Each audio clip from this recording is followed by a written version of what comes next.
Why does he look like my brother? But like, if my brother didn't make stupid decisions in life, you know?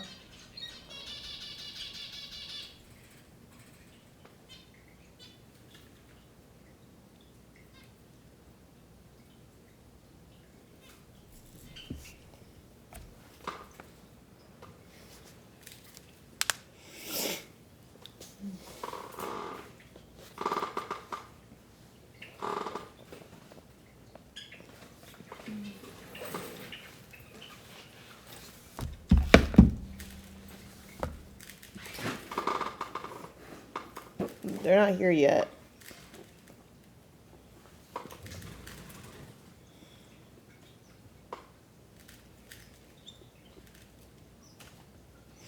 I have to get ready.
They are stinky. I smell them.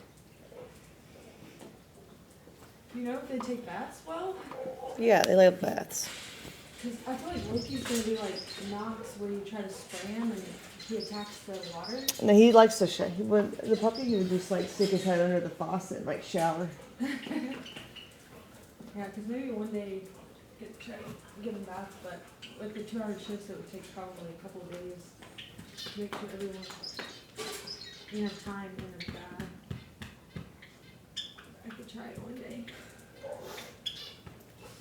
It's supposed to get colder again. I don't know if it's supposed to get down to the 20s sometime this week. Oof. So I don't know if we should bring Kendall and Knox in here at some point. Yeah. I think today should be okay, but maybe come in for my shift tomorrow if it. Sure, if you think it's cold enough, yeah.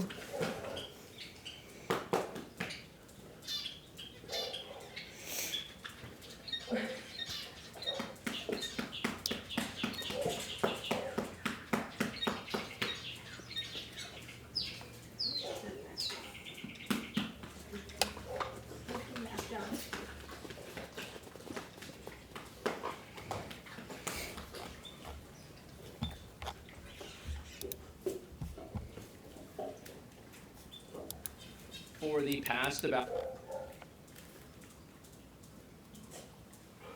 Ew. Oh, I forgot to put your toys back. Hold on. Maybe she'll show it to you.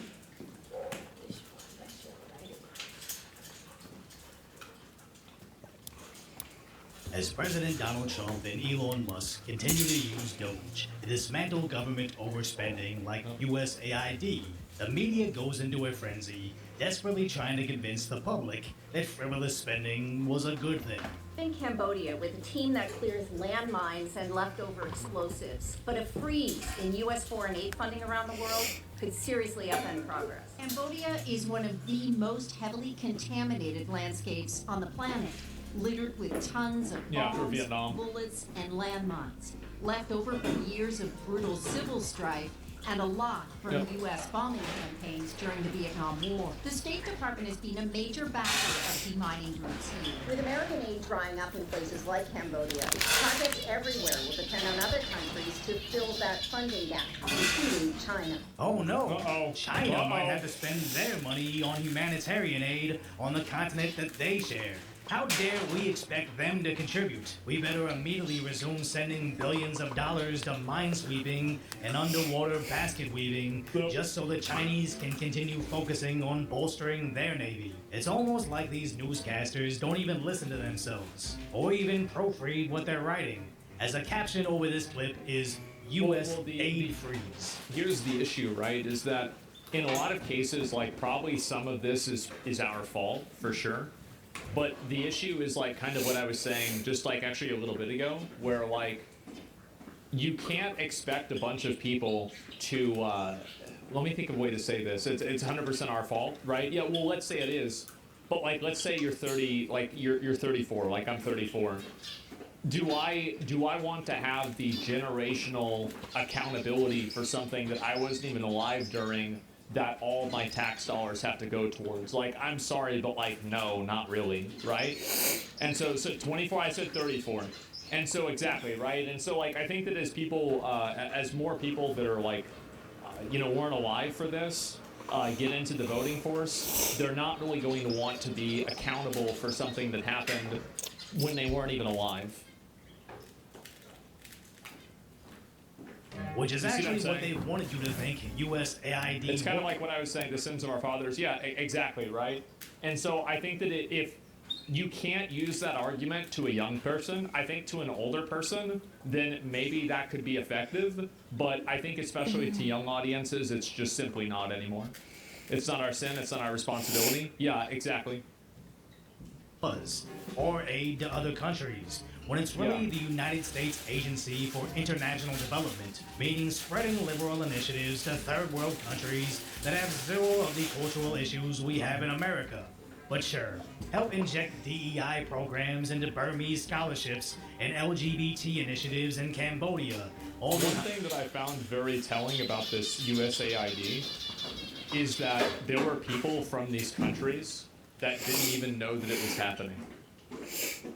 And I feel like that was probably more telling than anything, that if the entire intent of this is to create soft power in these countries, but the people that are in the countries don't even know that it's happening, what are the odds that this money just isn't really making itself, it's just really not making its way over to that group of people? That's what I think is happening. Because, yeah, how is this? It's money grabbing. Yeah, what is this? This is very interesting. Behind the guise of sweeping landmines on the side. As I do understand, landmines are terrifying. But it's not like once the local residents stop receiving checks from the American taxpayer, they'll just shrug their shoulders and say, I guess I'll just let my kids' limbs get destroyed. No, they'll find a way to take care of the issue, or better yet, their local government can use their resources to take care of their issues. And this isn't me being callous to the fact that American tax dollars from half a century ago may have planted some of those. Well, it's like, I mean, this guy's probably like somewhere around my age, right? I didn't do this. He didn't do this. We didn't do this. I don't want to pay for it. It's not our fault. Straight up. Right? Like, that's what it is. Fuck that. Munitions. This is me having absolutely zero faith that if we continue to throw them billions of our dollars in an effort to eliminate their landmine issue, more than 99% of that cash is never actually going to go to protecting their people from landmines. As USAID is an aid, it's 29... Well, also, it's like, even if it is mostly the U.S. is contributing to it in the past, they've had over 30 years, 40, 50, however long it's fucking been. More, 60? I don't know. Whatever. To clean that shit up. If it's not clean by now, they're not doing it. They're just lying. And if they're not going to do it, why pay for it? $10 million going to improve young Egyptian skills. Cambodia's not that big. Think about it. $30 million for the LGBTI experience in the Caribbean. $4 million to fight internet trolls. Bro, despite this is there are, I bet there.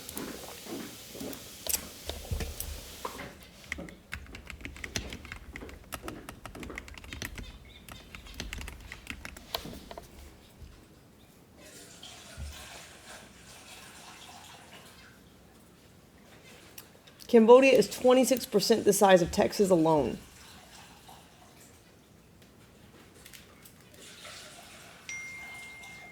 If it's not clean by now, it's not getting clean. There are people, you know, like that meme of like the really big fat guy with the water pipe, and then there's the little skinny guy trying to get like 1 or 2 drops. I think that the big fat guy is these different bureaucrats, and the skinny guy is the actual citizens. I bet probably like a very small fraction of this actually gets seen by the public and distributed in a way that's beneficial. I think that it's totally mismanaged, probably. We gotta stop the spending. Yeah, exactly.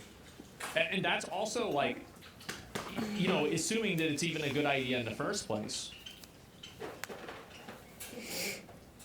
In Kazakhstan, and even when we spend here locally, there was $59 million for hotels in New York City, but for the migrants. And remember, we covered the crisis in NYC at length, then discovered that we housed migrants in the Roosevelt Hotel for millions, proposing an additional $220 million, all going to Pakistan. As Pakistan's government owns the Roosevelt Hotel in America, who is now being handsomely compensated to assist in the destruction of New York City. But as long as we label all this as aid and life-saving, the news media can prance around in the public's face, trying to shame us into continuing this obvious scam. As a politician, I think that's what happens primarily, is that people put an emotional slant on this, and then they try to use that in order to make people afraid to push back against it. And I think that if you actually look at the numbers and see how it actually fits together, it wouldn't make as much sense. You're the first one to say that you don't choose where you spawn since you're in the US. You're guilty by proxy, that's life. Okay, well, I'm going to choose to not be guilty. I've decided that I'm not guilty anymore. Yeah, that's a great point. I'm going to put that point in the garbage, and I'm going to do what's in my best interest. So, yeah, no, I mean, I understand other people might think that, but that doesn't, yeah, that's it. And by the way, I think that that's the way a lot of people that are my age believe. How many of you guys around my age think the exact same thing? Like, I'm not going to try to hold, you know, like, and I feel like this is even true in a contemporary sense. Like, don't we all agree that it's outrageous and ridiculous to hold individual Chinese citizens accountable for what the CCP does? I think that's disgusting, and we saw that with COVID. The way that, you know, certain people that were Asian were treated during COVID was disgusting. And so even in cases where it's happening, you know, extemporaneously, it's still bad. Politicians are now claiming eliminating fraud is unconstitutional. You know, what is going on in this country, not only with education, but with other institutions, is the president is operating in a very authoritarian, illegal, and unconstitutional way. Then other Democrat senators go on ABC to echo that same sentiment. A constitutional crisis, grossly unconstitutional, pretty alarming language. Yeah, listen, I think this is the most serious constitutional crisis the country has faced. Certainly since Watergate, the president is attempting to seize control of power and for corrupt purposes. And now CNN picks their talking points. And tonight there are warnings that the U.S. is dangerously close to I think, wait, never mind, maybe not. constitutional crisis. Then NPR, The Intercept, Fox News. Blah, blah, So blah. Trump starts ignoring court rulings. We break it down. Constitutional crisis looms. Democrats continue to panic over a constitutional crisis caused by Doge.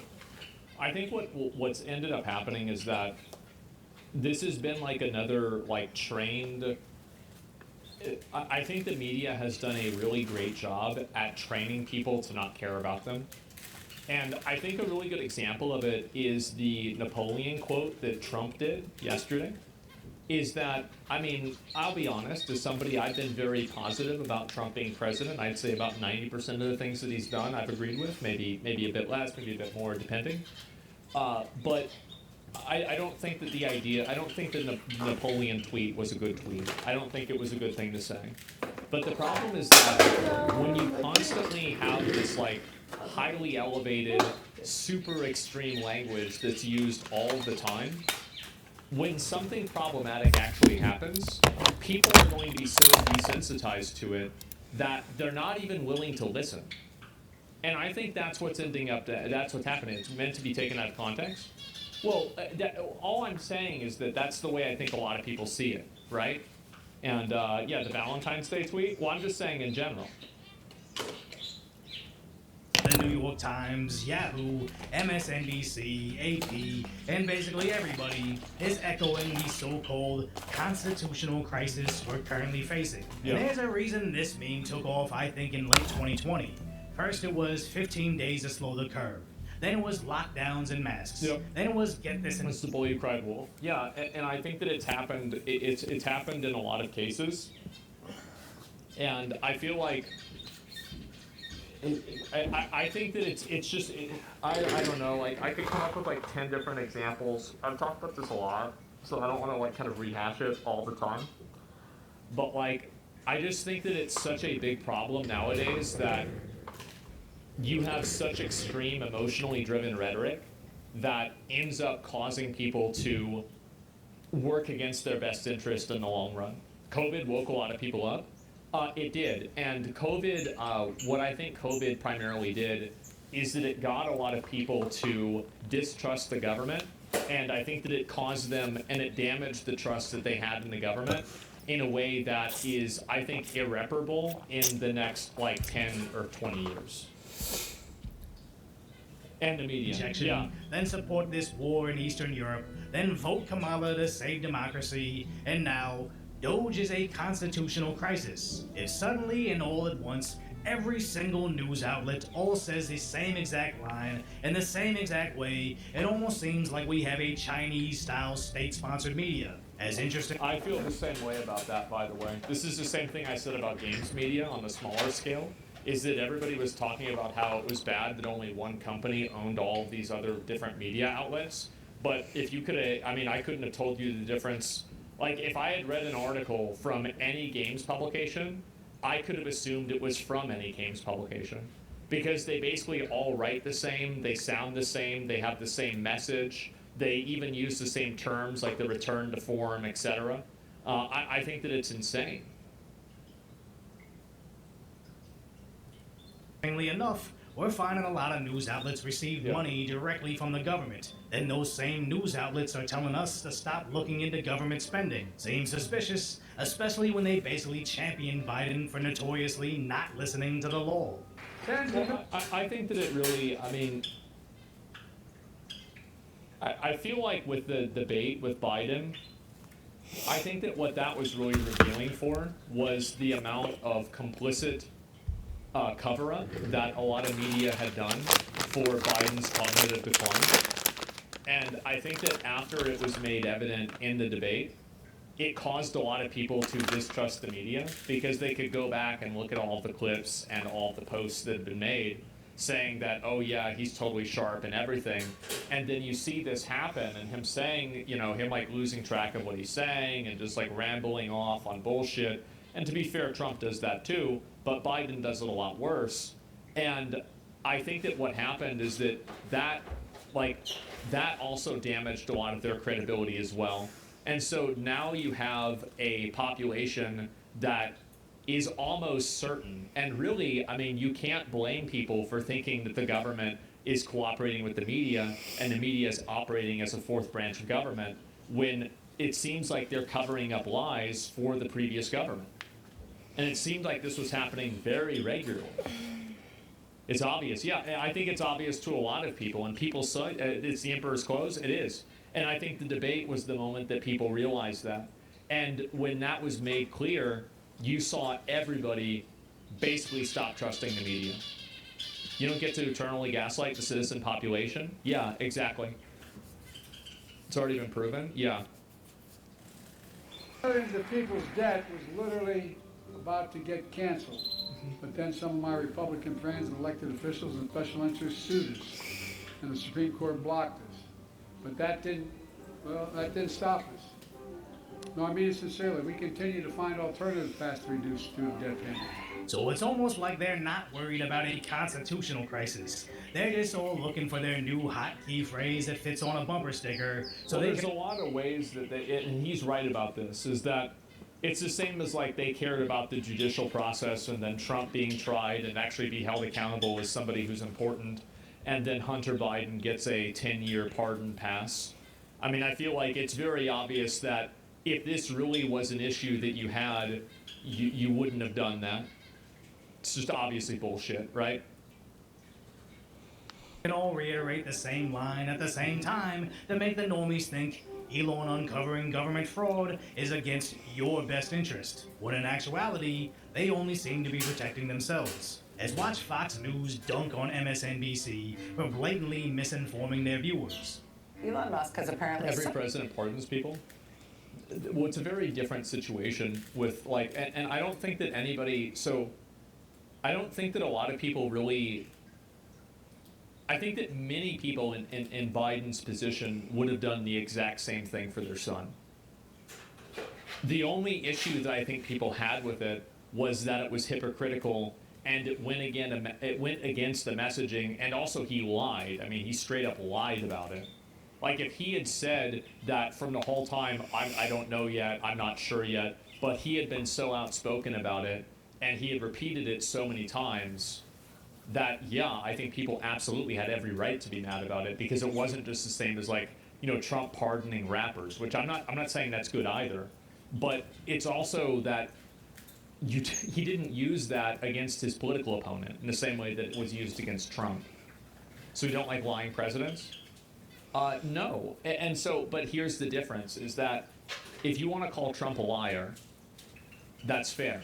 But when Biden is also lying, then everybody's lying, and it's no longer a point of difference. Do you understand?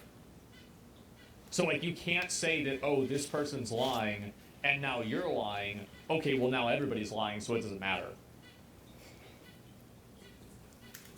Everyone lies, they don't understand. Well, what I'm saying is lied about what though means, no, I'm not going to get into, I'm not going to debate the person on the topic, because I think just the premise of the argument itself is bad. And I think that it's also about messaging. And also I know that there's a lot of people that criticize the way that I cover these different topics, but I also want to say that I've been right about every single thing. And every single outcome I've predicted accurately. So people might get mad about the way that I've said it. Yeah, I have been. And no, you have not? Okay. I like the chain of bongo Name one. cats. Name one time that I misjudged viewer sentiment or like people's sentiment.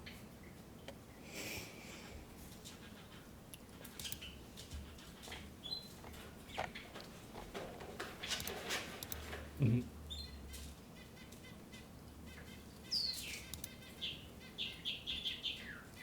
I hope you're trolling. Me too.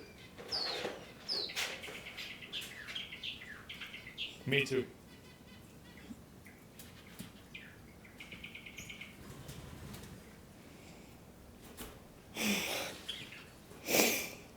I'm not talking about sentiment. I'm saying you've been wrong about things before. Well, as being the most humble and the most modest streamer, I can agree with you that I have in fact been wrong about things in the past. That's true. It's accurate. That's a gotcha, ban him. Yeah, no, I have. And absolutely, but I think that in terms of like judging people's sentiment about things, I think that I'm pretty accurate. I do. And I would invite you, if you think that I'm not accurate, give me the cases that I'm not accurate in, and I actually want to see them. Because maybe if I see enough of them, then I can understand why I'm inaccurate. Do you understand what my point is? He's not gonna. No, you're not getting banned. You're gonna get timed out because we just want to move on. But sure, that's what I meant. No, it's okay. You're gonna get timed out just so we can move on. You're not getting banned. But yeah, it's not a big deal. I can explain why you're inaccurate for USAID. Oh,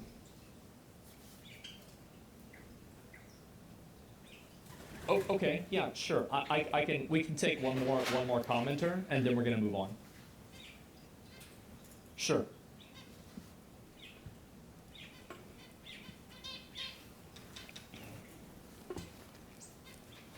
Mm-hmm.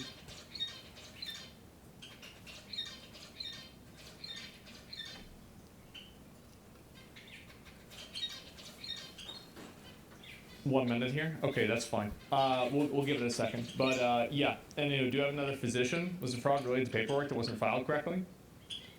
And Shirley has a good example. You were wrong about the loot boxes in Overwatch 2.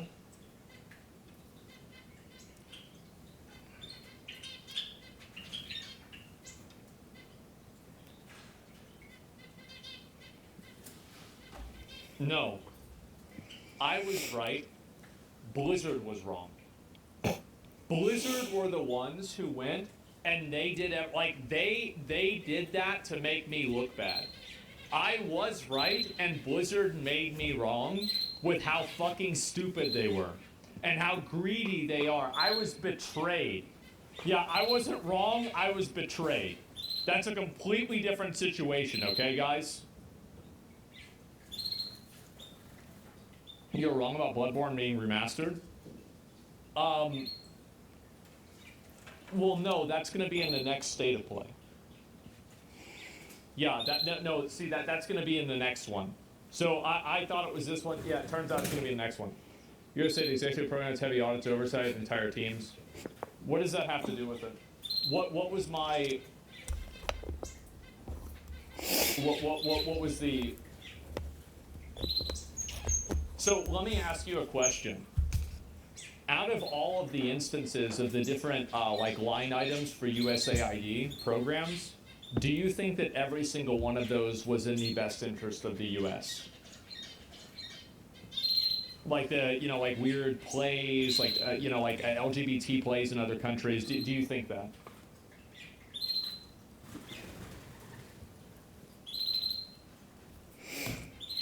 It's not fraud? Okay, so you're getting fixated on the word fraud. I'm not fixated on the word fraud. The word fraud doesn't matter to me. What matters to me is waste. And if it's being wasted, that's the problem.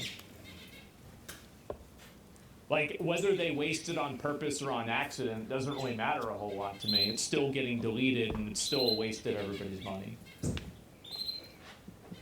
Depends on our political position. Some would say advancing soft power and Western values is advancing our interests.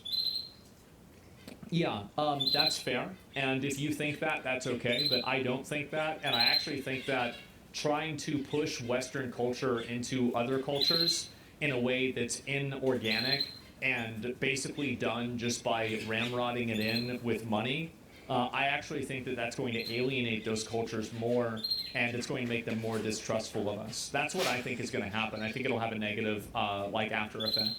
And I think that this whole idea of soft power is, I think that, like, somebody, I feel like somebody like Michael Jackson had a lot more soft power than USAID.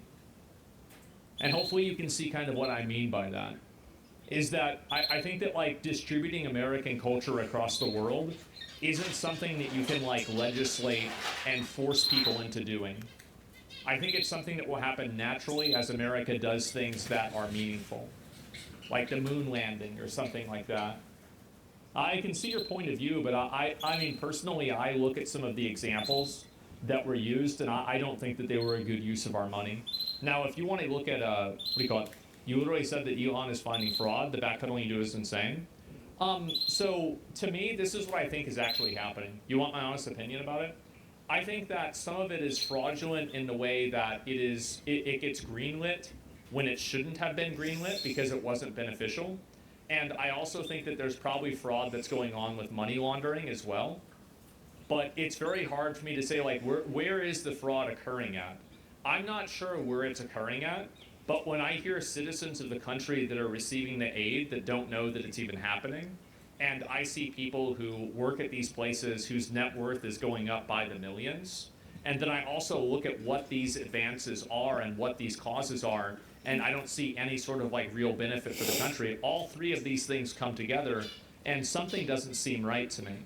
And I can't see any answer to that isn't fraud. And I think at a certain point, a degree of mismanagement that's so extreme becomes effectively fraud. That's basically it, right? It's kind of like the idea of malicious, like being malicious or being reckless. You know, there's definitely like a convergence there.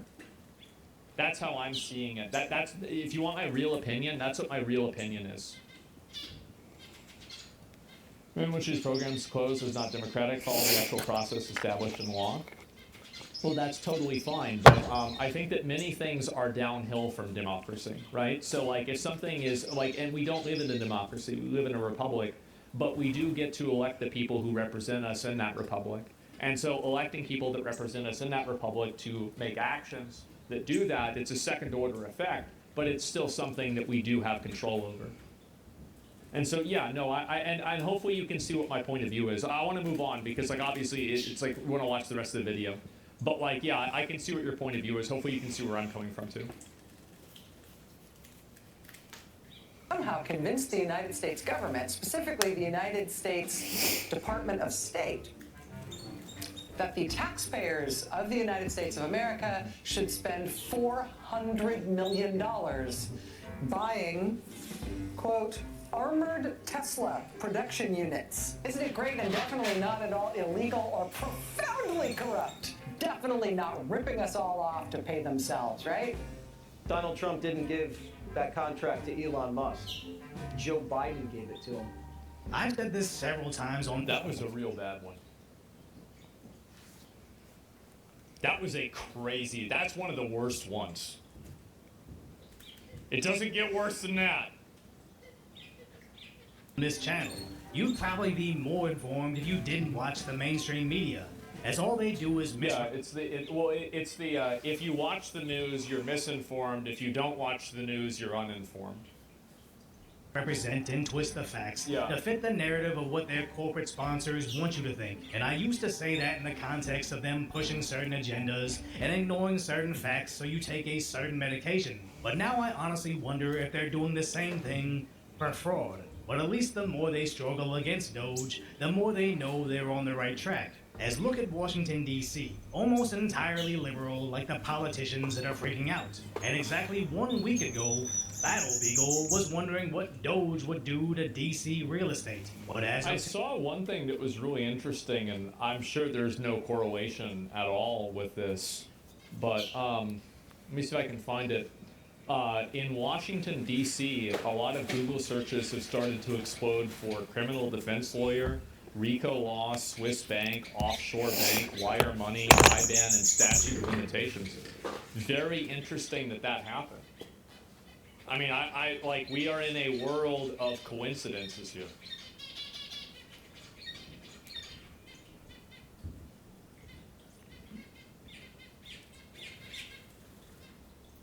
I don't know what to say. Let me see, where is it? There it is. Yeah, can't that be botted? I'm sure it's all botted. It's all fake. Absolutely. Yeah, it's all of these, they're just all coincidences.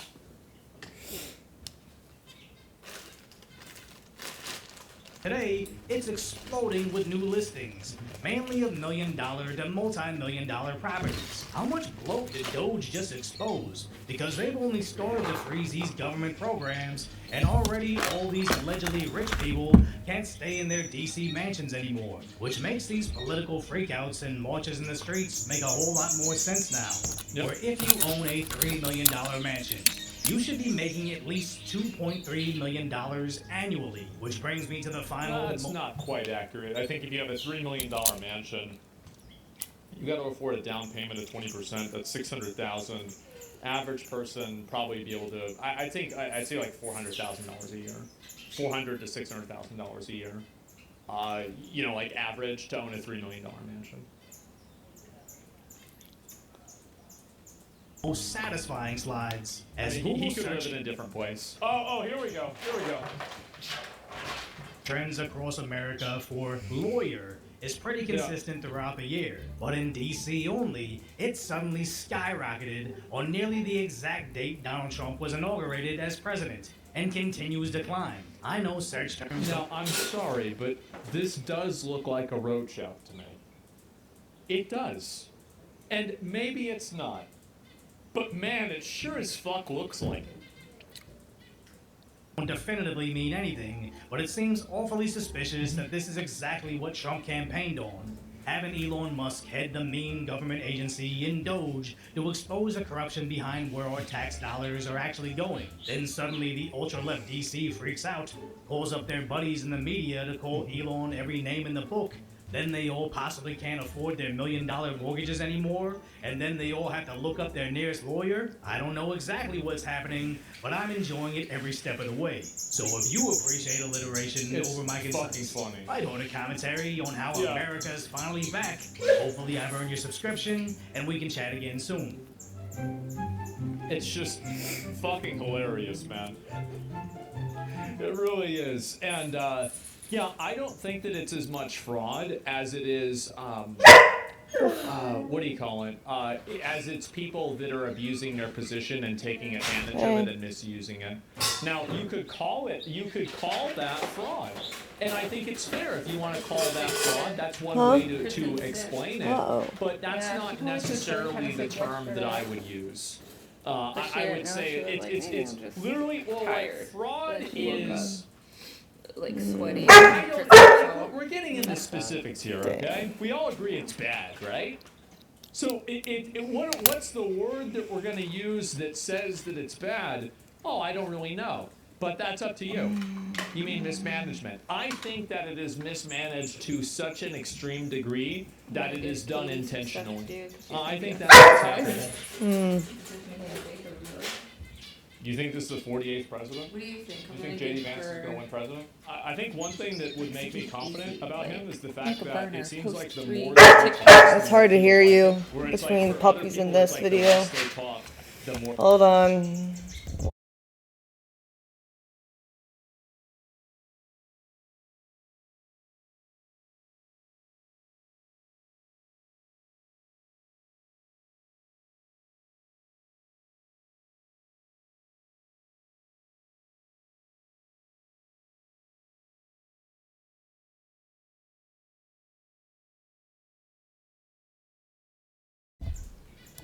As President Donald Trump and Elon Musk continue to use Doge No. to dismantle government overspending like USAID, the media goes into a frenzy, desperately trying to convince the public that frivolous spending was a good thing. In Cambodia with a team that clears landmines and leftover explosives, but a freeze in U.S. foreign aid funding around the world could seriously upend progress. Cambodia is one of the most heavily contaminated landscapes on the planet, littered with tons of bombs, bullets, and landmines, left over from years of brutal civil strife and a lot from U.S. bombing campaigns during the Vietnam War. The State Department has been a major backer of demining groups here. With American aid drying up in places like Cambodia, projects everywhere will depend on other countries to fill that funding gap, including China. Oh no, China might have to spend their money Oh, on it started over? humanitarian.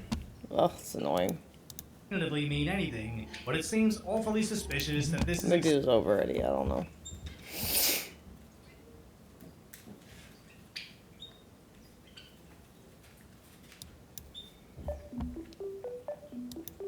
Stegosaurian, or Yeah, Stegosauria, tell me about these fucking pine cones. is a group of armored herbivorous ornithischian dinosaurs, most notable for their various arrangements of plates and spikes along their spines. Stegosaurians vary in shape and size, but they all possess these distinctive vertically attached osteoderms, or bony cord scales, that are not part of the animal's actual skeleton, that are used as armor and display structures. Most Stegosaurians fall into one of these two families, the more basal Huaynosaurids and the derived Stegosaurids. And in this video, I'll present every Stegosauria ever described, including possible synonyms and nomina dubia, sorted based on their estimated size, from the smallest to the largest. Dragon.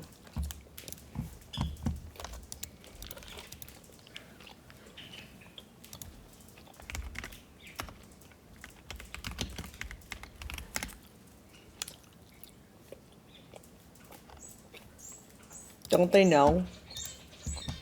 They do. They just don't want to admit it.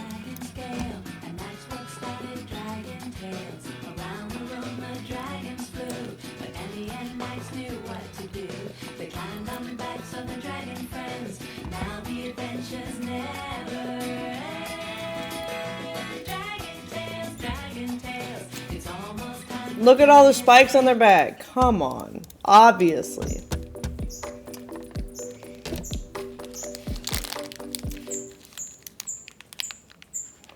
Bashanosaurus is the smallest known Stegosaurian, at just about 3 meters in length.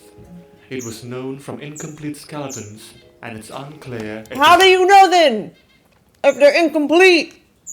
specimens belonged to fully grown animals. Bashanosaurus was described in 2022 and was found to be one of the oldest and most basal members of the Stegosaurian group. It lived during the Middle Jurassic and is considered as an early diverging Stegosaurian from the Thyreophorans. Dravidosaurus is a dubious genus discovered in India in deposits from the late Cretaceous. The fossils attributed to Dravidosaurus come from a poorly preserved partial skeleton, making What it the fuck? That's all you have?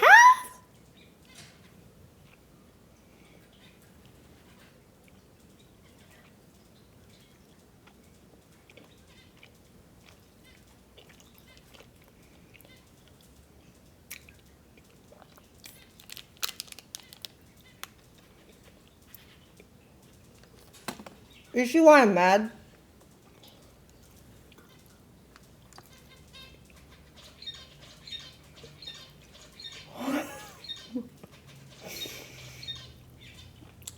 As someone who wanted to go into this for my career, do you see why I'm so angry?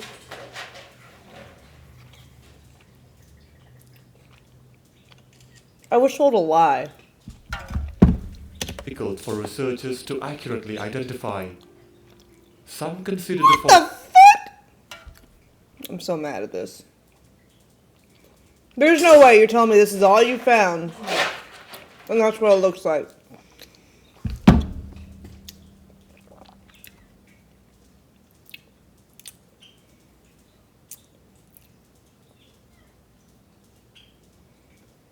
Yeah, all the pieces look similar, don't they? Interesting. fossil to be highly weathered plesiosaur bones. The age of the fossil is also uncharacteristic of a stegosaurian. No other member of this group is known from the late Cretaceous period.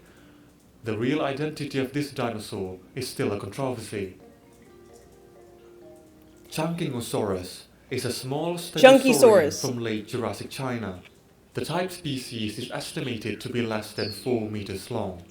Chunkingosaurus was named in 1983 from several That's what I'm saying. What they're doing is they're finding various pieces of dragons and giants, and they're using them all over in different dinosaurs, making different dinosaurs out of the same fucking parts.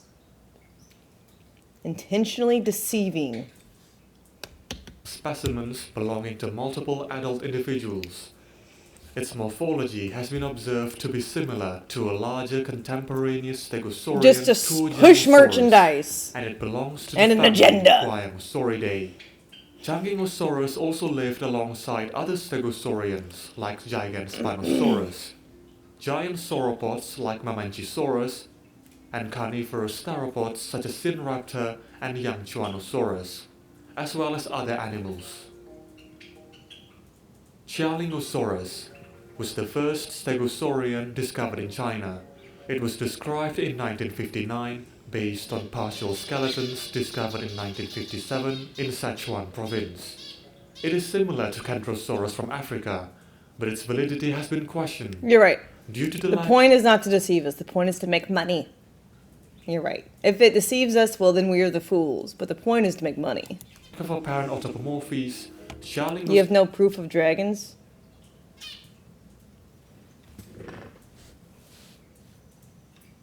I do have proof of dragons. You know what it is?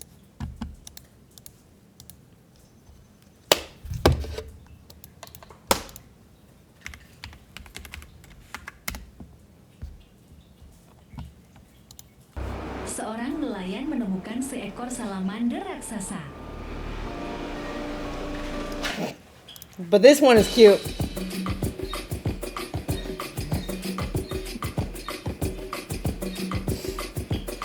Look at it!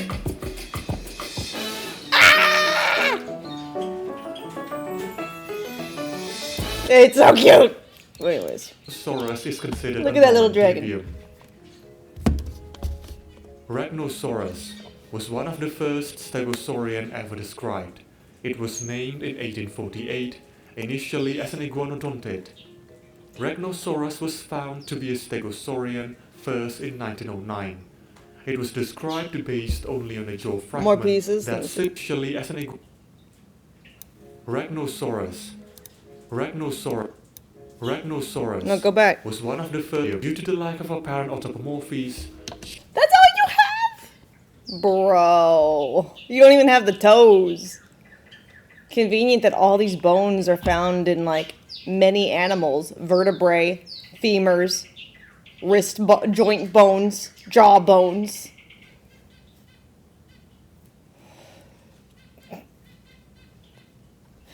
Oh, look. Could have been a rib. Half of something, or half a femur that we're just sticking here. Like a broken leg bone. We didn't have the whole spike.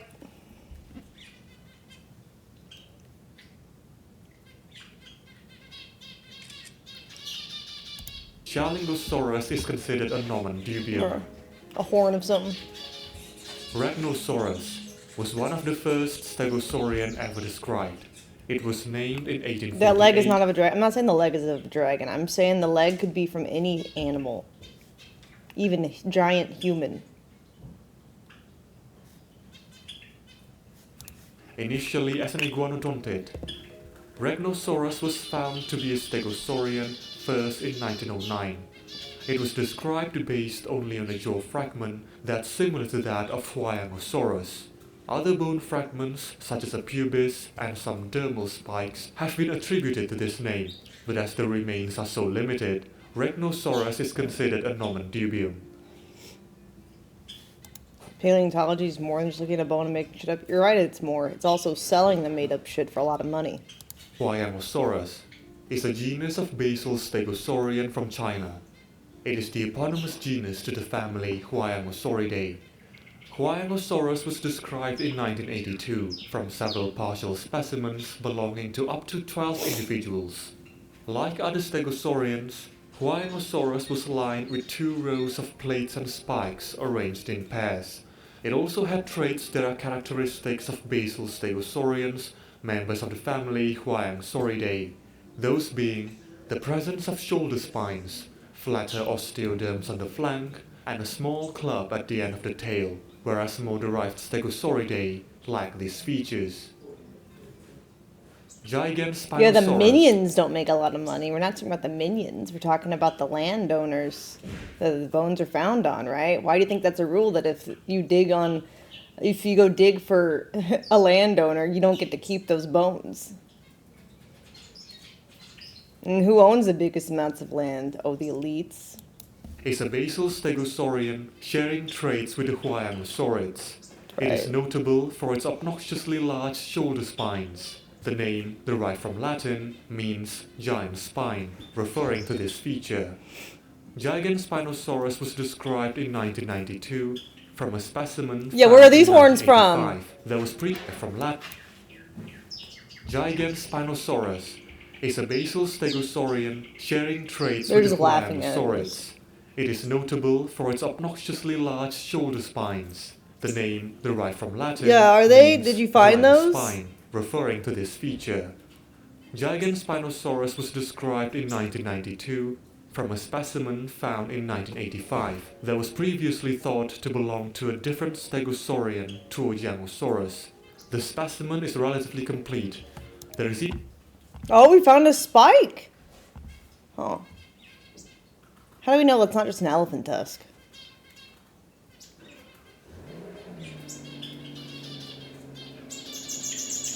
Asian elephants. Or mammoth.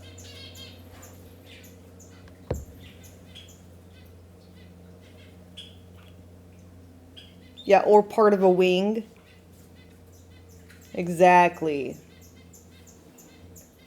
These could all be the bones of a dragon. Spike shoulder pad, they break. They're rock, remember? They're very fragile. They break off. Exactly what I'm fucking saying. even a small patch of skin impression from the left shoulder of the animal preserved in the fossil. Old reconstructions have attached the shoulder spine upside down. The spine should actually stand upwards, ending height. They just do whatever they want, don't they? They're like, oh, actually, you know what? It should probably stand up now. Than the top of the animal's back. Gigantspinosaurus lived in a rich environment, alongside many iconic dinosaurs from late Jurassic China, from the Upper Saximian Formation.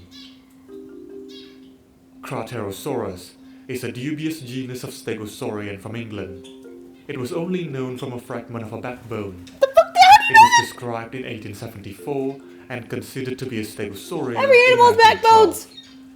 Craterosaurus is no longer recognized as a valid taxon. Good. Fuck him.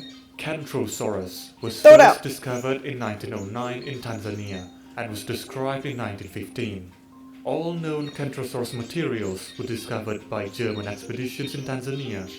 Over a guy named 1,200 Kentro. bones belonging to 50 individuals were found. Many of the bones were destroyed in World War II, unfortunately. Oh, interesting. Today, Wonder they the wanted to remaining destroy them. materials are all housed in German museums. Although no complete skeletons are known, the remains provided a quite complete picture of the animal. Kentrosaurus Composite skeleton. Reconstructed skeleton, Druga, not what they actually found. Relatively small. It probably fed on low-growing vegetation. The location of the center of mass, near the hips, and the strong thigh muscles might have allowed Kentrosaurus to rear up on its hind legs. To what, fly? To reach higher vegetation. The dermal armors of Kentrosaurus display a gradual change of shape, from shorter, flatter plates at the neck to longer, more conical spikes towards the tail. Each plate and spikes was found in mirrored left and right versions, indicating that they were arranged symmetrically in pairs. Kentrosaurus also had shoulder spines, a characteristic that is usually lost in Looks super derived. cool. It is super cool.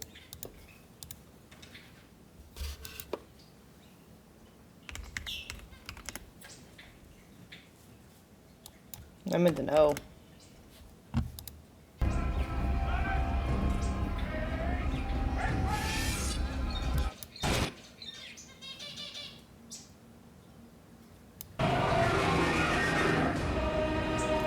Where are the spikes?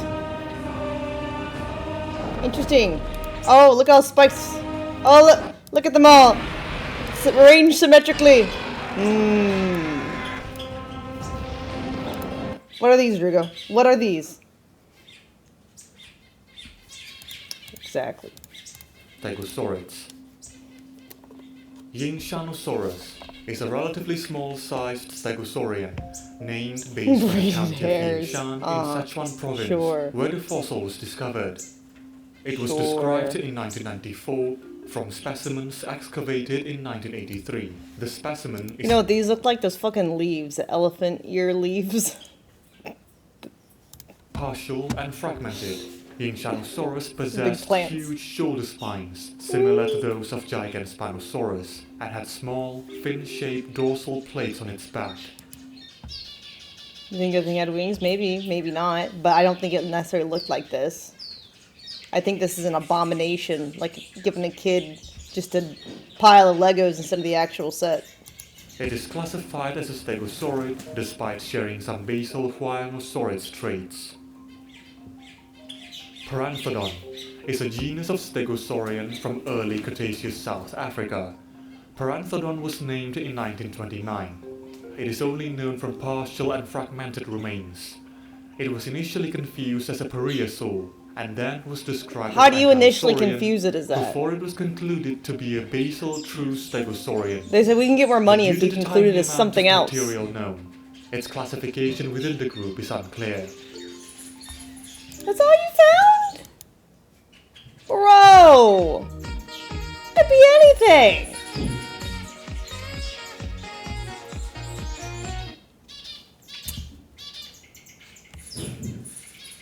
Based on the others, but we have no confirmation that the others are what they are pretending that they are.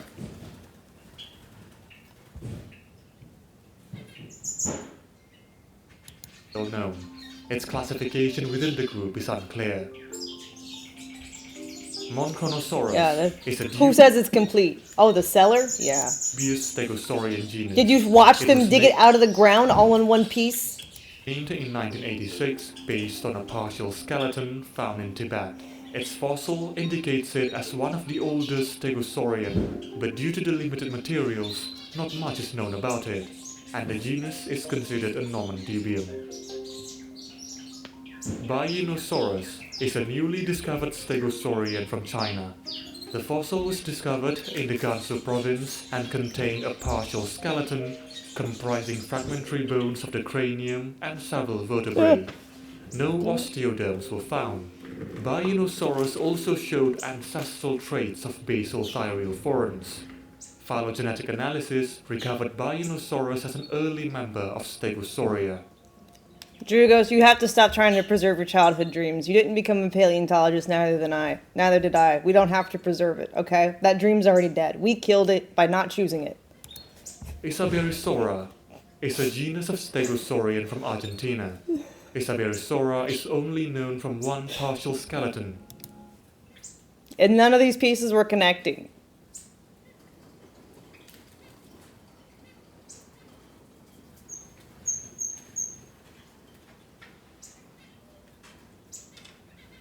Look at that. They're like, Interesting that these are the same shape as these. So how do you know that this is like the length and that you're not missing a bunch of other parts?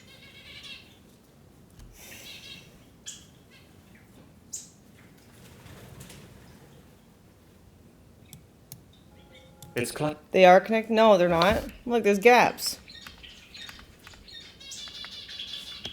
Isaberis has an adult thyreophoran. Baiyinosaurus also shows its classification is problematic. Genetic analysis requires traits with different dinosaur clades. Either way, like the sections weren't Subsequent connected. phylogenetic analysis recovered Isaberisora as a stegosaurian. You found 3 pieces of cow from based on the cows? Well, yeah, because cows are living and you could kill one or take an x-ray of it. Who's going back and x-raying these dinos to make sure they're assembled correctly? Who? Exactly.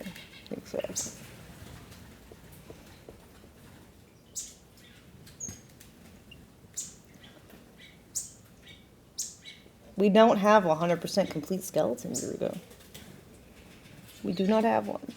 We have fossils of tiny things, but that's not usually conclusive of anything. There was one? Link it to me. Link it to me. Contains fossilized stomach contents. giving us an insight of the animal's diet. A mass of seeds was observed, which had been Are you talking about the one that sold for 44 million? Yeah. That shit wasn't connected. I looked at it. Whole, indicating the possibility that Isabellasaurus' digestion was helped by bacteria. Lexovisaurus is a stegosaurian with disputed validity. No, we looked at it. The spikes were broken. They were not complete spikes. They had seam lines. Materials assigned to Lexovisaurus were discovered in England and France. These specimens have been found to be undiagnostic, and so Lexovisaurus is considered a nomen dubium. The materials assigned to this genus were given a new name, Loricatosaurus. Some authors, however, still retain Lexovisaurus' validity. Loricatosaurus is a genus of stegosaurian from Middle Jurassic England and France. It was described in 2008 based on 2 specimens, both previously assigned to Lexovisaurus. Loricatosaurus was found to be closely related to Hesperosaurus and Stegosaurus from North America. Thyreosaurus was a unique stegosaurian in that it was discovered with dermal armor that would lay flat on the animal's skin. It is only known from one partial skeleton. This is what I mean, Drew. They'll trick you by highlighting the whole thing, and then they're like, oh, well, we only knew it from this amount.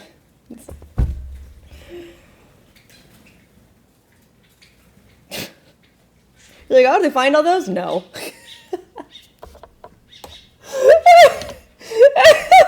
I can't, bro. I cannot. Dermal plates were found. This resulted in more speculative reconstructions of this dinosaur, although there is no direct evidence of Thyreosaurus' armor arrangement. Yeah. Phylogenetic Yeah, bracketing not, shows you're right. that it likely also possessed double rows of plates and spines, similar to more conventional stegosaurians, like its closest relative, Adraticlid and Dacentrurus. Dinosaurs is just a bad game of Gartic phone. Someone's like, maybe it could look like this, and by the end of it, someone's made it look like something else completely. Even though the first one didn't make sense to begin with.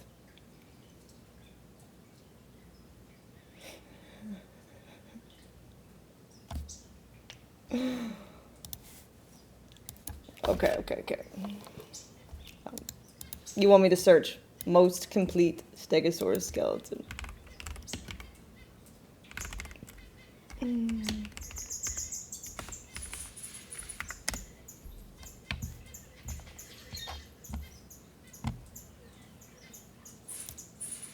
But how many did they actually find? Will they actually tell us? Selling a whole dinosaur skeleton at auction is no longer novel. It's been going on for years now, I'm and sure it it's has. a very profitable venture. See? Obviously, selling off fossils has been a thing since before humans even knew what fossils are or how they formed, but the commodification of the big, important megafaunal specimens into personal conversation pieces or investments for millionaires and billionaires is a relatively recent conceit. See? And suddenly they're finding so many dinosaurs. Oh, surprise big face. I wonder why. Fine, here. Well, once it's on display, you can't see how many bones were found. Because those aren't the real bones anyways. That's just the same as any other dinosaur. That's not useful.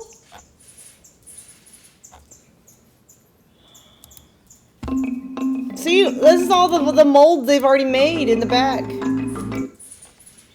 Most complete is not 100% complete, Drugo. Most complete means we found more bones, allegedly, than other ones, but not complete.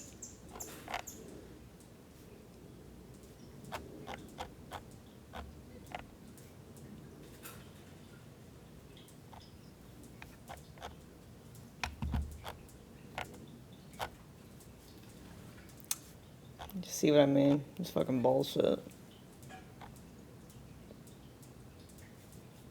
So these are already like all set out, ready to assemble.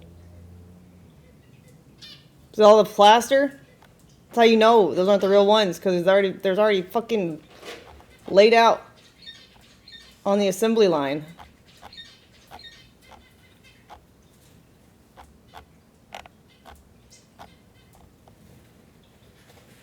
Yeah, and it broke auction records. Interesting, right? I bet it did.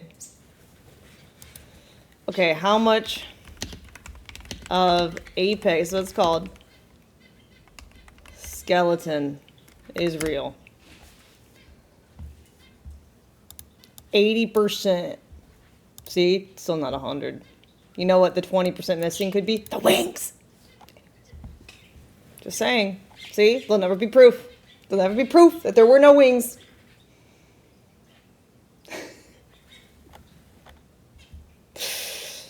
See what I mean? Exactly. Never 100% complete, are they? And not all of these are 100%. See? Oh, yeah, look at these little feathers and spikes on it. Interesting. Yeah. Suddenly we have feathers? Why would he need feathers?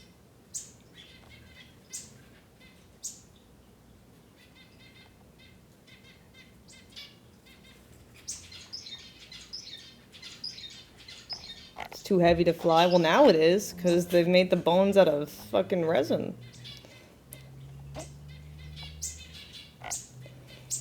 Interesting. Depends how big the wings are, Drugo. Look at those long, powerful legs could have used for jumping.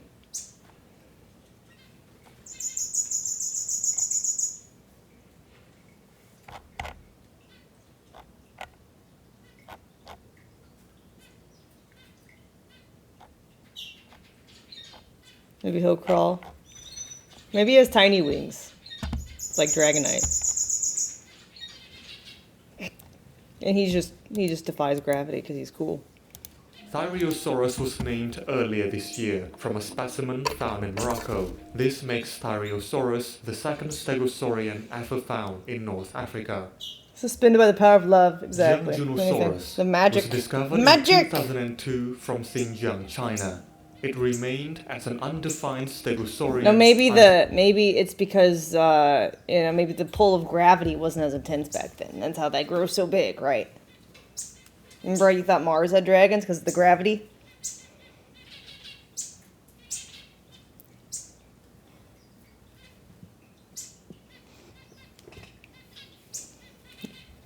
Till the specimen was described in 2007 and named Youngjunosaurus jungarensis. The specimen came from a subadult individual. It includes the front portion of the animal, found in almost perfect articulation. Youngjunosaurus was found to be I have converted him. Stegosaurid. Alcovasaurus to was science. a large stegosaurian from the Where's the scientific proof? Exactly. There isn't any. Formation in the US. It was initially described as a new species of Stegosaurus He has been cured.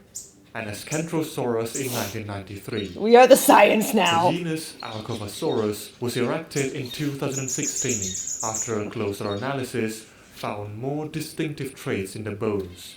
But the validity of Alcovasaurus is still disputed. Some consider it a species within the genus Miragaia.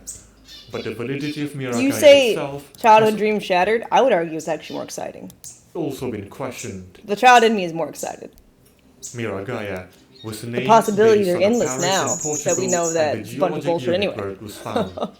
Miragaia was described in 2009 from fossils unearthed during a road construction in 1999. The specimen consists of a relatively complete front part of the skeleton. The rear half could have been anything. Was probably destroyed by the road cut. No, I'm sure it was, yeah. The road cut. You mean the cut that y'all made? Because you were like, this looks it's too obvious. We have to The most notable characteristic of Miragaia is its long neck. It had 17 neck vertebrae, considerably more than other stegosaurians, and even more than most sauropods from the late Jurassic. What does that mean about the other ones? Incomplete.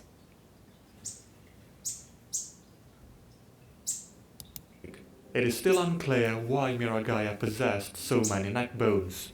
One theory is to help it reach more vegetation, but when we look at the other herbivores that lived alongside Miragaia, the rich advantage provided by the elongated neck becomes less apparent. A recent study revealed that Miragaya used its tail for defense. It was able to swing its tail at high speed and resist pressures from the impact. Combined with the long, sharp spikes on its tail, this could produce fatal blows Looks to like a attacking dragon to predators. me. Miragaya has been suggested to be the synonym of Dacentrurus. New materials of Dacentrurus discovered earlier this year supported this synonymy. The type species of Miragaya is rendered invalid, and the longispinous species returned to the genus Alcothosaurus. Tuojiangosaurus is the best understood stegosaurian from China. It was first discovered during a construction of a dam in Sichuan province in 1974. More specimens were then discovered and referred to Tuojiangosaurus, giving us a quite complete skeleton of the animal. It was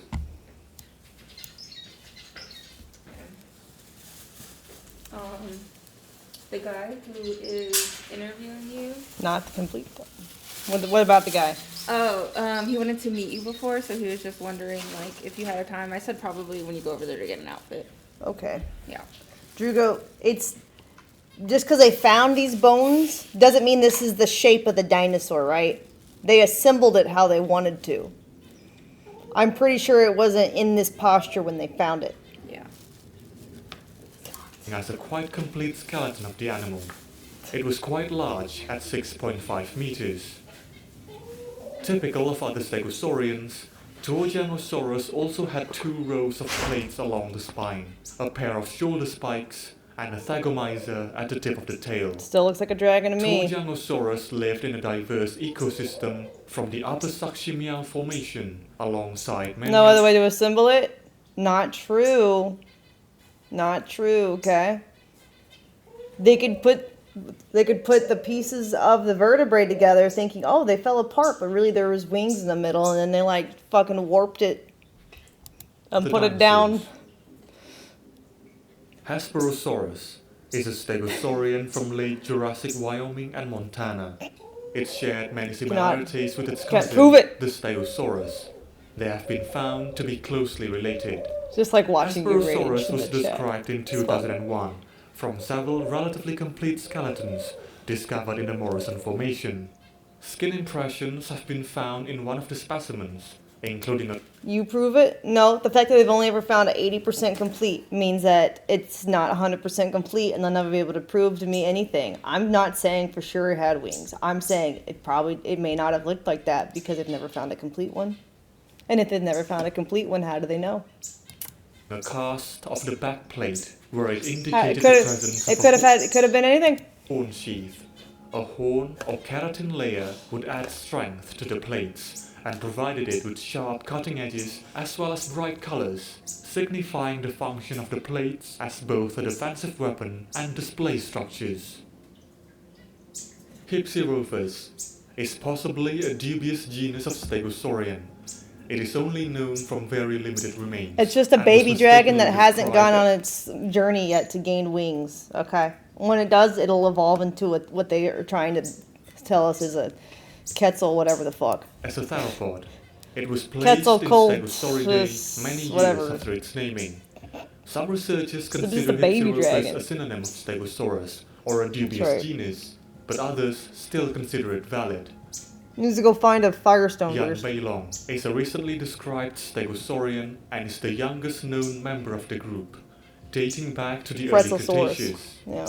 Yan Beilong was described earlier this year from a partial skeleton discovered in 2011. It is thought to represent some of the last surviving members of Stegosauria, before they disappeared completely from the fossil record in the late Cretaceous. Interesting. Yan Beilong is closely related to other derived stegosaurids, like Weyerhosaurus and Stegosaurus.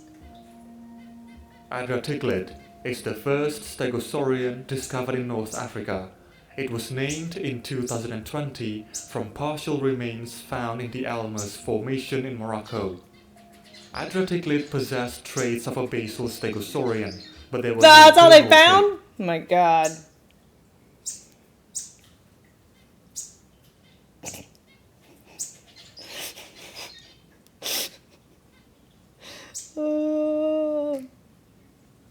Okay, I've got to stop this because I need to concentrate on makeup. need just play music. I'm too passionate about it.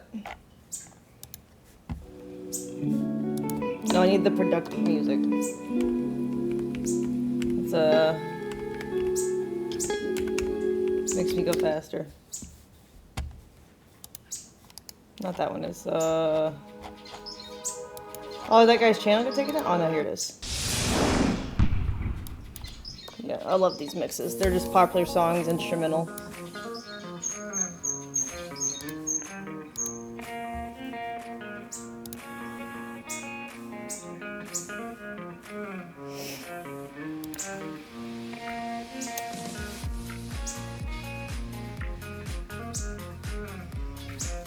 Birds are getting shipped next week instead because of the weather.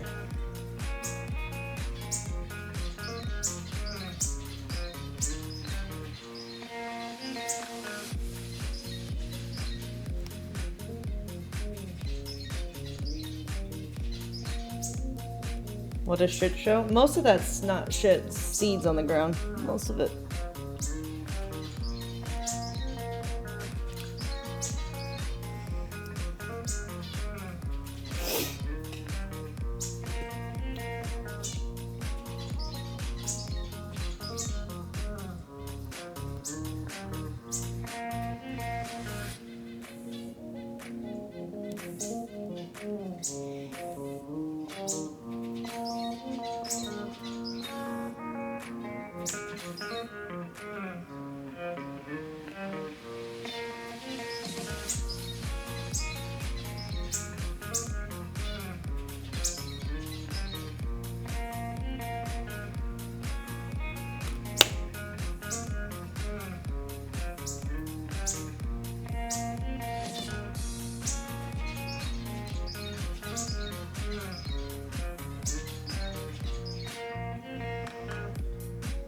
Maybe dinosaurs are just fallen angels and they lost their wings. Angelic dragons.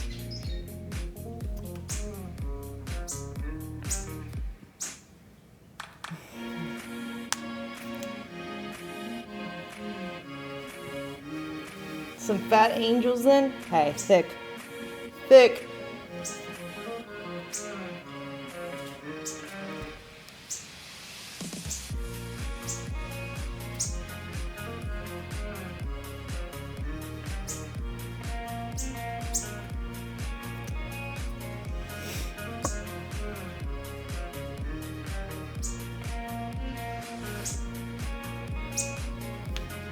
Oh, stop.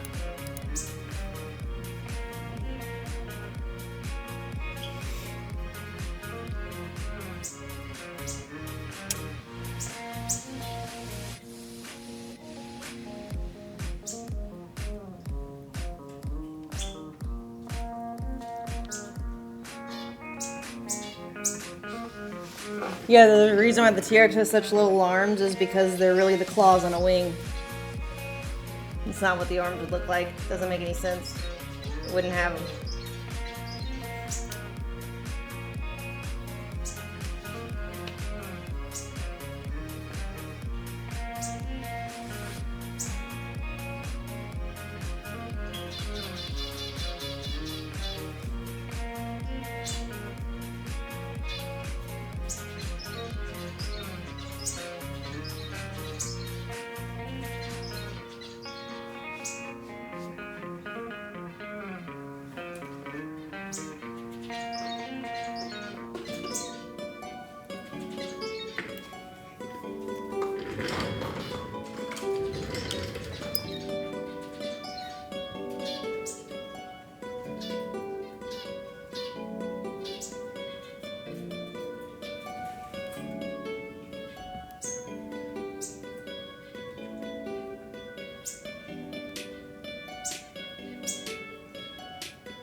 gotta focus on makeup, yeah. We're supposed to start in like 20 minutes, according to schedule, but you know me. I get too caught up in my passions.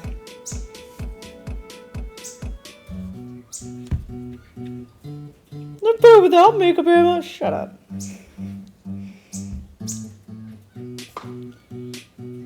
Stop insulting my work.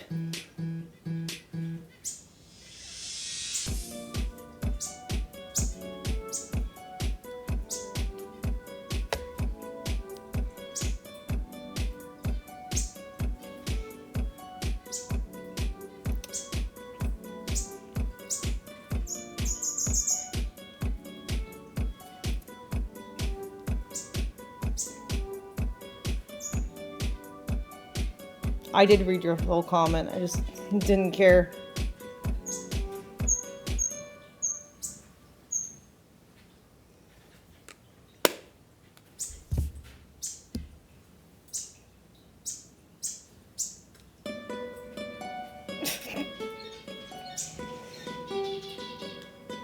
Just call me a prune. I should ban you.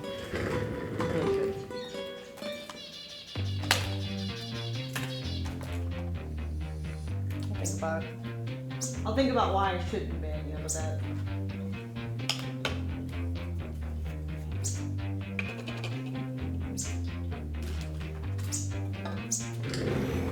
I'm not concluding anything.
Why does it keep pausing?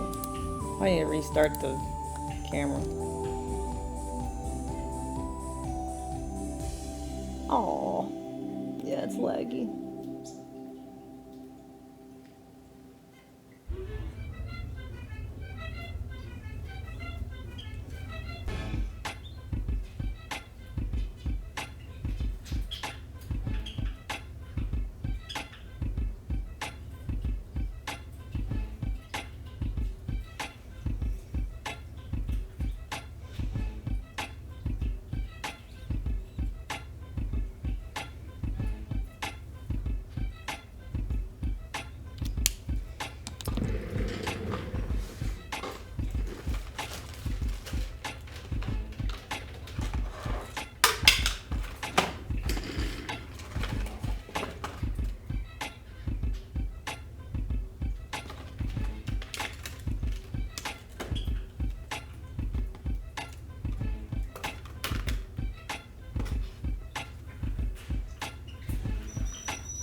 It's the only way to eyelash curl with heated curler.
Dun, dun, dun, dun, dun.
Beautiful.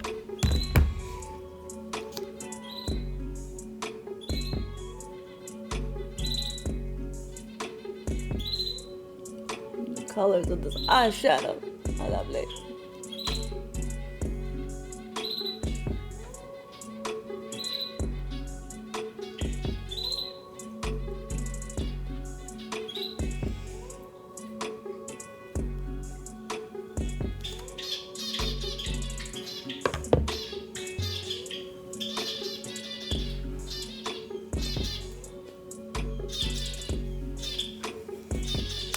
Okay. Makeup done. Gotta go touch my hair real quick.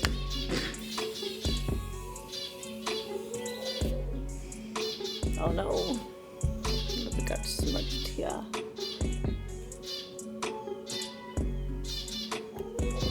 Oh.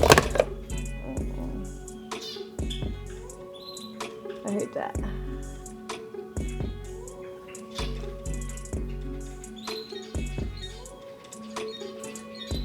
I think I saved it though.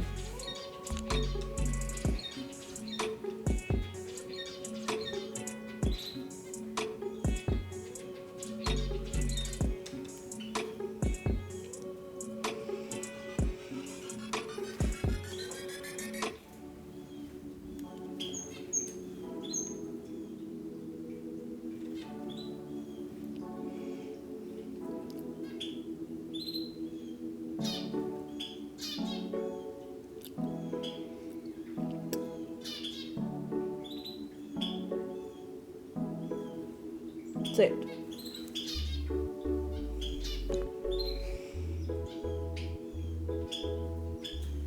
Okay, you can go touch up the hair.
About to go get dressed.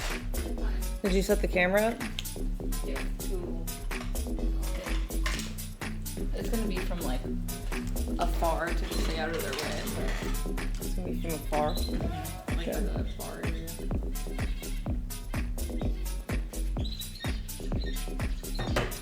They're not rushing or anything. They said they interviewed Mr. Beast and they're supposed to start at 6 p.m. They didn't start till 2:30 a.m. What the fuck? I was like, I don't know about that guy. That's freaking rude.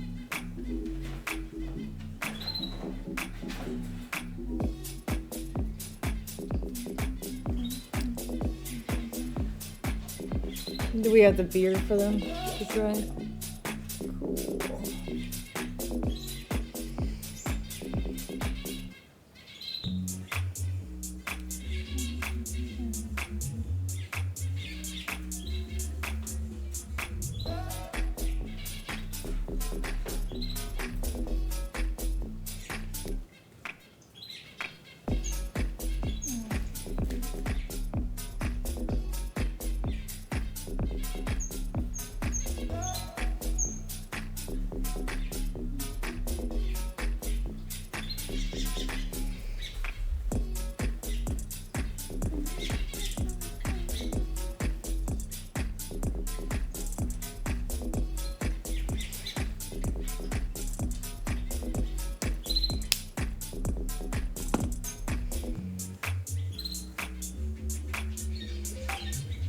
Cool.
The baby's in there?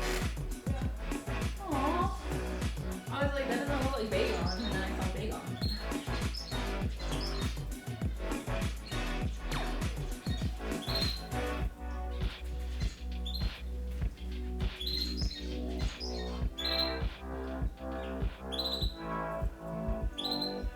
Can you reply from Iggy on dates already? No, not yet.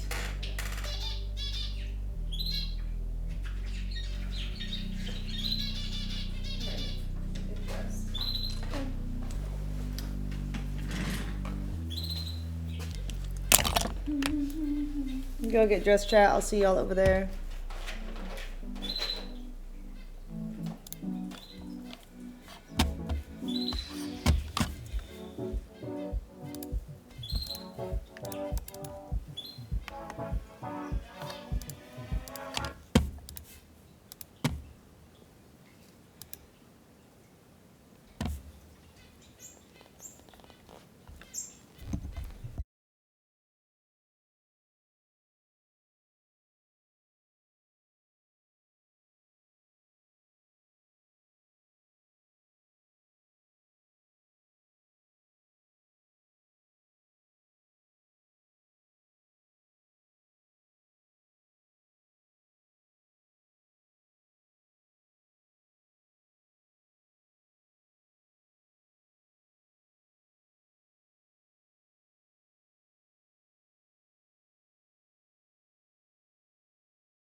can be flexible.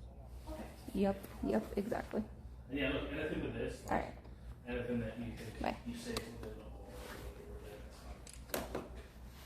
or we should be pretty good. Let me see. This close enough. Closer. Should I get closer? You can swing that any which way you want. Yeah. Is there another spot you could put that? Do you want it closer or is it fine? That's how it'd be better. I just saw it. This table's not real. It's fine. Oh, it's not that real novel. Okay, Yeah. Put that on the smash. I mean, if you said it, it might break. It's that kind of quality. It's really not breaking it. Yeah. Content though. Content, yeah, that's true. Very true. So do you know the concept? It's like an interview podcast, I think. Correct. So what we're going to do is, I'll say it at the start, but essentially we're going to bring up headlines on here, the way we written about it, and then we're going to ask you questions regarding Three that. marks. Mark one. Okay. Pillow. Mark two. Give me a little pillow. Mark three. Chair. Uh, Yeah, agree's fine. It's great.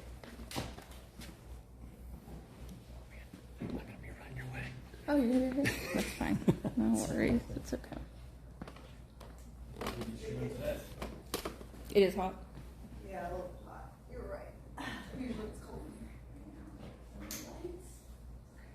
here. Yeah, it's getting ready.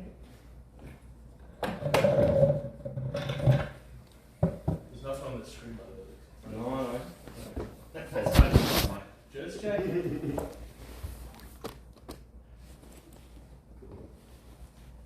You want to do test on the mic, so... I'm feeling pretty good. Is that on? Yeah. Cool. Where's your Amouranth from? Amouranth was a cosplay alias I had, like on DeviantArt back in the day. People used that site. Oh, yeah, DeviantArt, yeah. I just wanted something to sound cool. Was browsing like Latin names, just for ideas. Cool. Yeah. Yeah, I don't think there's nothing else. We kind of come through with the intro. Just make sure. Oh yeah, anything that you don't like, we can cut it out. Sure. I'm not here to burn any bridges. Here to make friends. We good? Yeah. Yeah? Makes This sense. one's recording. You good? Yeah. Let's do it. Sure. Okay. Which camera do we look at? Just look at for me. the intro. Oh, there's no intro. Well, there is an intro, but I'm going to talk to you. Oh, Makes sense. sure. Okay. Welcome to Clickbaited. Thank you. Welcome to my home. Yes, thank you. Thanks for having us here. Kate, aka Amouranth, you're one of the world's biggest streamers, and consistently one of the world's biggest female streamers. Yeah. So we're going to take a look at some headlines that we've wrote about you across the years, and we're just going to have a little chat about it. Okay. Perfect. Do you want to bring up the first one? Okay, if you could read it for the audience. Who is Amouranth? Controversial streamer explained. Correct. So, my first question for you is, how would you describe yourself to strangers? Because, for people that may be watching that don't have any idea who you are. It's hard to explain really the concept of live streaming because people ask, what is that? I'm a variety streamer, so I do a lot of stuff. Usually I just tell people that I'm like a professional degenerate or an adult babysitter or something like that. If I really don't want them to know what I do, I'll just tell them I'm in digital marketing. Okay. Yeah. Do you often get in a scenario where you have to explain to people that, strangers, etc.? Not often. No one really asks. Right, I also okay. don't leave the house much, so. Well, I mean, to be fair, we've been here. It's a pretty big house, so Yeah. there's a lot of variety. Okay, how often do you read news about yourself? Ooh, I usually read news whenever one of my employees send it to me. Okay. I kind of live under a rock as far as finding stuff myself. I don't browse much. I just get sent a bunch of things. Okay. And how often, you reply to a lot of... You reply to a lot... To who? Right. You reply to us a lot on Twitter, as in dexerto. What's your kind of perception of us? I think y'all are great, actually. Like, I think a lot of people give you bad, shade, I guess. Yeah. A little bit salty about stuff, but I feel like most of the takes are fair, and I think there's a lot of sarcasm and humor that gets thrown in, and people just take the wrong way too. Yeah, I do think that's the case as well. I don't think people really understand like what we do, but you know, we're very neutral. I find it's, you know, and I think a lot of people think that we're like trying to angle one way or the other, but I think neutrality is pretty much one of the cornerstones that I try to implement anyway. Okay, we want to test your knowledge of yourself. Okay. So with these headlines, some of them are going to have with the headlines, there's going to be a point for each. I'm going to say that again. We're going to test your knowledge. We're going to test the knowledge of yourself. So some headlines, you can be able to get a point if you're able to answer the question correctly. So first question, how many articles do you think we've written about you? And we'll tell you that in the end. And also, to clarify, since 2021. Oh. Maybe 20? 20. Okay. That's worse than Mr. Beast answer. Okay. I don't keep track. It's fine. What was the actual answer? Well, we'll tell you at the end, but okay, I'll tell you it's a lot. Was it higher or lower? It's a lot more than 20. Oh, okay. Since 2021, I think we wrote 20 about you in the last year. Oh, okay. Well, the last 6 months. Alright. Okay, we're going to read the first one, or if you can read it for us.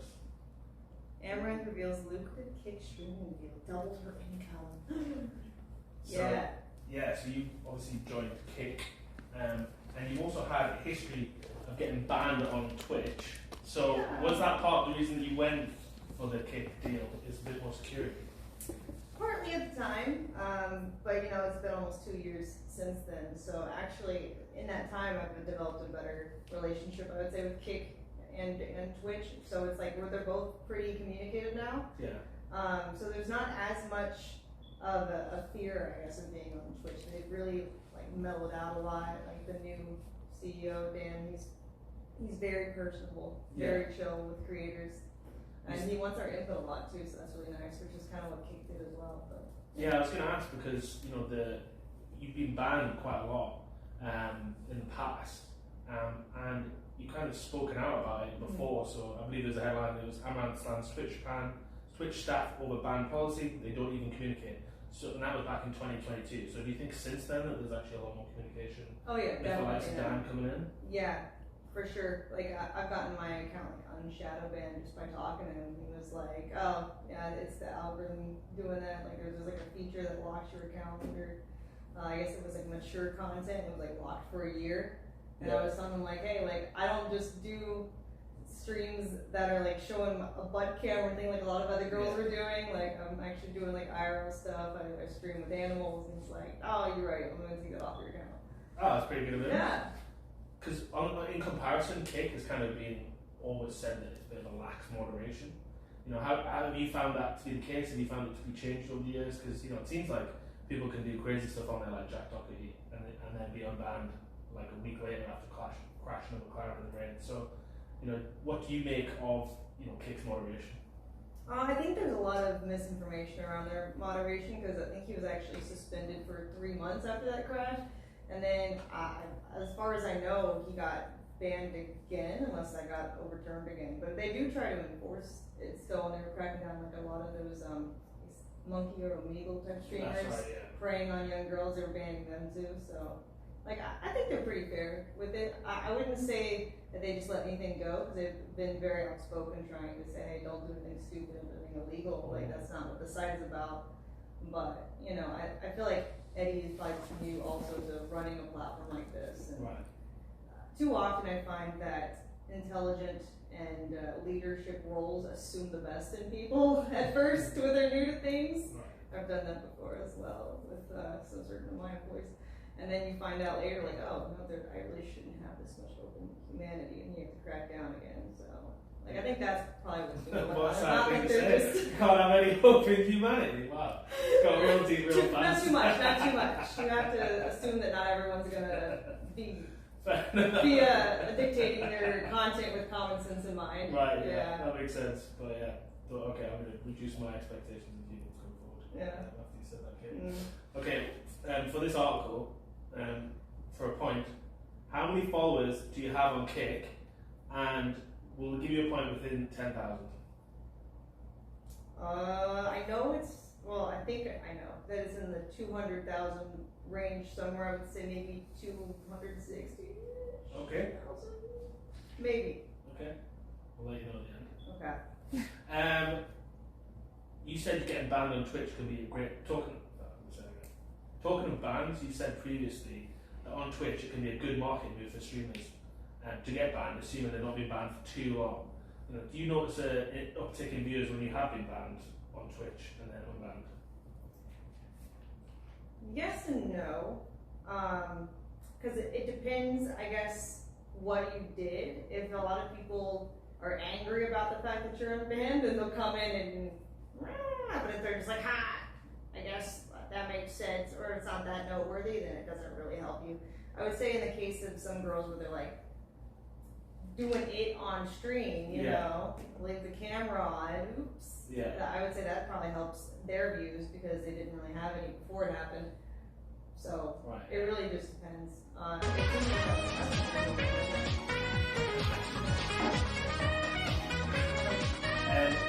And that's, you know, final on this one. You've been banned on YouTube as well. Any chance of a comeback? You know, I would love to know that as well. I've been trying. They still haven't told me why I was banned. They'll even ban my personal accounts that don't have any content on them. I was just subscribed to YouTube, ready to get rid of ads just for my personal viewing and go and ban those accounts too. So I literally have to sit through ads or get an ad block. Can't even, it won't even take my money anymore. That's crazy. I don't know why. Okay, next one. If you'd like to read it. Oh, also my YouTube note, what's weird is people can re-upload my content. So when you search Amouranth, it's everyone else's videos of the content that they supposedly banned my channel for. So clearly it's not a content issue. I think someone just has a vendetta. So someone at YouTube needs to sort it out. Yeah. Okay, well, maybe this will spread out. Yeah, maybe. People see. Maybe not. Okay, if you'd like to read our next headline. Amouranth launches new digital duplicate for fans to spend time with. Okay, so you've launched a fully functional digital duplicate in partnership with tech firm Eva AI. So here's for a point, what is the price of a 12-month of premium access? I don't know, it's not my website. I don't subscribe to myself on there. But yeah, Eva's a friend of mine. She just was launching this startup app. I thought that was pretty cool. I love all the AI stuff people are exploring. And she was like, can I use you as one of the girls on it, make a digital duplicate of you? I was like, sure, why not? That sounds fun. You've tried like an AI Amouranth project in the past. Famously, the previous one, completely unrelated, but the CEO of Forever Voices, one of the companies he partnered with, was arrested for arson. That kind of was a bit of a surprise. Yeah, I don't think anything ever happened after that from them. Yeah, there's been a few different AI type stuff too. I also put Athene AI, and he made a fans account for an Amouranth. I think it's still up and running. It still has customers on it. They're still chatting with AI Amouranth. Do you think it's a bit strange having an AI version of yourself and like people being able to go and speak to it? You know, there's been a lot of critics would say that there's kind of been it could have a potentially bad impact on the loneliness epidemic, but you've actually kind of said the opposite. You think it doesn't cause loneliness, it's probably more therapeutic. Right, yeah, I don't think that it can cause more loneliness. I think lonely people are the ones going to it, right? It's like you take an aspirin when you have a headache, but it doesn't cause your headache. Sure. It just helps relieve it a little bit. Have you got any sort of concerns because people are, you know, even though they know it's AI or should know it's AI, you know, that whole parasocial relationship, being unable to kind of like distinguish between what's real and what's not real. You know, do you ever get concerned when you have an AI and there's obviously potential issues with that? I mean, the concern is more for humanity in general of not being able to tell the difference, kind of like what we were talking about earlier, where my faith is dwindling and stuff. I don't know. That's the main concern. I don't think it's going to cause anything like stalkers or whatever more than I already have, because the AI is actually programmed to specifically discourage that behavior. So like, this is an AI experience. It's aware that it's an AI. Right. Okay. So it'll tell them like, I'm just an AI experience. Like, this isn't like a real thing. Like, doesn't give out my address or anything like that. It's not that good at scouring the internet. It has limitations. Yeah, yeah. Do you find that you have a problem in general with parasocial relationships? A problem as in like it's been caused issues before? Well, I guess the problem in that, let me rephrase. So with parasocial relationships, where do you stand on them? Because can you understand that why people feel they're connected to a streamer because the way the streamer will talk to the camera? Well, definitely. I think most parasocial relationships are harmless. It's just like when you have online friends and like a Call of Duty voice chat or whatever. Like those are technically parasocial as well. I think the only danger that really occurs from them is when people start thinking that like they're gonna be with the streamer or whatever, or like letting things that happen online between influencers like emotionally affect them and their life choices and things. I think that's when it gets dangerous. But I think 99% of them are harmless. Perfect. Cool. Do we want to reveal the answer of the AI cost? So I was thinking that we do it all at the end. But that won't work with the next one. True. Okay. Well, should we reveal the price? Yeah, let's do both. Let's do the first one. Yeah, why not? We're going to reveal the first question. Okay, so for a point, how many followers do you have? You said 260,000. The correct answer is 256,500. Oh, so you get that point. I rounded up. There we go. Okay, and the price point for 12 months of premium access, just take a rough guess.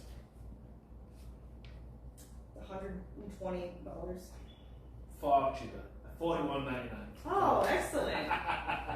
Inflation hasn't affected AI yet. No, yeah. On that topic, you said that you made $34,000 in the first 24 hours. Quite openly, you kind of figures. How much have you made from it overall? Do you know? I don't know right now. I haven't looked in a while. I'm kind of comfortable, so I tend to not look into stuff right away until taxes are due. Rich people. Yeah. Okay. Here we go. Here's the next one I'd like you to read. Twitch adds new category. Amouranth instantly shoots to the top. Oh, which one? Okay, so this is from November 2021. So for a point, tell us which category that you shot top of all of them.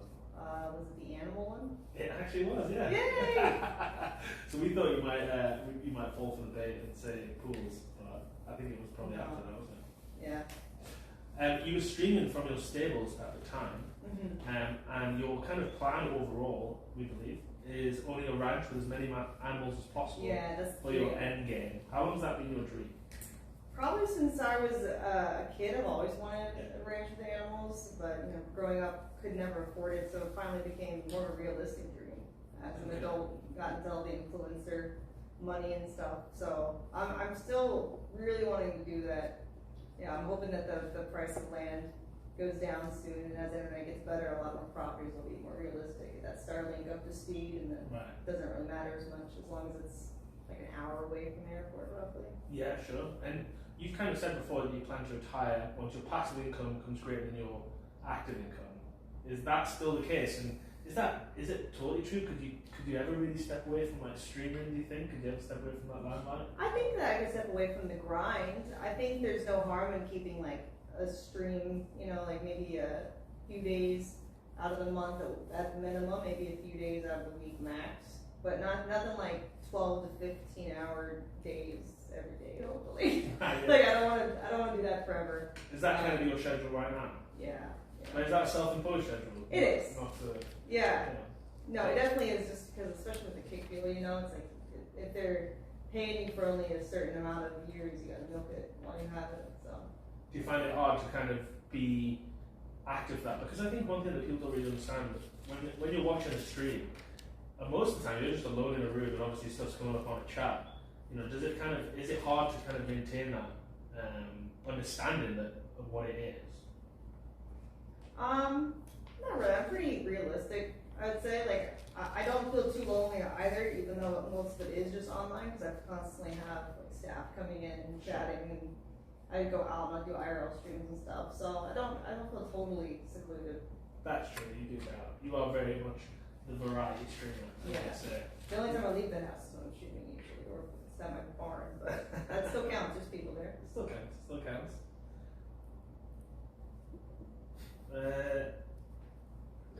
I don't think this is actually true, but you can call for it anyway. Amouranth calls for clickbaited viewers to like and subscribe. Oh, that's so nice of you to do that, Kate. Definitely. Thanks a lot. We definitely didn't edit that. Okay, next one. Amouranth reveals Twitch hot tub stream her manager refused to let her do. So for a point, what was the plan? Sleeping in the hot tub. Correct. Yeah. What's it like streaming in a hot tub for so long? Because is there any sort of unexpected challenges? I guess just my own boredom. Right. I have to reinvent everything. I've got the controller in the hot tub. We play games in it. I did banana peels from the hot tub. I think just dance a little bit, but that was kind of hard to do. It's very slippery. And is the water cold? Sometimes it was, just because I was lazy and heating up takes a long time. But, that wakes you up more.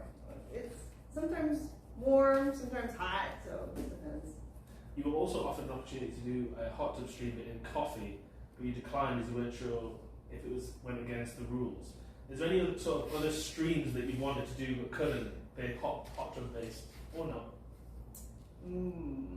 I really wanted to have like a podcast in the hot tub. I ended up doing a digital one, so everyone was in their own hot tubs. Right. But I never like pursued the idea.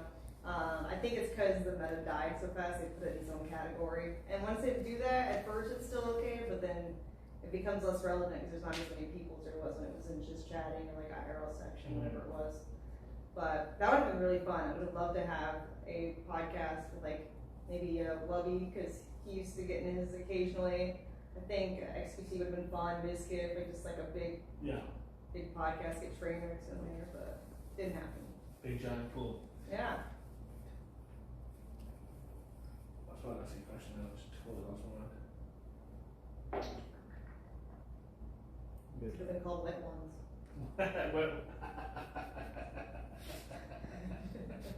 It works. Yeah. It really does work well. So, yeah, we should have done this podcast in the hot tub. That would have been fun. Next time. You've got a big streaming team. You've got a big team working for you. I've met many of them here. Very nice people. And you like to look after them. So there's a headline here. Amouranth leaves her YouTube assistant speechless with an insane $25,000 gift. How important is it to you to kind of make your staff happy, and what's it like to work for you in general? It's pretty chill, I would say, because I let people bring their animals if they want. You can bring your dog to work, how Google does. You can nap here too if you really need to, and there's guest bedrooms that don't get used. You can order food, DoorDash. I would say hours are relatively flexible, so and you get to go on trips too, a lot of perks. A lot of perks to work around. Aside from that, is there anything that perhaps you've never publicly mentioned that you've kind of biggest expense that you bought a staff member?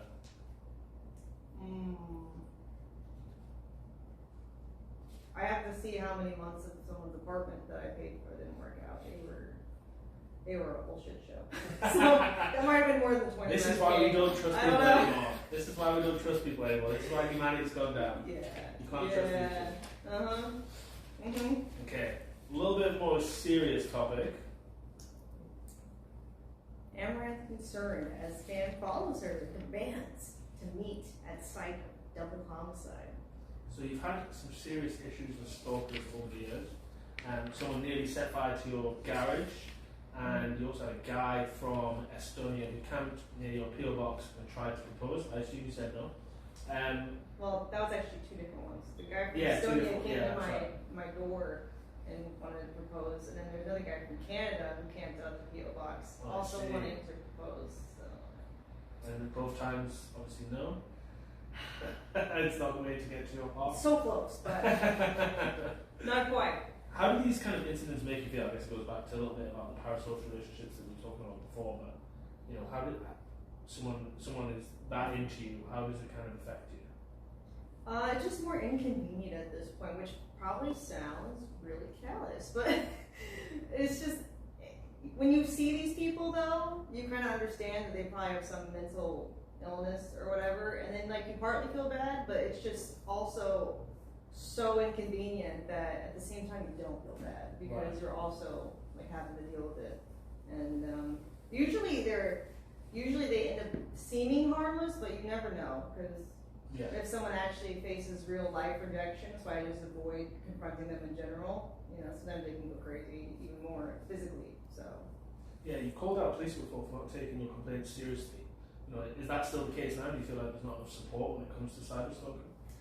That was the case at my previous house. I haven't had to deal with them currently at this one, and it's a different police unit. So, yeah, at the last one, I got swatted so much that they thought when I called in it was another SWAT. So I kind of understand the issue, but at the same time, I feel like I need a code word. For this house, I have like a red button that I can press that alerts them that it's a real thing. So. Right. Okay, that's amazing. Oh, yeah. I'm glad that's the case.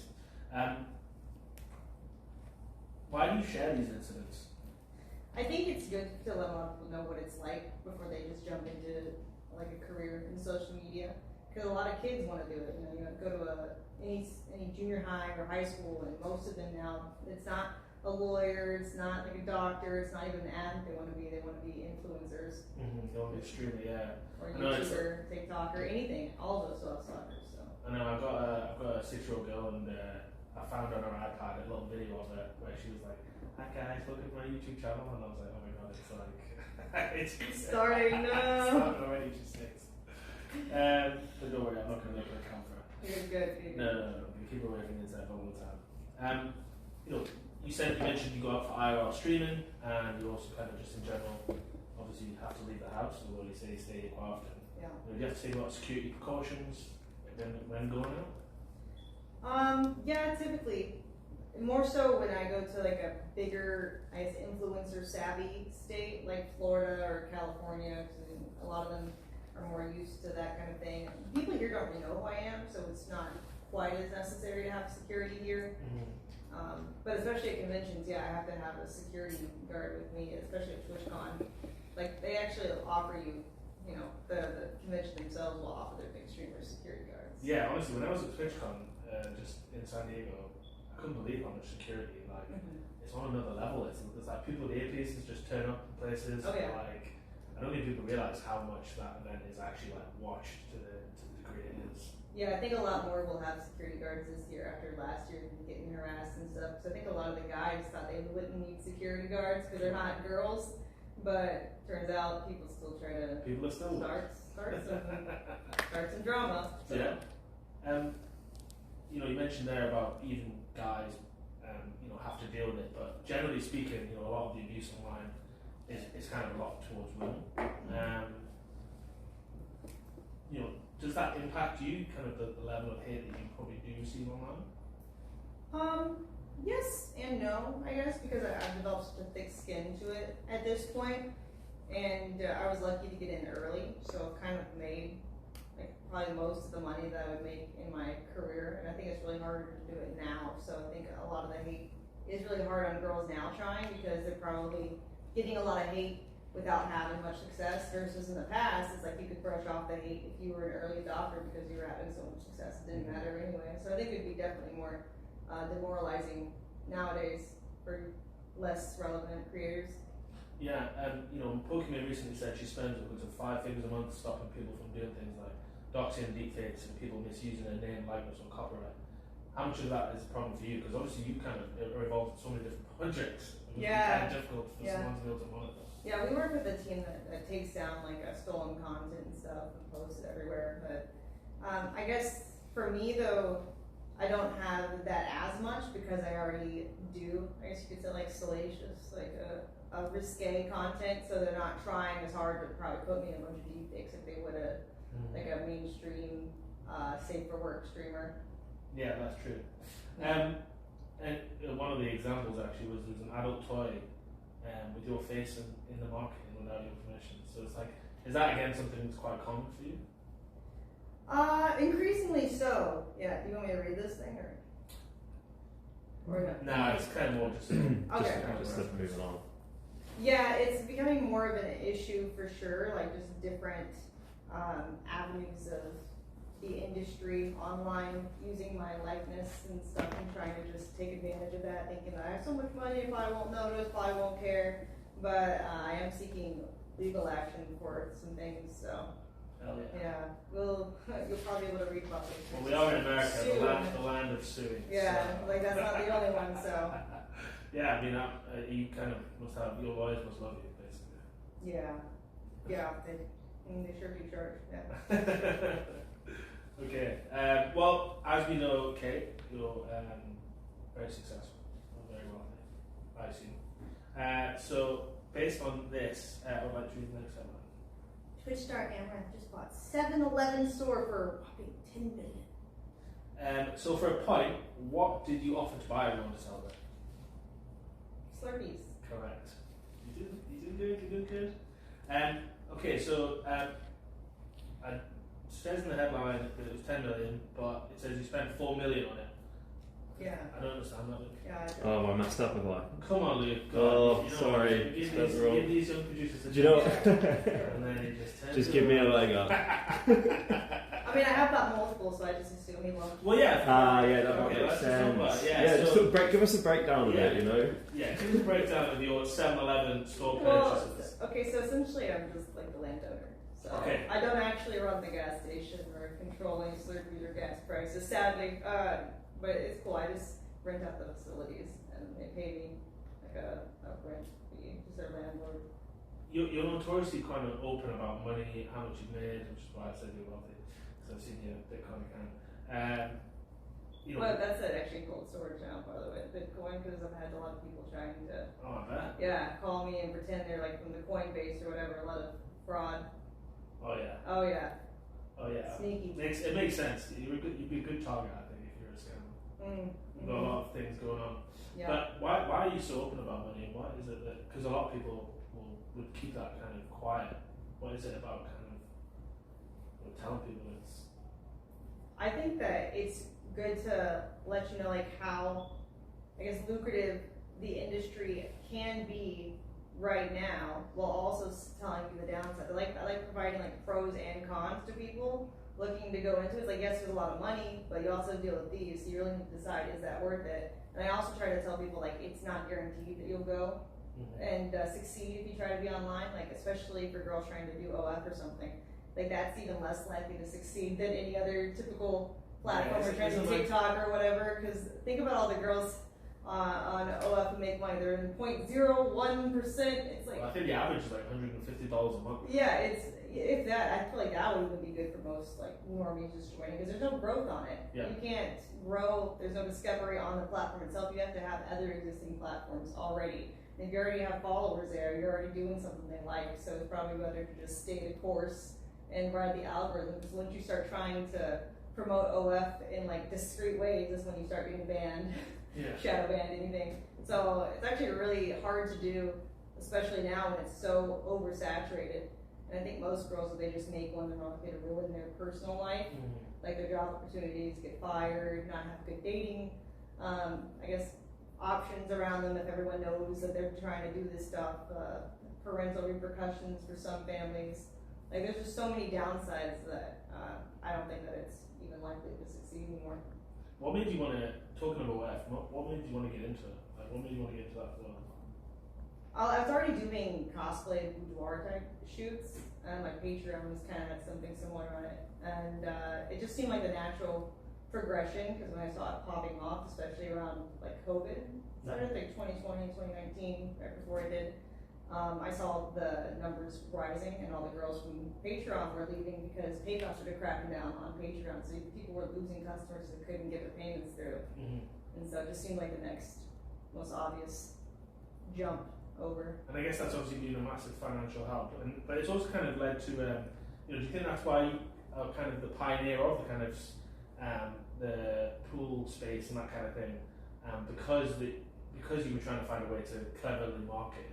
Yeah, probably. I think that's what most girls are. If they say no, they're just being dishonest. Because I've never known any girl who's especially like a Twitch streamer, to prance around in a bikini just because she finds it fun and definitely doesn't have, any other site to join. Right. Like, I just don't see that. At least not on a consistent basis. Maybe a one-off, right?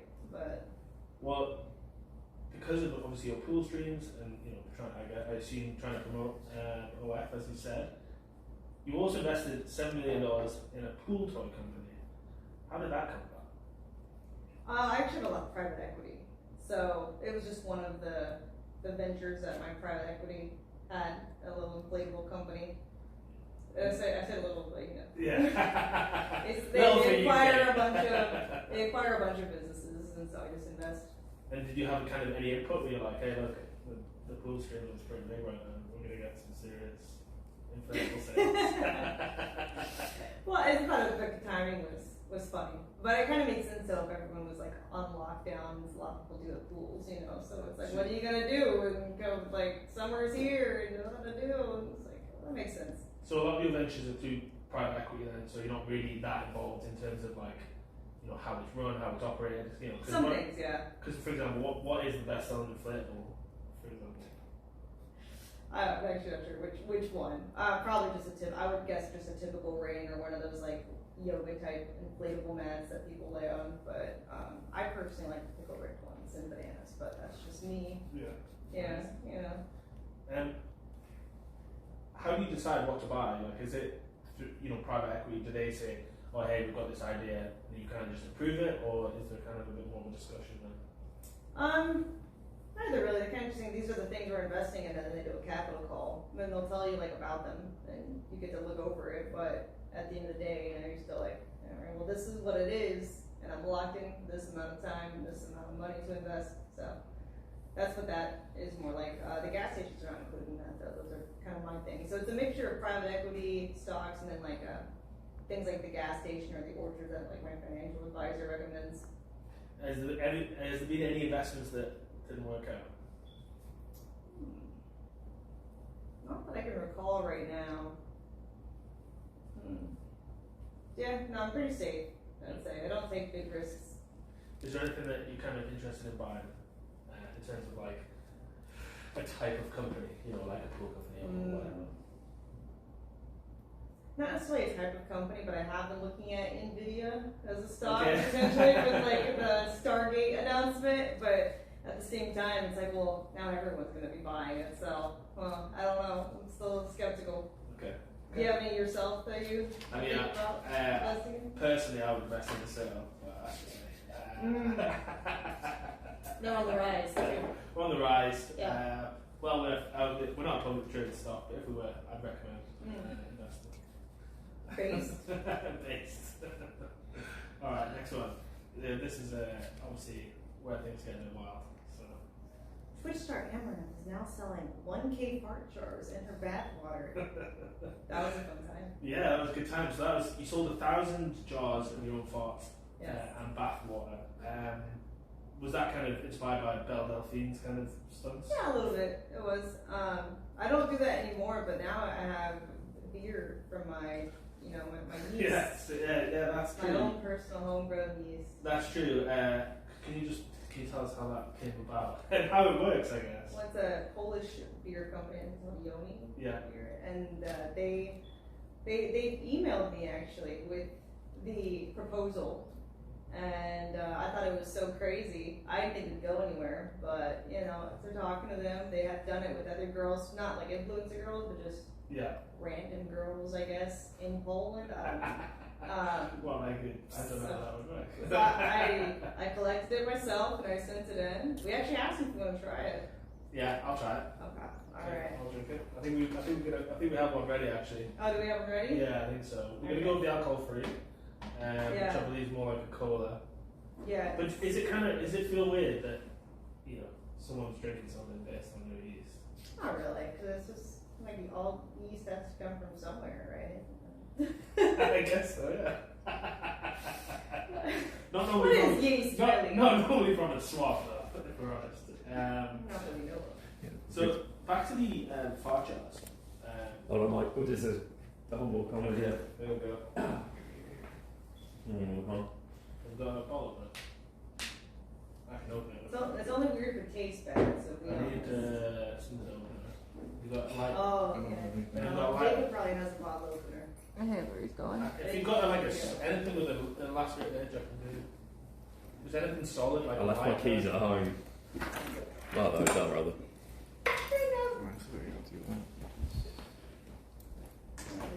He ran it off to get something, maybe. I think that's what he's getting. Check it Time check, by the way, Mike. Oh, that way. Time check, by the way. Yeah, no worries. Cool. Hey, Curbs, I got one. Always got it. In my face. Okay. Is it weird that I'm drinking, essentially? It's only weird if it tastes bad. Okay.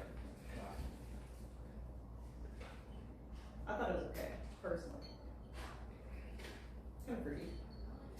Yeah, it's like kind of like a cola. I think this one's actually frozen. No, cold. Cold ones. We'll leave it at that. The Essence. Yeah, it's told not they also sponsored. drink it, so I need to watch the reaction still. I mean, it tastes quite nice. It tastes sweet. I mean, I wouldn't know that it was from you. Yeah, Yes. it just tastes like a drink. Just tastes like a drink. But do you know how successful it's been? Have you kind of had any sort of reports from them? I don't know, actually. Have we had reports? Not yet, no. Yeah, we haven't really asked for reports, so. Everyone who tasted it loves it. Yeah, so. all the reviews that I've had in person have said good things. I actually it was funny because I was going to do a taste test with Elizabeth Warren. Cause Okay. I did a activation for Progressive Victory. I think it was the liberal organization this past election. I think it was the first debate between Biden and Trump. And the next day they planned for her to try out my beer on a call with like Austin, who streams on Twitch also, Austin Show. Yeah.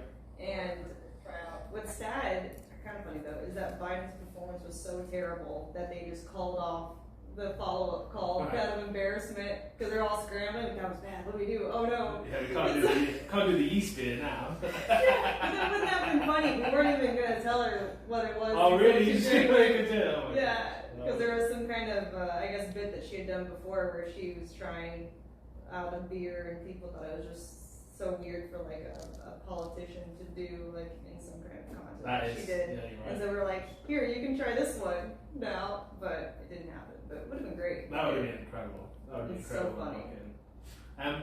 So going back to the fart jars. This is actually my job and your job.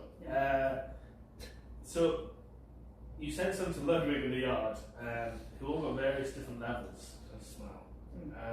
You know, every part's different. Did you have to adjust your diet?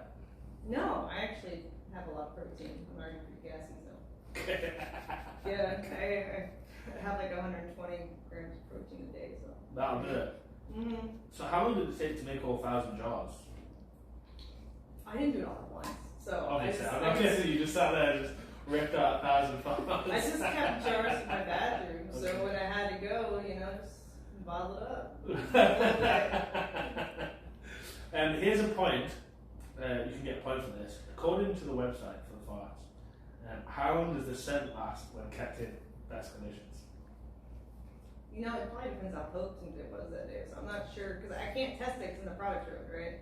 Right. I don't want you to open it. But what does the website say? It says the website says how long does the scent last when in best conditions? So what's your guess? I didn't write the website, but if I had to guess, a year shelf life. I'm afraid not. Under best conditions, 20 to 30 days. Do you have any plans to They don't age like wine. They don't. It doesn't age like wine. No. And of course, for people out there who've never got a chance to get a jar, do you have any plans to bring it back, or is that kind of more of a one-off stunt? I feel like it's a one-off stunt for now. Unless someone else does it and I have to beat them at their game. But for now, as long as no one's making it and it's making viral headlines, I'm off the fart business. Do you think that it's like... Where's the question now? Yeah. When you do something like that, I'm guessing it's just purely from, yes, you sold the jars for $1,000 each, but you're going to make profit on that because it's naturally occurring. But is that is it essentially a marketing stunt? Yeah, essentially. So I know people were right about it. So yeah, if you can get free earned media plus some profit sales in there for relatively little effort, then that sounds like the best of all worlds. Facts. Mm-hmm. Okay, fair. Okay, and yeah, I mean, I can't really Crypto bit, it's hard to put in straight after that. It is. I hadn't considered that. Hey, we could discuss it and pretend it's part of the last segment. It could work. A bit about the sort of broader business opportunities. Let's do that. And then I put it back. We've got continuity issues now. That's fine. Okay. And then we'll put it back after this question. Okay. Talking of crypto, you've been open and you talked about cold storage. You put in cold storage now. You've got over 20 million in crypto. What's your kind of thoughts on crypto in general? You know, have you been involved in any kind of the latest meme coins or shit coins? I don't do meme coins. Now I have thought about starting one, and because I feel like I can't be canceled for that because people already call me Amouranth, so I feel like that's just on brand to have one. So I'm maybe. Who knows? You could call it Amouranth. It would be good, scam coin or something. Scam coin. I mean, why crypto? Is it just because it's something you've been advised on, something you're interested in? It's more of I believe that people believe in it. So I don't know if I necessarily believe in it, but I know that other people do. And have you made a significant profit on crypto so far? Yeah, actually, because I bought in when it was still like 67,000. Right. So Okay. yeah, I was pretty early, before it shot up crazy. Where do you see the kind of future for crypto? Are you bothered? I don't know if I'm bothered more to see where it goes. So I know there was that whole sham with OneCoin or whatever, like a few years ago now. Right, yeah. So I know people are kind of, in general, at least I think they should be, more skeptical about like just buying into like new coins popping up. So I'm surprised people still buy into meme coins so much. It doesn't really make much sense to me. Well, yeah, I mean, I know this from our camera guy, Kirby over there, but he essentially just tries to get in and get out as fast as possible. It's a game of hot potato. It's a game of hot potato. Yeah, basically you have to get out before they rug pulled it. Yeah. So you got to guess when it's reached the What do top. you think the average time is then? Depends how good the meme is. Okay. It's by market cap. 5 million is good. 50, and then 100. People play psychological levels. Oh, it's a So it's all about the market cap. Yeah, and it's who's going to list it next. Yeah. Perfect. Okay, we'll bring back the beer. Is it beer? It is cold, but we'll move on with that. It's kind of like root beer mixed with Dr. Pepper, Yeah. kind of flavoring. It does, that is true. Right, next topic, Amouranth. It's slightly different. Amouranth is now co-owner of an esports team, the latest shop business move. So, you invested in a team called Wildcard Gaming, we're based out in Houston. Yeah. For a point, which two creators did you say you admired for what they had done in the esports world? I think it was 3, but Ludwig, Moist, and Skystoves. Perfect. Yeah, we don't actually have. Yeah. That is correct. Okay. Good job. I'm not sure Ludwig was on the list, but I'll accept defeat there. Sorry, that's good. Trick question. We'll get him in the headlines, so that's good. What made you want to invest in an esports team? Esports notoriously the biggest money pit of all time. So what's kind of the incentive for you to do that? Well, I feel like out of all of them, Wildcard's been pretty standout. They're not like having a bunch of parties, being reckless with their money, and they're doing pretty well. They did pretty well this past year. So I just felt like it was something new that I haven't done before, and that people would write about, especially. So I was right.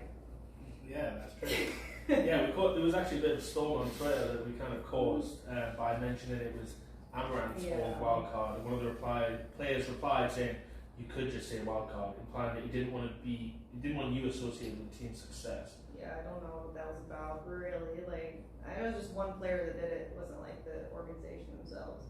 But I just thought it was kind of interesting that, like, in one game they're chanting my name afterwards, and we have like a video of it. As some kind of like morale, like, yeah, and then later on Twitter, they're like, Amouranth team. I mean, as I pointed out, we had a discussion on Twitter that it was, that is because it would then get Wildcard more views. Right. Yeah, I feel like it makes sense, but a lot of people disagree. It's okay. A lot of creators.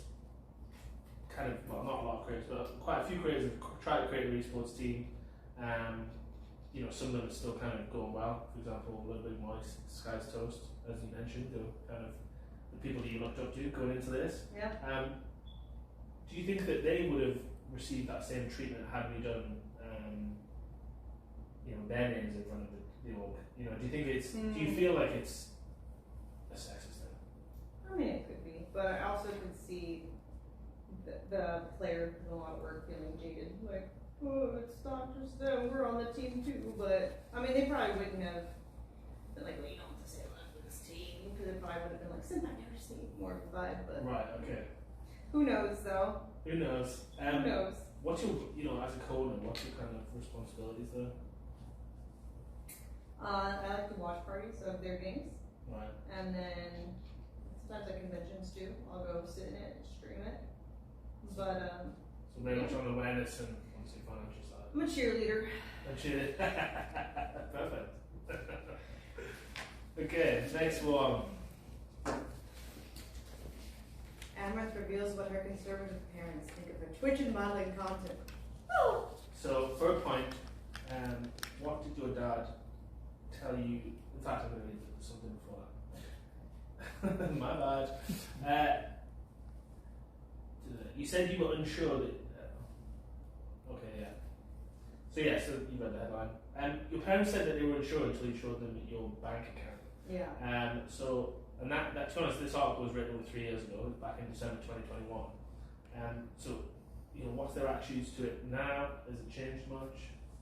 I said most of their concern was actually for my safety, because it was when I first started being in the news for stalkers and stuff, and having that Estonian guy especially. And I hadn't really discussed them how much money I was making, I guess, before that point. And so I had to tell them I'm getting swatted, Mom, because it happened. I think the phone call I remember happened after they also got swatted. Okay. They swatted my parents' house too. And so it's is this really worth it? I'm like, Mom, I'm making $1 million a month. And she's like, okay. I'll deal with it. That's amazing. So it's still be safe, right? But then also we understand it's a very unique situation. So when you were on the co-op in 2019, you revealed that your dad helped you deal with weirdos in your DMs. For a point, what did you tell them? What did he tell you to message them? So much. So when you're sending, you've asked for his help with the weirdos in the DMs. What was his response? Probably the most Texas response I've seen. At one point, he told me, well, if they come over to your house, you can shoot them. It's good content. So, I don't know which one. What was the answer? Because that's the one I mean, should we give half a point for that? I would give the full point. Why not? Your dad said, in essence, it's right. Tell him your dad has 7 guns. Right? Oh, okay. Yeah. So That's the same thing. Yeah. You obviously stream all the time, constantly. What's your relationship like with your parents? Do you get to see them that often? Do they nearby? Do they come around, kind of thing? Oh, they live nearby, and we get together for holidays a lot of the time. We're occasionally, they'll come over and see the animals. So I wouldn't say it's every week, just because I don't think anyone wants to see their parents every week. No offense, love them, but but I moved out, for a reason. Everyone likes their space, and I mean, we still talk often. My dad sends me memes multiple times a day, so it's pretty chill. So, when you started to become famous, what was it like for the people around you that kind of just knew you as Kate, the girl from Houston? What was the kind of, what changed? How did they react to it? A lot of my friends that I had before got kind of salty, I think, when I first got into it, because I wasn't making enough money or enough clout yet for them to want to leech on, so instead they distanced themselves. And then you see them start to come back around after your net worth gets released and stuff, and you become more viral. Yeah. So you find out who the fake people are really fast. But I guess I don't have that many friends left over from my days before. I guess about the most normal type of friends I have are the people at my horse stable who don't know my online stuff because they're not involved in social media. Yeah. Yeah, I think I guess having that separation. Is it nice to have people that don't know you for who you are, if that makes sense? Oh yeah, definitely. Or don't know you for what you're known for, right? Yeah, they don't want the online stuff, just offline. Do you find that people treat you differently, or do you think it's? I would say yes and no. I guess because it depends who it is, right? I think guys definitely treat me different because I see it more as like a prize money associated with it. Okay. But girls kind of who aren't involved in social media treat me like a normal person. Okay. Yeah. Okay, next one. You want to read that? XQC bans viewers and loses it with Twitch channel for Amouranth stunt allegations. So this is back in October 2022. XQC was banning viewers who called your split from your husband a publicity stunt. Mm-hmm. Did you expect to get, the level of support that you did from the community? Because I know that was obviously a difficult time for you. Right. But it did seem like a lot of people rallied around you at the same time.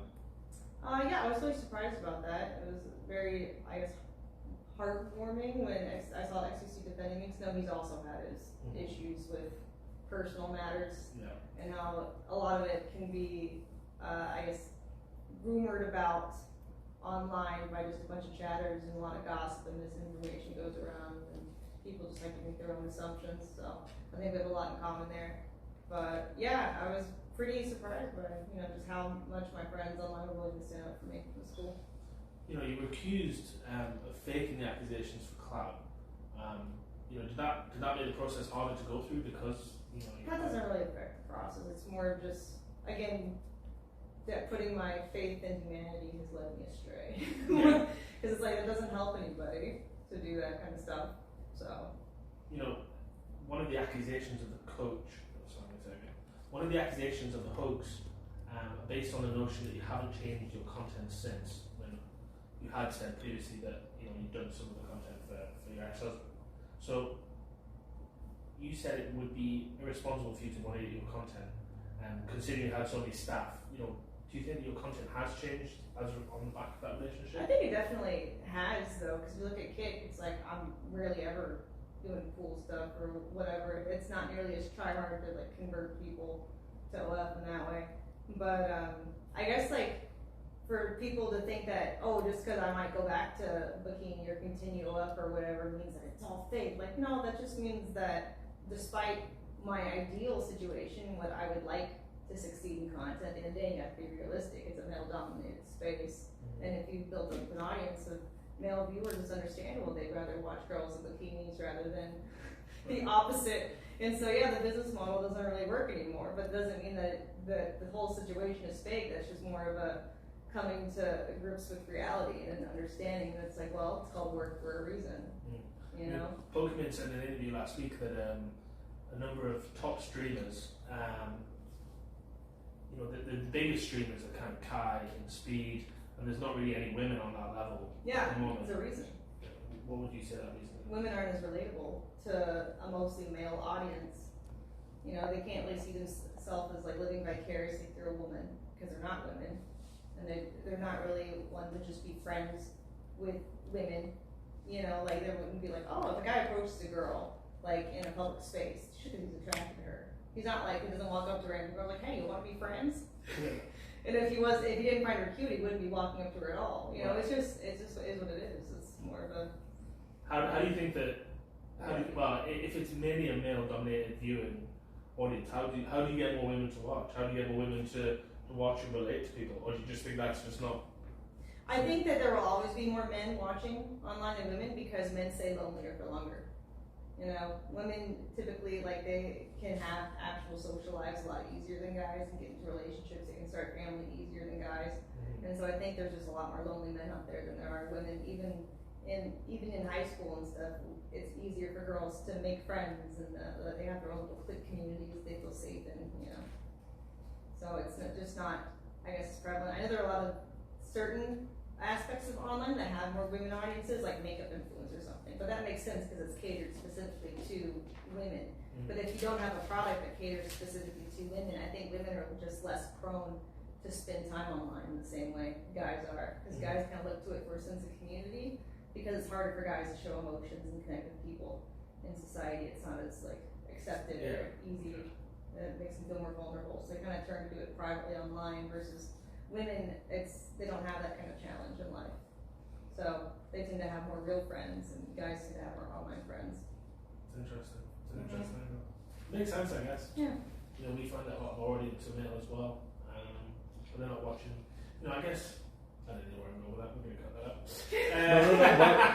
I was actually quite interested in what you had to say. Did you have an interesting point? I don't think so. Cool. I think I could make it. I don't know. It's not worth it. Cool. That's good. Also, time check.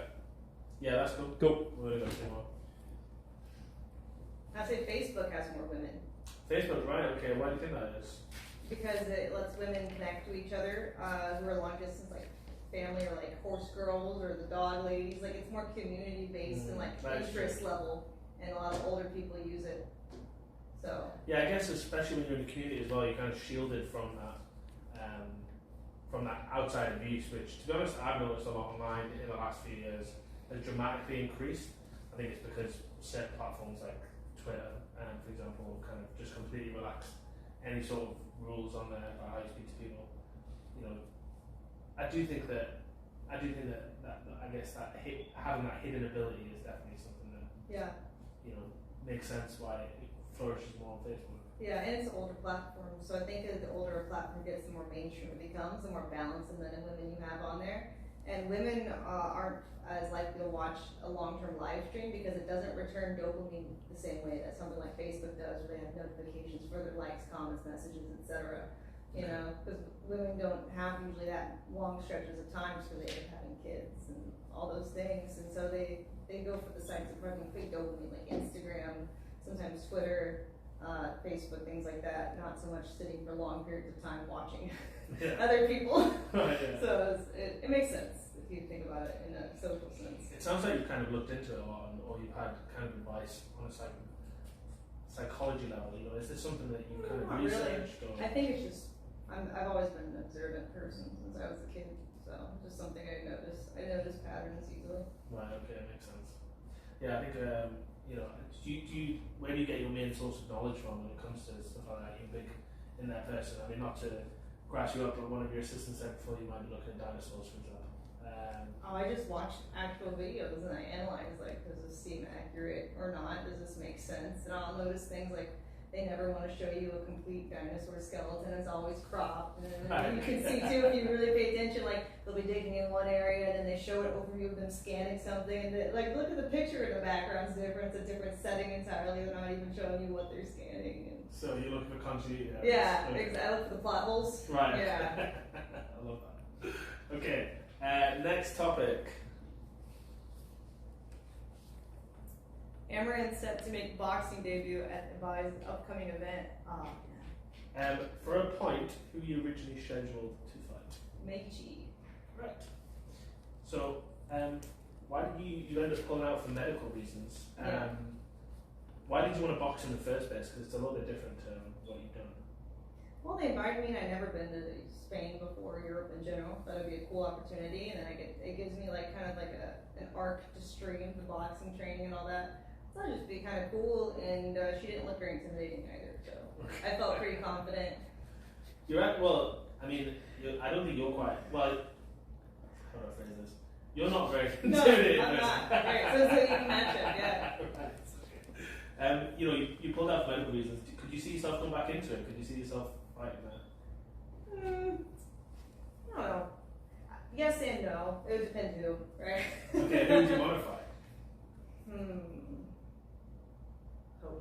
Pokemon, that'd be a battle for the ages. We can pillow fight. No contact. Paid tickets only. The business is always working. Hot tub boxing. Make it happen. Okay, for our final one, I think this is the most random one. Twitch streamer Amouranth has a weird eating habit. Everyone's freaking out. Oh my god. So this is actually the second time So we've covered this multiple times. This one's originally from February 2019, but we actually did a follow-up in July 2019 when you choked on something. What was it from the point? Sorry, Mike, could we ask what the weird habit is? And just to establish that. Okay. It's all good. It's my fault. So, okay. So what is the weird habit that we've covered there? Oh, people were like freaking out because I was swallowing like pasta and chicken and stuff, but that's because I had braces, so I couldn't chew. It was both my gums. And people were like, oh my god, because they didn't realize, I guess, because I had the braces that go on the inside of your teeth. Right. Okay. Do you still find yourself doing it now? No, I chew everything now. Okay. I haven't choked in a long time. So what? For the point, what did you choke on? Was it macaroni or was it chicken? I don't remember. If it was at the same time, this was a different time. I'm gonna make a guess. Chicken. Close. Pasta. The other one. Which is kind of impressive to choke on, really. It's quite soft, as you've worked out, because did you get a lot of notoriety from that kind of? Yeah, people come up to me all the time like, you're that girl that choked on pasta. I'm a big fan. You inspired me to become a snake. What do you think was the most impressive thing that you managed to swallow whole while having your braces? Was there ever a time you're like, that was risky? Not really. No. I'm not a big risk taker. And any other weird habits that people don't know about? Weird habits.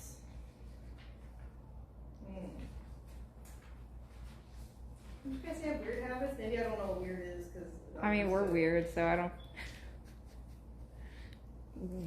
Weird habits. Looking for birds. That's not really a habit. I mean, I do love birds. Yeah, pets. I like animals. I feel like that's not weird. That's just, some might call it animal hoarding. I call it shepherding as God intended. Yeah. Yes. Nice. Yeah. That's obviously a bit of a strange headline. What's the weirdest headline or rumor that you've seen about yourself? Weirdest headline or rumor. Y'all are the ones reading stuff about anymore. Can you think of something that was weird? Oh, also I meant to bring up with the boxing thing. I just thought about it. I actually was reached out to by a guy who did boxing. What's his name again? He was in my Instagram DMs. Austin McBroom. That one. Oh, for social clubs.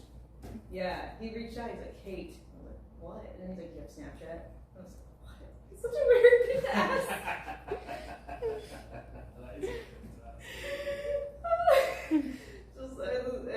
She told me that he was divorced. I'm like, oh.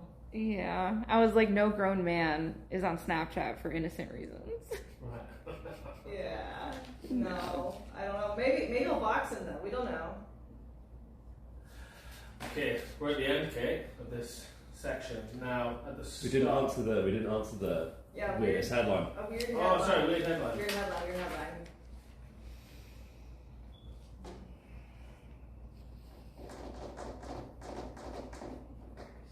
No, look, I have notes of your headline. Anything weird? Is there anything you want to call us out? Why not?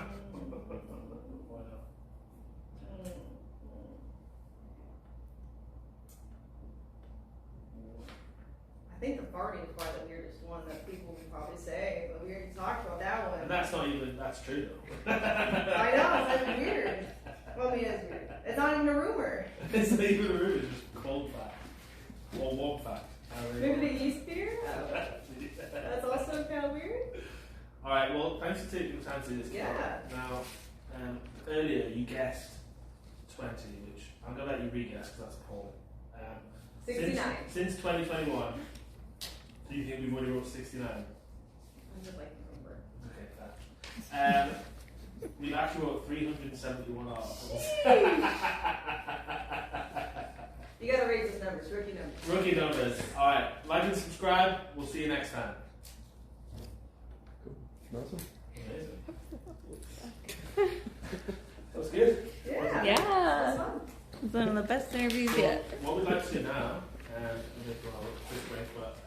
we want to do ask you a bunch of questions. Yes. We want to move your position because we don't want you in the same spot. I think that's okay. Yeah, break from my ears, talk to me for a little bit. We just do it over here. I don't think you need to move. We just don't want it in the same shot. Yeah, I think we just move it so it's more like Okay, that's fine. face on the thing. There's the couch, or would that be too difficult right there? I'm not the guy to ask, to be honest. No, Mike's just my boss, but I tell him what to do. It's a very like confusing relationship we have. Someone with the most limited amount of information has come back to me. I just give Mike information and then you ask about it. So it works. I'm happy to do it on this. I'm happy to do it on the couch. Yeah, that works. Kirby, are you all good? Yeah, it's just out where I want it. It's right there, just my scooter a little bit. Did you put a watch on? Yeah, because this one will do without the mics. The sure mics. Is it cool with that? Yeah, it's cool with me. As long as we've got power mics or something. Well, how much the head range? Yeah, when I was thinking about her lens, I'm like, I learned who she was when I saw that. It's going to be a 9 by 16, but we are just shooting 16 by 16. Like just being asleep. I mean, I shot at 69 last time. Yeah, it's more like that there were people that Do you want me to leave Yeah. room to also do a 9 by 16? But probably the beer one was I think we're going to do that after. Which one is cool? Do that. That's like Oh, we should get at the studio and be like, No, sorry. So, order for these 20 questions, 369. Yeah. Talk, 69. I'd be like, what have you done? I can't lose this We need game. to set up we should have them Maybe like, set up just a boom on her. like a game. That's what I was thinking, yeah. Yeah. Because it sounds fine in here. Yeah. Should get into asthma in space. That would be so invasive. That's You cool. didn't really introduce that to her. Yeah, well. What? That was fun. That was good. Did I forget anything key? We'll talk later. No, you didn't. If you did, it's my fault. Did you take any pictures? Yes. Just one over there. Only one that was like kind of plugged in. I couldn't really move. No, yeah. Apparently, Marvel Rivals director laid off his entire Seattle-based team. What? Oh, we're on live. Yeah. Is the audio on? I don't think they can hear you that well. No. Okay. Yeah. Didn't Yeah. realize it was No. mainstream. They were just talking about how pretty Kate is. Fair. Oh, okay, cool. What was that live stream? It's such a What? nice day. Oh, it's chat.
we'll go with something like Beast.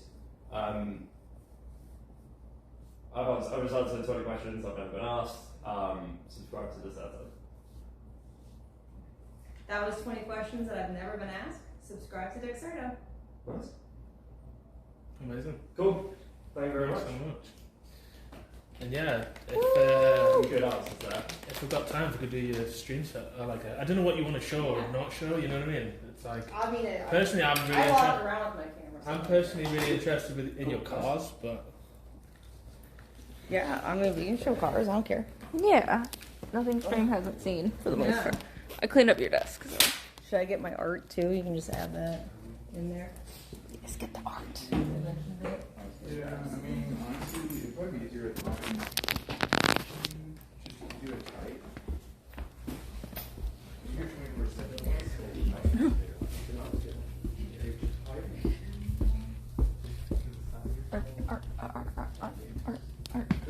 Art.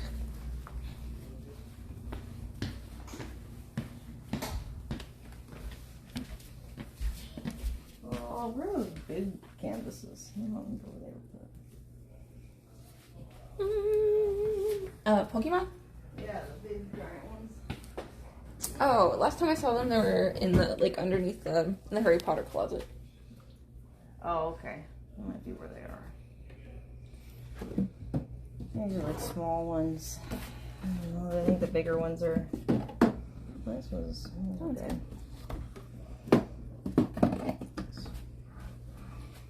These are okay, but they don't have as much detail as the Rapidash one, or the ponytail one, I mean, and the Mew. These are kind of more messy. I can go look for them while you show them around, or I can tell Jacob. Yeah. Oh, it's still sitting. There he goes. That's all we know that.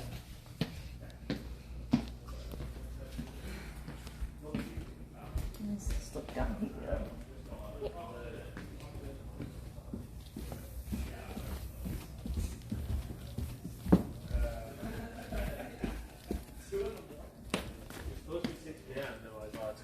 really late, and we were like, okay. Hey, Jacob. Like 11 p.m. and our sound guy had to go. Can you hold this really quick, or go find something? Yeah. Let's go, Chaser. Yeah. Okay. Go, Chaser. I'm trying to find her art. Yeah, we're looking for. I found one of them, but I was looking for all my other ones that I brought over. I thought they were brought over. They're like bigger Pokemon paintings. Have you seen them? Oh, like they used to be at the other house. Yeah, we brought them over somewhere. Are they not in the master? I don't know. I don't remember. in the studio. Okay.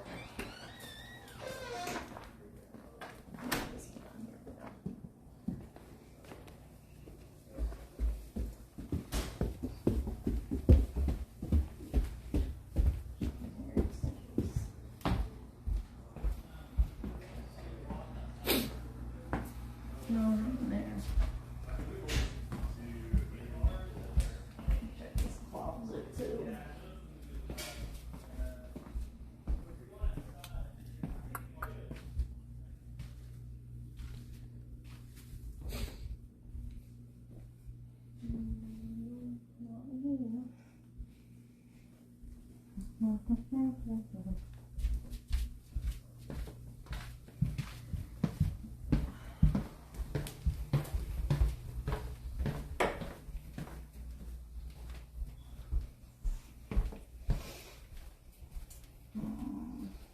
Let me see.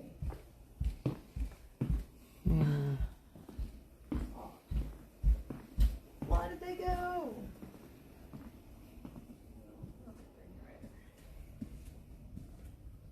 Nope, not in here.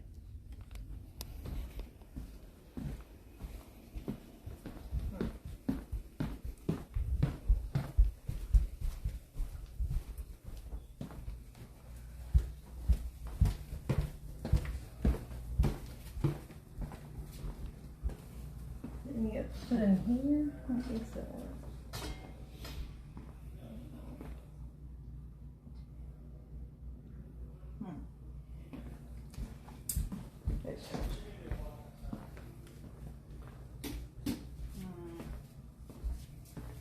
seen them recently. Are they hanging up or? No, I don't think they were.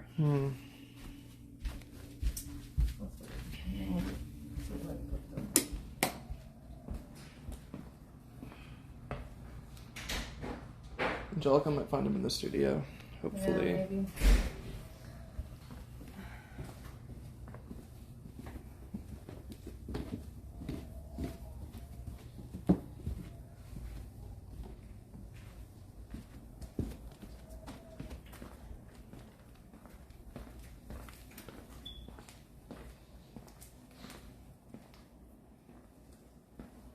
But Luke, you're going to or you're going to be asking questions. Yeah, that's right. I'm just going We don't close. Yeah. So I'm just sort of taking because they were very general questions. So just going to be. Let me work on yours. Put it on that side. Or outside. I think we're going to be. Oh, I thought we were going to do cars. I like to do cars. Yeah, they're outside. This thing.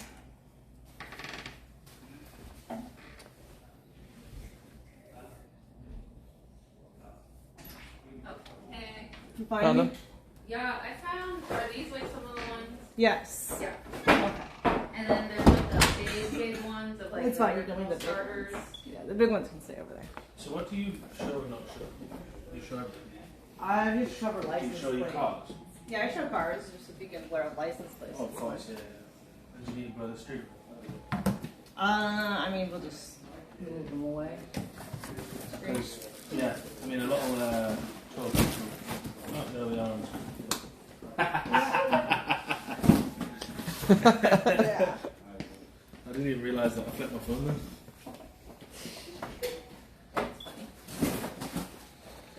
I just need to put these on the table. I can just put these on the table if you want. Chad's being Chad. The shot.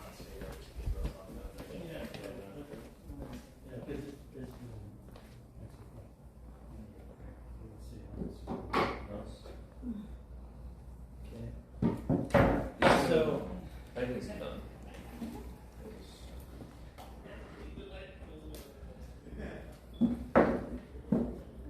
let's see. I was a Lisa Frank kid. I can Sparkles. Yeah, let's put this on the bottom. There we go. There, it can be like. So then, I need to get you wired if we're going to do it. Yeah. And what I'm going to end up doing is probably just. Let me get a belt. Can you take We're this gonna for be a second? walking Well, around. Go type I up thought on I could the just email. drop it in the Sure. back, the transmitter, and just hang it because this is pretty tight, right? Yeah. You think so? This is tight. Yeah. So I was just going to come around the neck and drop it down. That's how I was Okay. going to do it. So we'll try to be hold on just a second.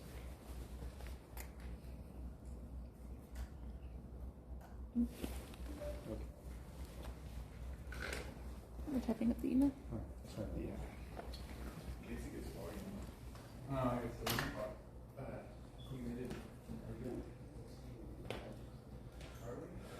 So yeah, what I'm thinking is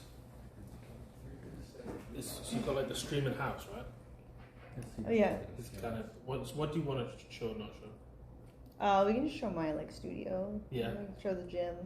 Show the cars. Yeah. Yeah, perfect. Yeah. I won't be on camera. It'll just be you, but we'll speak from Sure. behind the camera. That's fine. Perfect. And all you viewers, make sure to follow Dexerto on Twitter. Dexerto. Yeah, they were asking and someone kept saying who you guys were, so. I appreciate it. And thanks to Kate for being a great host. Yeah. No. Of course. Well, you say of course, but not every influencer understands the power of the medium, I'm afraid. Yeah, well, you know. Is it okay if I grab some pictures of this just for the Yeah. questions? Yeah, go like, for it. because we need to show this stuff off. Yeah. Okay. You want to Yeah, tuck we were that? hoping you would. There you go. We were hoping you would. Yeah. So that needs to go upside down, right in there. Yeah. There we go. Boop. Lift that up. There you go. Yep.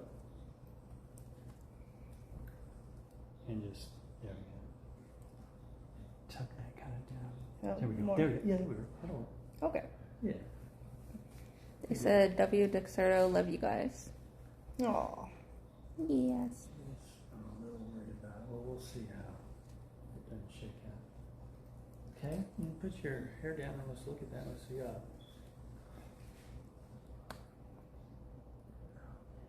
Hold on. Is it fully rated?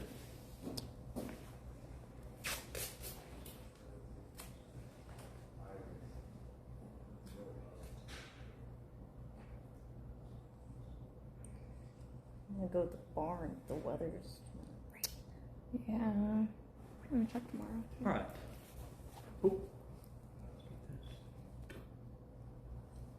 Yep. Cool. I'm gonna get some shoes.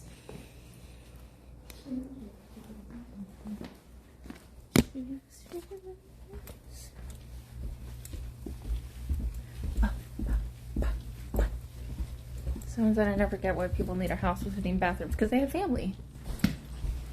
House with what? Like 15 bathrooms. It's not 15. Yeah.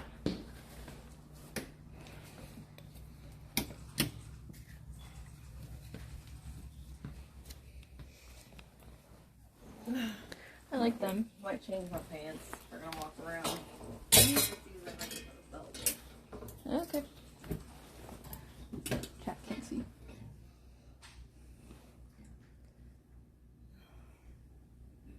It's crazy why a house so big if you don't use most of it. Well, I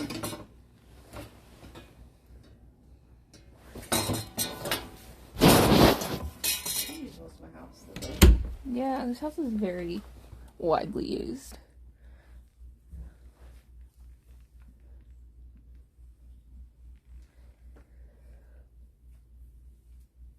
So we're going for a hike to the studio. Also,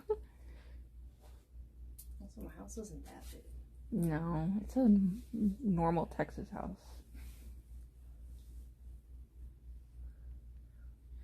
Like Shaq's house. It's so big. I'm not familiar with Shaq's house, but he's a big person, so maybe he needs it.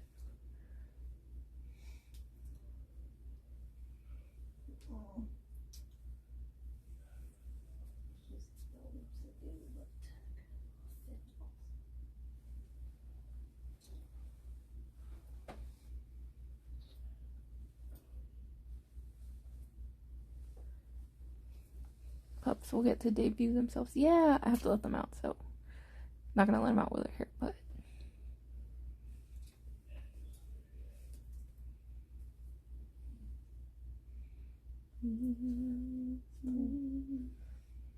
Look at them.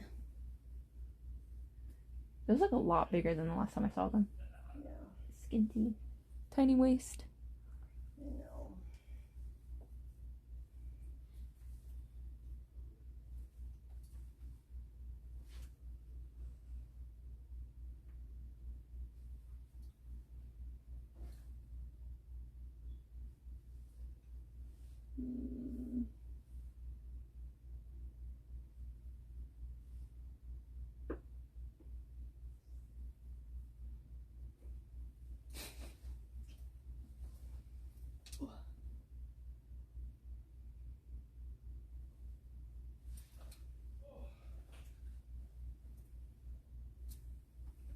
Let's see how these look. Cool.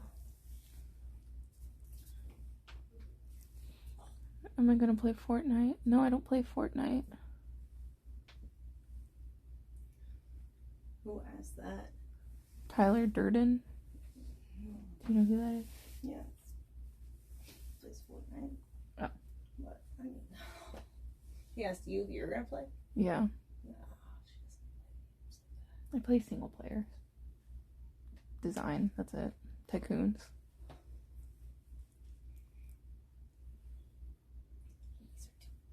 Use these for TikTok, jeez. Camel toe eat. Too much, too much.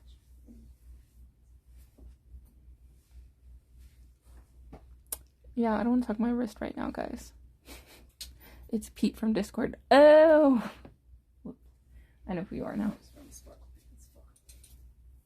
They match, so.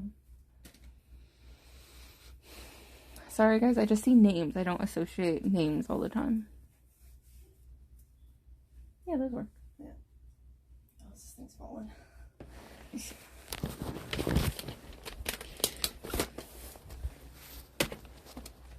Didn't he tape it? I don't know. Did he? I don't even know how we put it.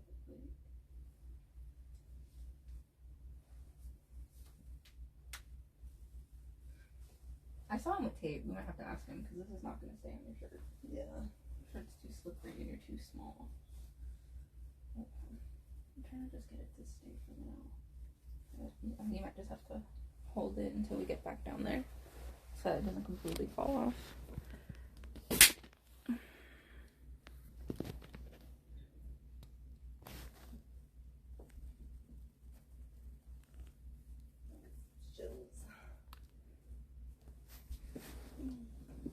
Do you need socks? The long ones? Sure. Okay, I'm turning them to you.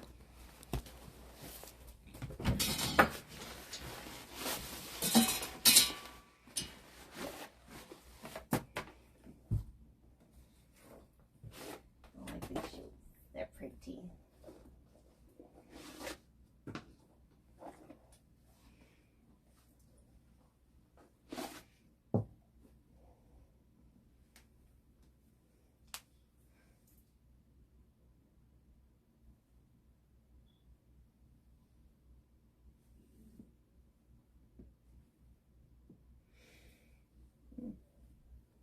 The battery pack's falling.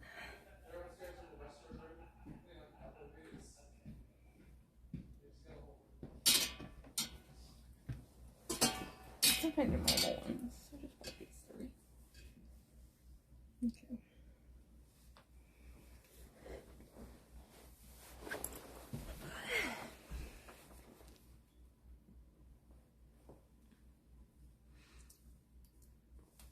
Deaf guy.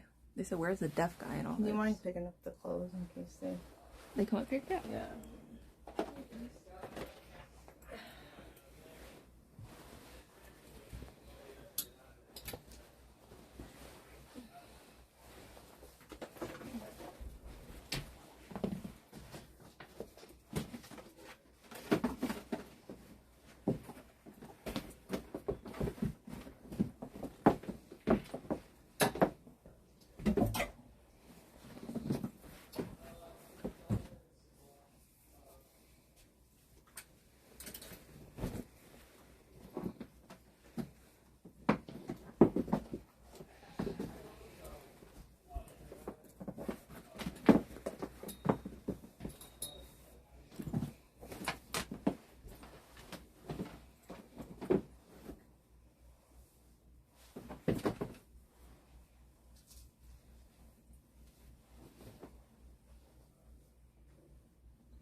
I can just put a whole jacket on too.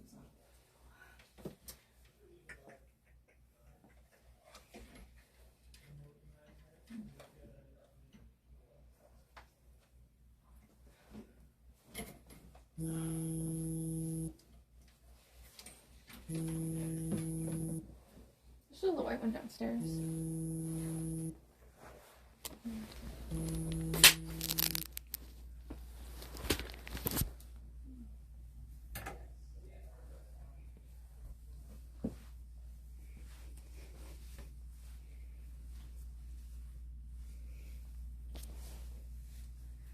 This is cozy. I'm gonna go with it. Hot tea.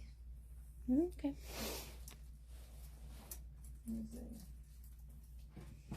They're over here. Stretchy belts. Mm-hmm.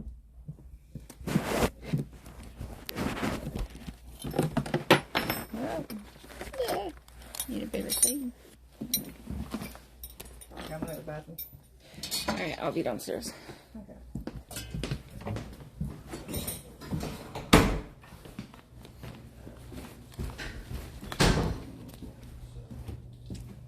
Oh gosh, I look tired. Don't look at me anymore.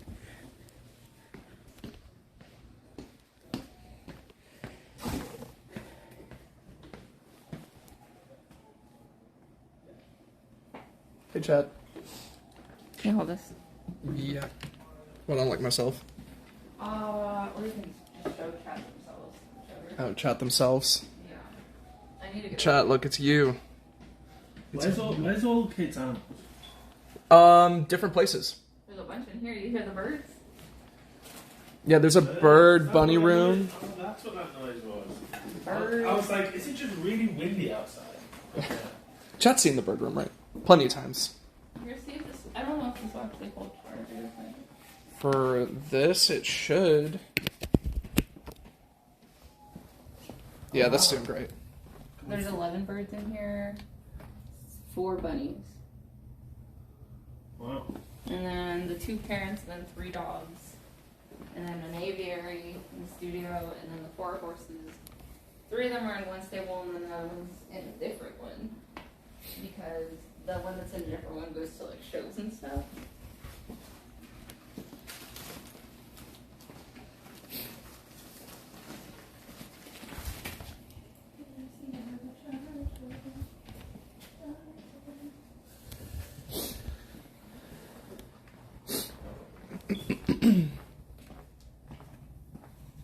The bunny room.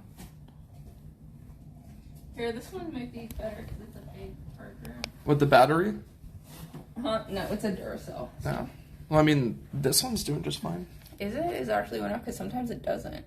I think it's going to maintain it at best, to be honest. We'll see that. Here, try this one then. Take this. What are you guys doing after this? Yeah, let's go some stress. Where are those ones? I'm gonna get some Whataburger. It's fun. As you should. Yeah, but then- Oh my god, my burger's like out in the open. Is that from Whataburger? No. Ah. Ignore it though, please. Where is it from? Mighty Burger. Never heard of it. It's not really good. Oh. It's not the corner gas station, is it? No. Oh, okay.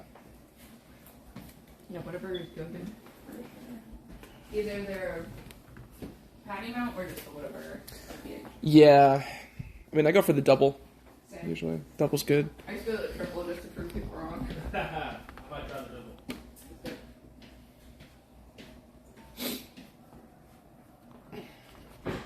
Yeah, I think the battery's doing okay. Hold on, chat. I'm gonna post you up. If I can get this to fucking... This tripod doesn't want to cooperate.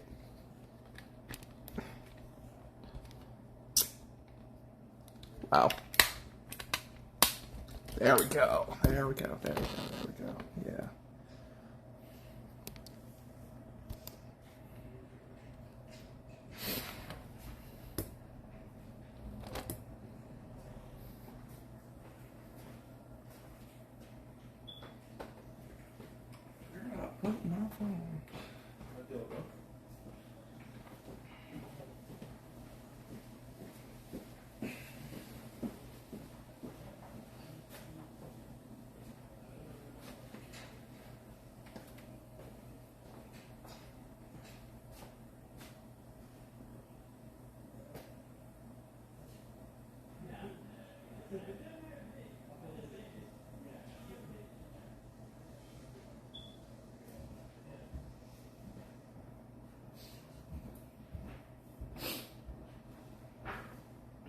I'm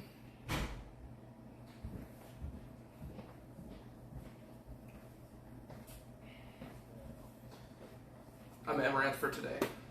Or for the next 5 minutes.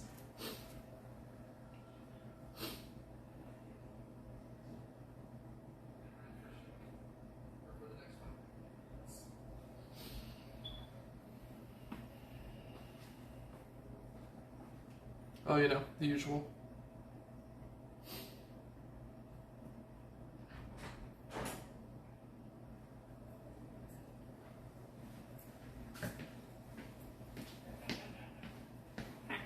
You want to come on stream for a bit? Help entertain? You have to go.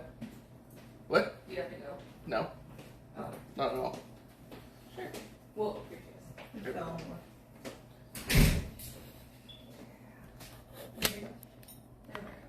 Where's the sound guy? Because this isn't sticking. This isn't saying. I think they moved outside. He's got the whole setup on him. So probably he has more tape. Hopefully. Yeah.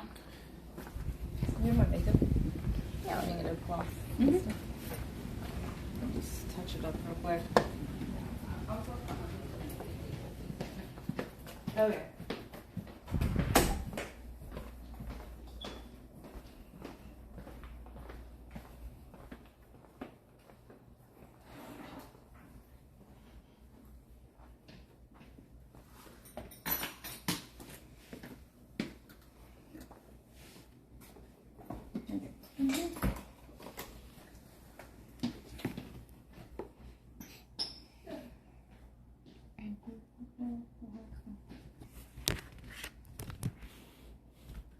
Anybody else try the beer? They did. Mike did, right? Yeah, I'm talking to you, yeah. Yeah. But did anyone else? I don't think they did. We have more if they want to. It's just the alcoholic one. We only have one left.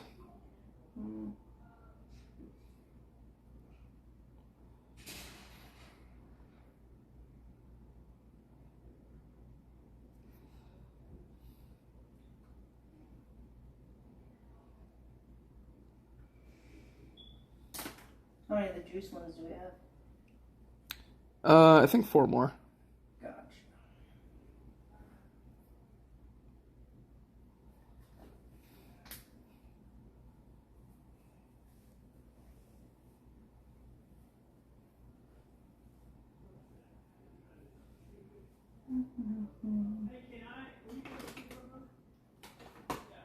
What is it? Ask him where you're at. Let's do this the right way. So here's what we need to do. I'm sorry. I thought we were instantly going into it. That's the only way to do this. Okay. So yeah, I apologize. So what we want to do is we want to wrap her with this. Let's do it the right way. Okay. And we'll tuck all that up underneath there, right? Oh, cool. And you can do this yourself. You can. So we'll need to. Yep. Go around. Let's put this in the pocket. And then we're going to come around here. I could use a way smaller one. Okay. Yeah. I'm tiny. Yep, hold on. Where's my pocket? They were excited to see the call again, but I had to tell them it got serviced. The what? The Rolls Royce. Oh, yeah. Oh, there. And then we're gonna tuck it. And my fingers are Yeah. cold. Excuse me. Pull it up. Pull that up, or we can pull that. Oh, excuse me. Oh, yeah, there we go. Yeah, beautiful. Now hold on just a moment. Let me get this out of my pocket. Oh, the only thing warm on this is the transmitter.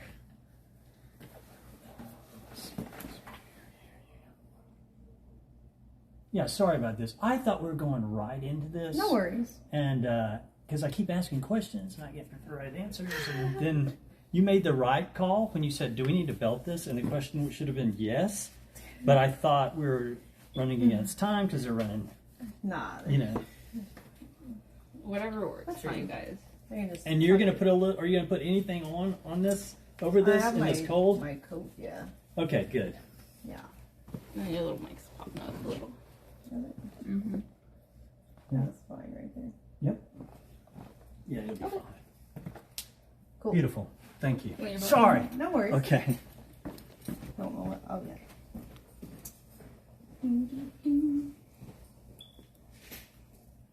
How cold is it outside? It's a little chilly. It's cold. It is? I mean, for me, I don't think it's cold. it's like 61 degrees. Oh, it's not bad. Yeah, that's moderate. It's perfect.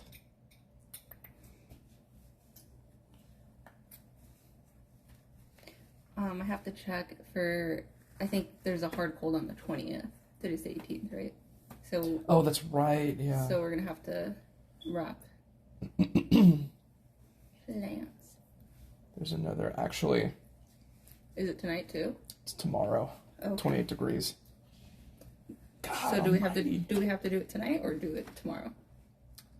I mean, we can do tomorrow during the day. Tonight's gonna be 37. Like it's gonna be raining. So. Yeah, that's fine. The plants would do fine in that. Yeah, it's gonna be below freezing again. It's crazy. Go away, cold. For real. It's gonna be raining like a mother tonight. My backyard floods a little. Gotta keep Willow away from the water. Good thing it starts right when we usually end here. When you end. Usually. Okay. Okay. Big quotes around that. Heavy asterisks. Alright. You're ready. Good? Yeah.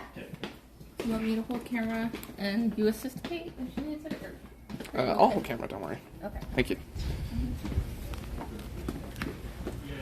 Thank you. Alright, we're good. Yeah. Woohoo! You got the mic on. Strapped in. So, I was thinking if you could stand next to the car and then talk about the car itself, why you got it, what you like about it, that kind of thing. This is what I call the Kickmobile. Right? Yep. Mark? Sorry, This is what I call the Kickmobile. It is a G-Wagon wrapped in the color, well actually that's actually the factory color, but it is wrapped still in the clear protection. It's the color of Kick logo, and the license plate also says Kick.com.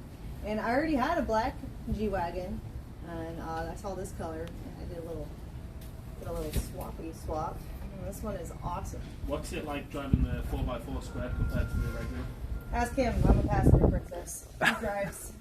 It feels like driving a tank. Okay. It's great. It feels like riding a tank. Yeah. Do you ever drive at all? Not really anymore. Yeah, I'm usually streaming, so it's like I try not to be a Jack Doherty. Yeah, I like to just tag along. How much Get you would- driven. Too much money to drive, right? How much do you think you could sell the car for if you wanted to?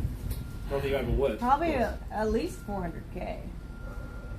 Maybe I would charge them extra because I was in it. Maybe like 500K. Yeah, things have happened in that car. Is that the one you got pulled over in? Yes. Yeah. Yep. We were coming back from Iggy Azalea's house from Dallas, and he was speeding. It was like 100. 110. Over 100? 110? 110. 110. Taking care of that as we speak. Yeah. Yeah, it's fine. It's a company problem. It's okay. I got you. And the tongue? Yeah. This one is just pretty, and I liked it. And it's this little red Porsche. I wanted it to be Porsche blue from the Cars movie, but they didn't have any available. So this is, it's so nice. I like red. Red's good. It's Ferrari color. I wrapped my Ferrari also in red. It was originally gray. I'll just show you. It's easier. Yeah. This one's okay. Can you talk about the bike? Actually, just on the car, like, how long have you had the car for? Not quite a year. Yeah, it's been, I don't know, maybe 7 months or so. I think I got it around the time puppies were puppies. Like tiny puppies. Something like that. Not that long. The bike is not mine. My dad, it was my dad's, and my brother is supposed to inherit it, but doesn't currently have a situation where he can keep it, so I'm boarding it. Yeah. So it's not mine initially. Would you ever want to ride a bike I've like that? ridden in the back of my dad's bike, but I don't think I would be good at driving scared. Not scared like if a country road, sure, but not on the highway. one is my baby that I drive every day. It's my beater, my daily beater. That's the Wagoneer. Called the Puppy Mobile. All the pups get taken to the vet or the training in this car. And I go to the horse stable in this car, so it's always dirtier than the other cars. But yeah, she's great. I love the brand Wagoneer car. Massaging seats. All the time on it. For like 5 minutes later. If you want to finish the car, you go back to work. We'll finish the car first.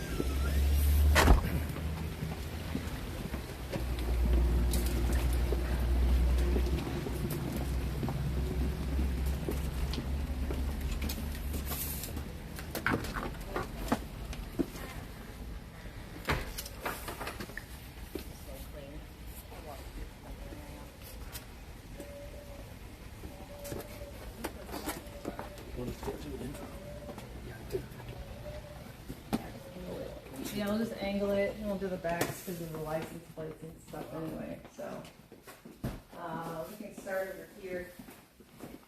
Just angle. So this is the Ferrari. Really cool Scud. It was this celebratory car last time they were winning F1. It was like at the end of their streak. So people sometimes think the car is cursed because they released it like woo, and they kept losing after that. So. But yeah, it was cool. It's originally gray. The inside is kind of fun too. This is my BB-8, you know. It's like that's suede-ish fabric. It's very different from the rest of my cars because even the dashboard is suede. You can come around here if you want to look in there. Hey, look at my BB. There we go. Careful, the head pops off. Go. Yeah. There you go. It's cool. I like it.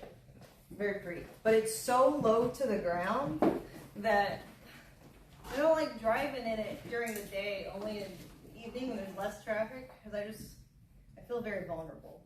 You know, I'm a big car person. I have to compensate for the height. But it's cool. It's pretty roomy for a sports car. I would say probably more roomy than the Lambo, for sure. And it's high. The top can come down and everything. But I like this color much better, because the original color is like this ugly gray. There's like a carbon fiber texture in the front, but I just wrapped it all red. I think it looks much nicer. Okay. Oh, I'm boarding that car. It's not really mine, so it's not much important. It's pretty peeking in here. Let's talk us through this one. This is the Lambo Aventador, and this one is cool because it's the last fully gas model before they start just making like hybrids and electric and stuff. So this one's much more cramped, more of a process to get into. Can you turn it on? This is very loud. Yeah, it's, I don't know if that's safe if the garage was closed. If you open it, we can. I just don't have the fumes building up.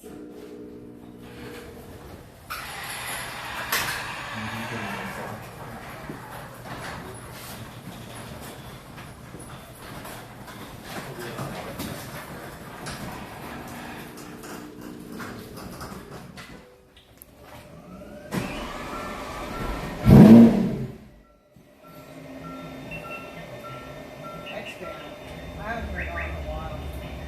It wants me to fasten my seatbelt. See, it's very safe. Is it because the boots open? The hood's open? Parking brakes apply and stuff. Close the hood up. Yeah, the hood's open. Why it's not?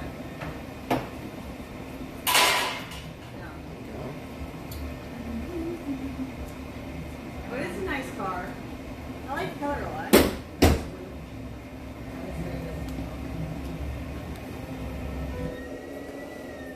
Sounds like a leaf blower, doesn't it? But yeah, that's pretty cool. Have you ever done any like race days or track days? I have not taken my cars to it. I have been to Ferrari race days. I was invited by Richard Mille last year, and I streamed it. It was really cool. I got to drive in it as a passenger when they were doing the drifting along the Laguna track, but I haven't taken one of my cars to it. It's just such a long drive. Is there like a dream car you want to own one day? Yes, but it's a dream, not because I can't afford it, but because I don't think I would make the investment. But what would really be cool is if I could deck out a DeLorean to have modern technology and then wrap it in one of those pearlescent chrome wraps. So it looks like the Back to the Future 2 hat with the rainbow sheen. That would be fun. But I wouldn't want to drive the DeLorean, the base model as it is, so I would want to make sure there's a flux capacitor and a backup camera. So. Do you have any cars on order? Huh? Do you have any cars on order? I'm actually meeting a Range Rover. It's not coming soon. It's still being made, but it's like a custom one, so it looks like a little beach. What's the word I'm looking for? It's like a buggy, like a retro vibe. So like the back is open with bench seats. It's gonna be really cool. It's like a sand crawler kind of. That's what I would call it. But yeah, that's fun. And then I think that's pretty much it for now. I have been wanting to have a Porsche, like customized too, but yeah, I don't know. I'm kind of running out of space. Yeah, How much? Usually there's a Rolls Royce where you're standing, so it's getting serviced right now. Yeah, can you tell us about that? Yeah, I designed that one. It's a Cullinan, and it took a year for them to make everything, but it kind of is the same color as a BB-8 over there. It's got orange, mandarin orange inside seats. The outside is white, and it has like a little orange stripe on the outside. And then it has like the stars on the ceiling, and the stars, the constellation date I chose was my dog's birthday. Knox was the father of my puppy's border collie, good boy. Yeah, it's sick. I wish it was here. Can we do an intro? Yeah, I just got one more question to do that. Okay. What's the total value of all of your cars? Yeah. Got it. I don't know, because they keep going up. So, because this one is appreciating, just because it's the last gas model. I would say probably at least $1 million. Yeah, more, because the Rolls Royce itself is like almost $500K to deck out. So yeah, definitely more. This one was mid 500s. Even the Ferrari's appreciating. Yeah, so probably 1.5 to 2 mil, maybe. That's what I would say. Maybe more. I don't know. It changes every year. If we do a quick intro as well, just for the video, like, hey, it's Amouranth, I'm going to show you all of my cars. Can we do it? We stand in front of different. You want to do it? Yeah, and we do outside. Yeah, cool.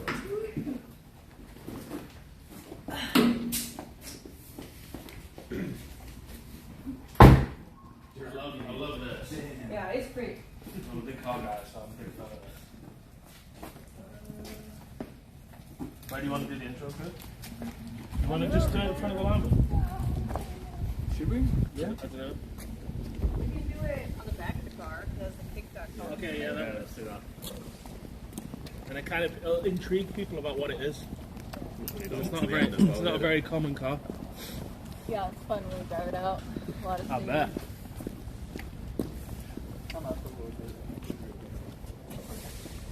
So could you say,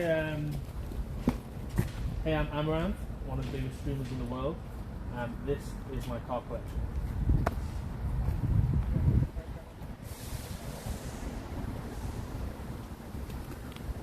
Hey, I'm Amouranth, one of the biggest streamers in the world, and this is my car collection. Perfect. Amazing. Okay, if we can see your streaming side, but then we'll leave you alone. Well, I'm not gonna laugh. I love it. I love the cars. If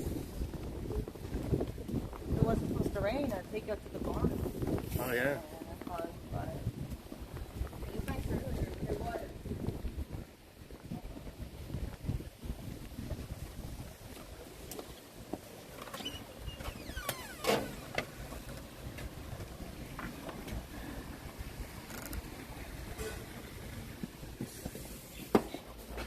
So what's this room? This is the stream room. Yeah. Where do you stream? A bit different. Oh, there. Okay. Yeah. Right. Okay. Hey guys. They might need a little pie. Yeah. Before it rains, probably good. You can see the dogs for a second. Yeah. Film the dogs. So in my stream room, my puppies are in here with me all day, but they can't do a little potty. So out that door, so you want to come over there one. Come on, somebody. Puppies. Come on.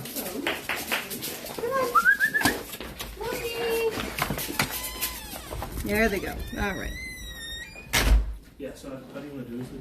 So I think we. Do you want to crawl out one of the cages? I'm just This is Amouranth, this is my stream. POV, you are the dog in the cage, letting you out.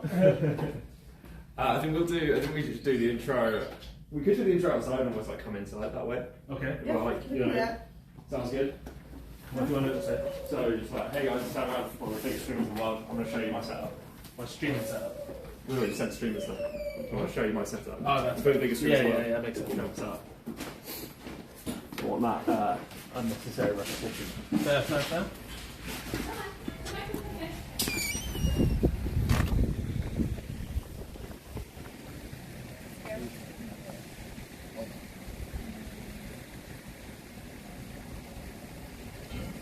Hey guys, I'm Amouranth, one of the biggest streamers in the world, and I'm about to show you my streaming setup.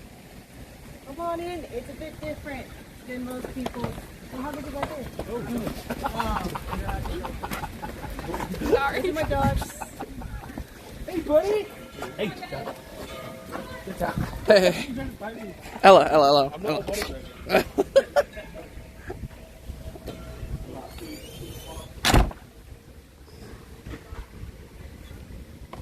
It's been a while since I did this.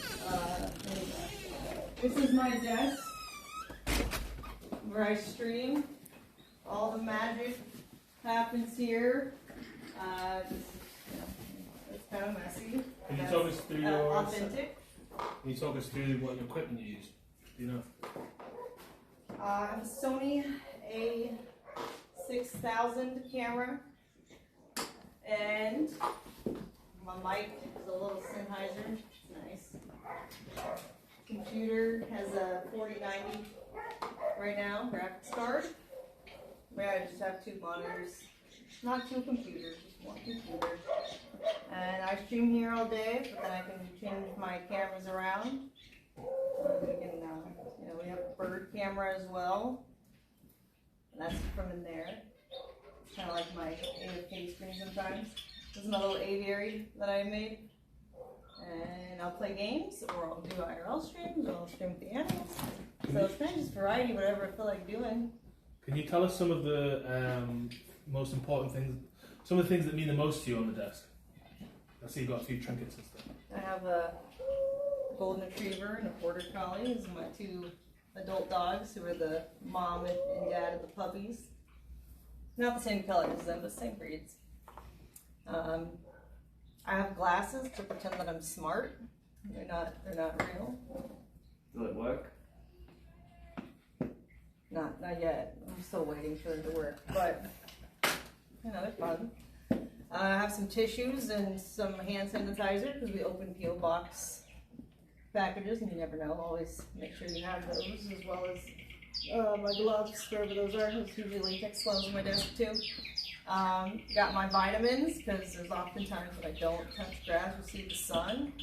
Gotta have that vitamin D, extra strength. So we've got my little pins. I collect horse pins. Spirit's pretty much my favorite movie. A little animated horse DreamWorks movie. I have a nightlight that needs to be recharged. It's a little golden retriever. A body paint for when I paint my boobs. Usually I paint Bob Ross pictures on my chest. I call it Boob Ross. My mom gave me a Valentine's Day card. Her lovely, talented, smart, sweet, strong, kind daughter, based mother, facts spoken. I've got my protein supplements, iron in them.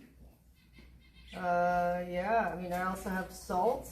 I think I get plenty from the internet already, but just in case I want more. And I have a snack box. Love them, they're great. How's your streaming setup evolved over time? I think it's gotten less complicated over time, actually. I used to have like a giant ASMR box, but thanks to YouTube banning me, I don't have to do ASMR anymore. So it's less messy than it used to be. Do you know like the total value of your setup? I don't know. You built for the computer. PC was about $2,000, roughly. Do you want to say that? Yeah, I could. Yeah. PC was roughly $2,000 to build. It's pretty cheap, I think, as far as PCs go. I need to get the new graphics card, but it's sold out, so we'll see. Wait, which graphics card do you want to get? That 5090 graphics card. Can you talk us through the pet setup here as well? Yeah. So behind me I have my playpen, my dogs. I kept 3 puppies of the 10 puppies that my golden retriever had. I don't know if did they see the parents earlier? The adults? Dogs? Oh, for a little bit, yeah. Where the equipment was outside? Yeah. Okay, yeah. Knox and Princess. So I kept 3 out of 10, and they just kind of stayed behind me and we'd play, and put them out to potty, still regularly on stream. And then over here I have my aviary, which is fairly new. The little birds. Right now I think there's 12 birds in there. So there's 2 doves and then a bunch of finches, and there's a canary as well.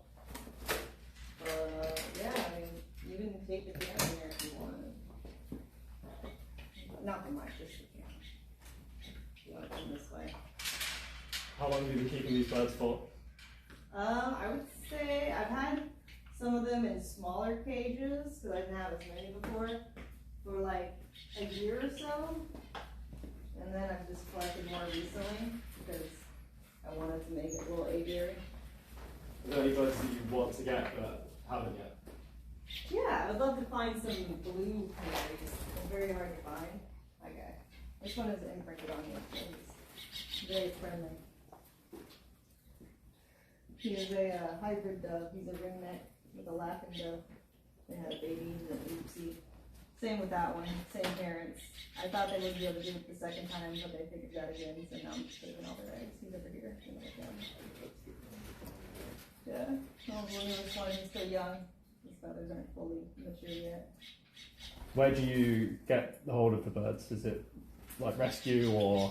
There's some bird shops locally, and there's also flea markets that have birds, and then online as well. You can order birds. But he's very tame. Most chill. This is Bagon. His mom is a big white dove, Baymax. So it's kind of like a Game of Thrones thing. And it's a Pokemon too. He like really wanted to fly. Because he was always trying to fly as a baby. Even before the day, so he kept flapping his little wings so hard. And then the new baby is called Petrie. Yeah, I like him. And then there's also Pascal, who's a little green canary somewhere. But then there's Hawk Chua, who looks like a tiny hawk with a red head. There's 2 zebra finches. They're all behind you. You want to go look at them. They're all hiding from you. Yeah, there's Pascal, little green guy next to you. He's the cutest to left. Do they ever escape? One time the smallest one, the strawberry finch named Nigel Strawberry, he escaped right when I first got him because I had him in a smaller cage, like a carrying cage. He was so small and he fit through the bars and just flew out of the cage. And this door was open at the time because it wasn't done decorating it. And then he flew out onto the curtains, but somehow, by God's grace, I was able to catch him the first try with the net. He didn't move. It's like, could have been a disaster. But none of them have ever escaped the building, so that's good. That's a good sign. Yeah, I was very lucky. But I like to open the garage door too. I put it here so that I can open it on sunny days and get their vitamin D just from right to the cage. So it's very nice. Yeah, a lot of little fun birds. Cool. Should we elsewhere? Yeah. Any other places? Is there anything else in the streaming area that you can go over? Well, there's Paramount there. Do you have any other stream rooms or just this? I mean, this is normally what she streams.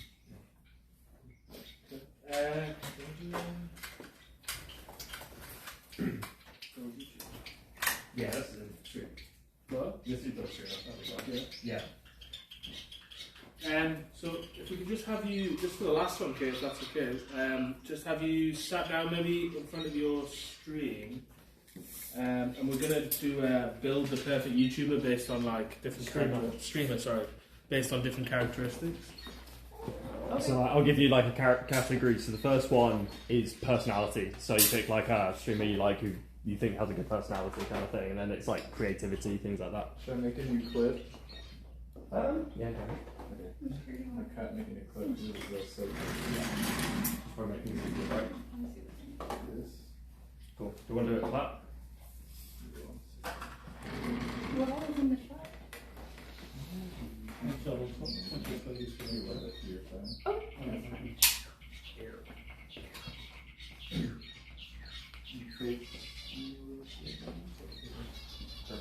We're good to do the whole. We're good. We're good. Never know. Cool. So could you do a quick intro, being like, I'm Amouranth. I'm about to build my perfect streamer. Okay. Cool. I'm Amouranth, and I'm about to build my perfect streamer. Cool. And when I name the category, if you could just repeat the category after me. Okay. Cool. Personality. Personality. So what do I think a perfect streamer personality is? Yeah, just like who do you think is like, if you don't name one. Oh, well, like name a YouTuber? Yeah, it would like any streamer. Any creator. Really good. Okay. Creators works, yeah. I think the best personality streamer that I've seen is probably either Kai Cenat or Aisha Speed. Both very enthusiastic, fun, pretty, in general, wholesome people. Yeah. If you could pick one of them, who would you pick? I think probably Speed, just because he seems to be doing more by himself often, so it's very innovative. He doesn't like have to rely on other people coming to him as much. Creativity. Ooh, creativity. That one is tough. There's a lot of creative people out there. I would say one of the most creative I've seen is Ludwig, probably. He's always doing something new, whether it's like the chess boxing stuff or buying the things on Amazon for his chat. I think those are pretty creative ideas for sure. Consistency. Consistency would be me. Yeah. I stream every day. So actually I don't think that's perfect. I think the audience needs to miss you more. So maybe someone like, I think Wubby's actually got a good consistency. He shows up, he does cool stuff, and then he disappears. He doesn't stick around all day. I feel like that's the model to do. Can you clarify who that is? Sorry. Huh? Who is it? Pay Money Wubby? Yeah. Yeah, Pay Money Wubby. He's got a great, I think, consistency while not oversaturating you with his presence. Production value. Production value. That's interesting because I find a lot of the time, for live streaming at least, that the more production value you put into something, the less authentic the viewer feels it is. So they kind of like the scuffed vibe more, and more personal. Probably a YouTuber then, probably Mr. Beast. Production value is super high. Brand.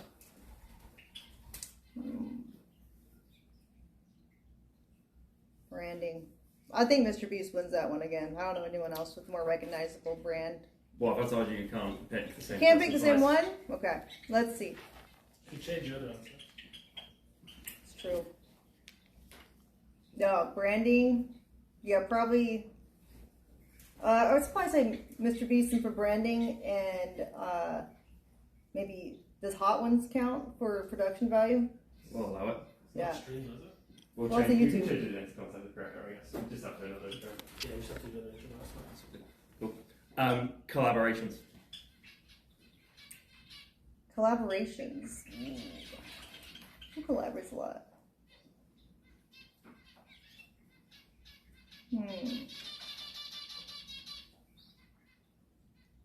I'll say Aiden Ross for collaborations. He's got Trump, he's got Drake, just other people. They all blend together at this point. Community. Ooh, community, that's a tough one.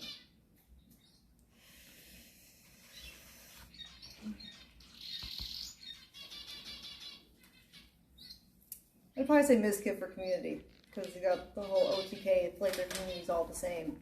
You know, it's a very strong community that they all share. Finally, legacy.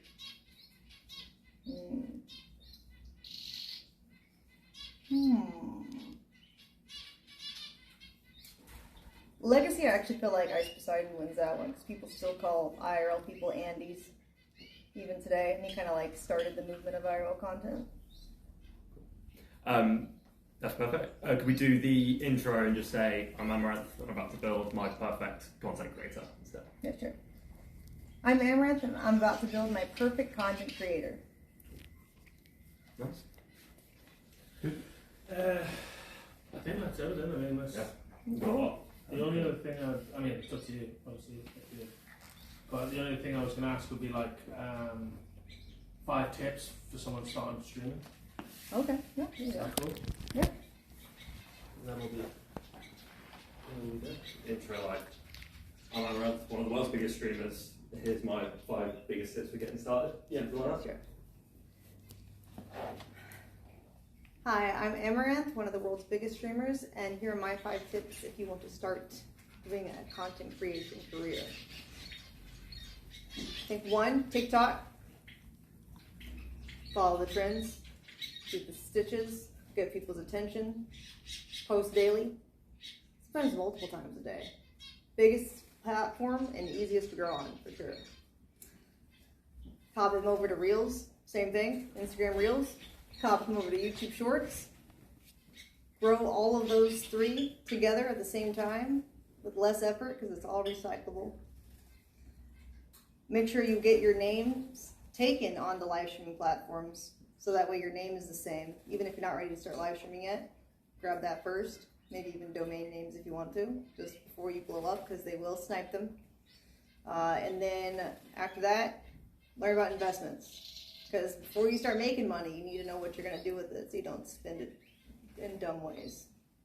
Yeah, that's probably my 5 tips. Yeah, perfect. Yeah. Amazing. All right, that's amazing. Thanks so much. Can we just take a quick photo? That'd be cool. Yeah, sure. Where do you want it? I don't know, you know. You want a sugar bowl? Yeah, let's have the side of the pole. That'd be cool. We can? Yeah, how do we get in it? Yeah. Here, can you hold this? Slide out. Yeah. You guys want to get a picture? Come on. Did you ever see the doc on Ice Poseidon that dexerto did? Which one? We did a documentary on Ice Poseidon. Oh, when is that? I'll just do me and Kit first, then let's do us after it. Can you come hold this? Yeah, I got you. Okay. Yeah, there you go.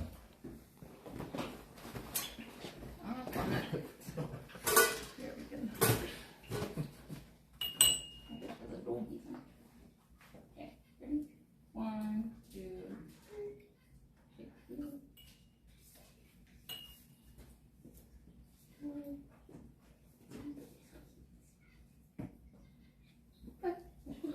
And then we go for it.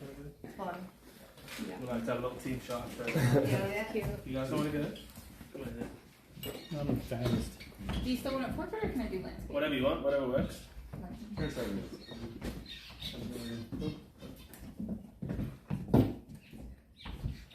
Ready? 1, 2, 3. Okay, cool. Awesome. Thanks so much. Yeah, no problem. There you go. That's fun. That was amazing. Honestly, thanks so much for the time. Yeah, anytime. My pleasure. It was nice having company. Yeah? Yeah. That was cool. Change things up, yeah.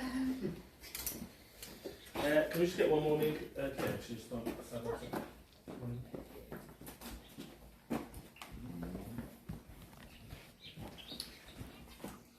Nice. That's what my link did. Do it on the side yards. Nice. Yeah. Oh, yeah. Yeah, let me see it. Yeah. That's cool. Thanks so much. Honestly, really thanks. Yeah, no problem. It's been amazing. It's been good fun. And yeah, let us know about TwitchCon Europe. We'd love to do like a day in the cool. life of you being in another country for the first time. Yeah, That'd be cute. Yeah. Cool. Well, we'll get out of here. And yeah, I don't know if there's anything else, but you can message if there is. Yeah, on WhatsApp, right? That's what we were thinking. Yeah, WhatsApp. Yeah. What's your next project with this kind of thing? So we're gonna go and do Mute.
Yeah.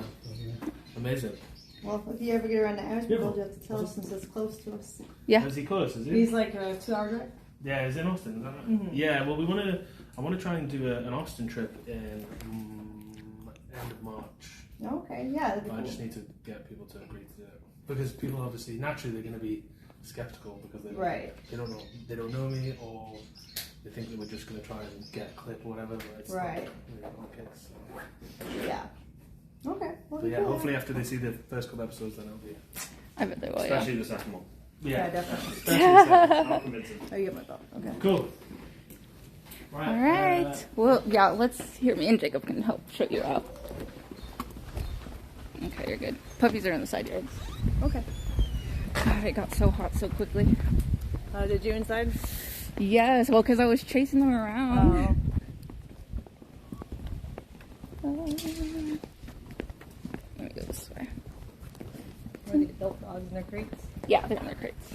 I'll let everyone out to play for a little bit before it starts raining after they leave. Sweet, thank you. Hello, Mommy, Daddy.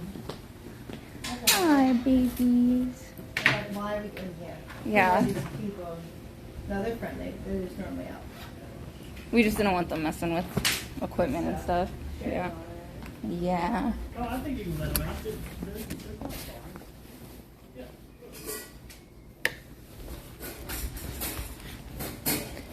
Hello, Mama.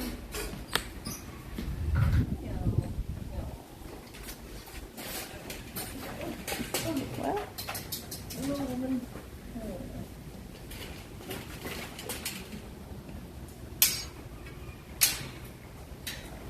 Sorry, guys, I'm doing something important.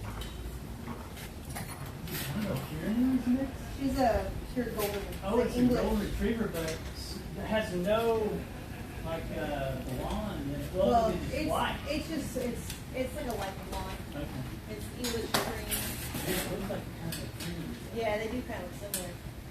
Sorry, chat, sorry, chat, sorry, chat. English one, like Okay, platinum there you go. blonde. Girl, Luce, I'm about to freaking ban you. Hi, princess.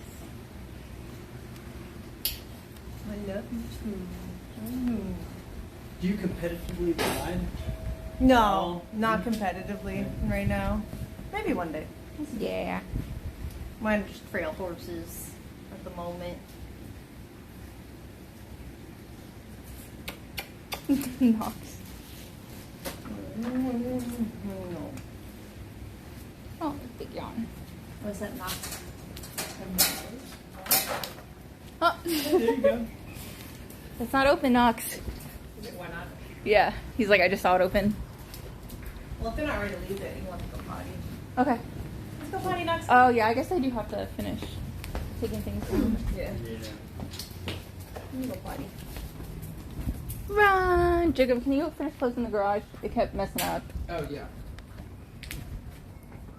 What in the garage? Oh, it just kept, I couldn't get it right. I see a box. Like closing it, yeah. Oh, well, there you go. Hello. Hello, Mom. Love you too.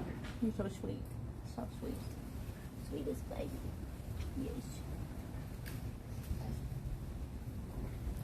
No. Big pet me, please.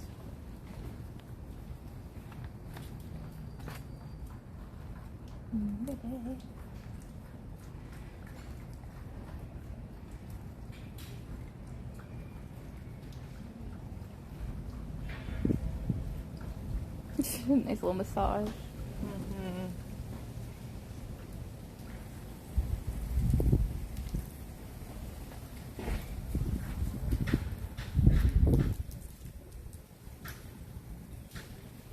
There he goes.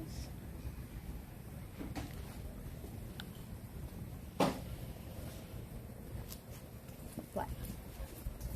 Ow.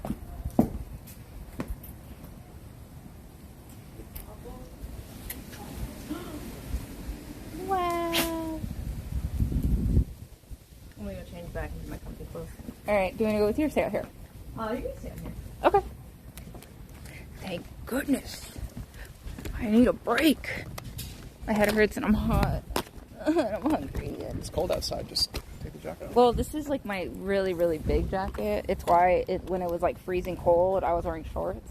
Mm. It's called London Fog, and I'm drinking a London Fog. Yo, when did we get the baked chips? This is my addiction, dude. Baked Cheetos. Please, sponsor Kate.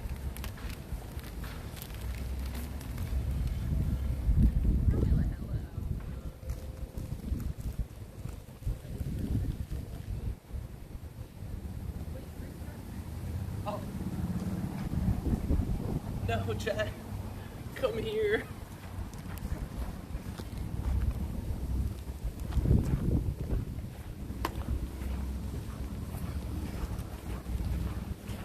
So the license plate thing, is that okay for stream to see or no? Because I hit it anyway. I did, yeah. Okay. Do you want to let Ella out from that Is it just her? Yeah, just looking longingly. Knock over. Let's see. I feel like one of us should help them, but yeah.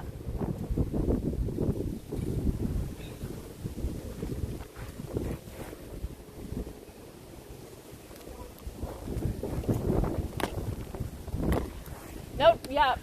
Yeah, they do that. Ella! Oh God! All right. Ow! Ow.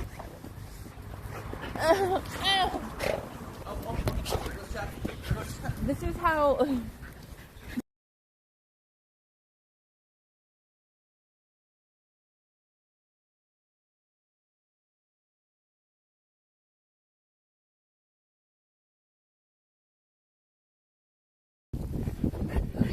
There we go. Dog's muted you for a sec, chat. Elbow. Elbow? Yeah, that's what I call my cat.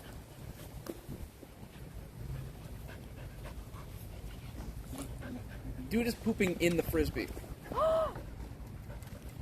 Knox is pooping in the frisbee. Like it's a fucking plate. He missed. He missed that one. Oh no. Oh, like, of all the places you could poop, dude, why there? Why in the frisbee? And Princess is pooping right next to him. Yeah, that's very cute. Wow, couple goals. There's like a little dry. Oh. They both do.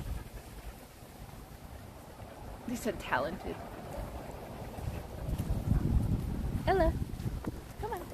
Oh, you see how she bullets at me? Yeah. God. She's like a younger princess. Ugh. She's worse than Willow. Look. Look. Please don't flash past Ella. Ella. Look, complete torpedo. Look. No. Oh, okay, that one was better.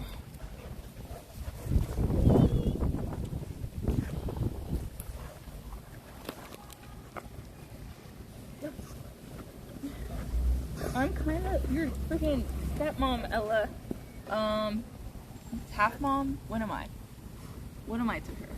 To who? Princess? To Ella. Aunt? I'm not freaking. I guess. Okay, let's see if she torpedoes. Come here, Ella. Come on, Ella. Oh, Princess, you're in the way. I want her to do it again. I might get hurt, but. Alright, let's see. Ella. Oh. Ow.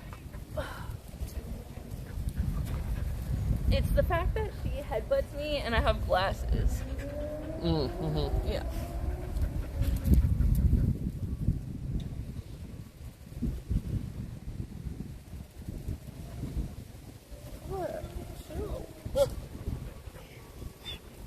Only an hour and a half past schedule.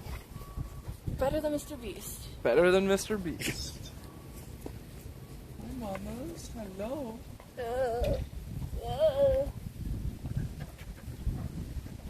She's just a baby. Oh my God, Ella.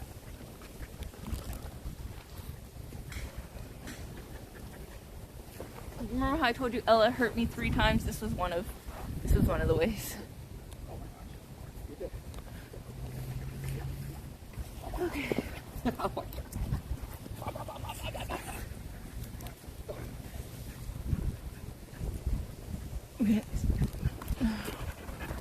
Ella? Ella? You're sitting down. You got yourself a target. I know. Well, like I said, this is how she ran into me that one time. And I was zonked out.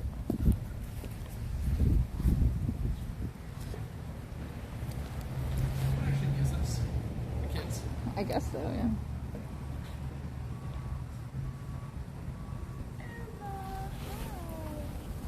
Hi, baby girl. Oh. Yeah. Okay. Got a lick. Okay. Like a lot. No. I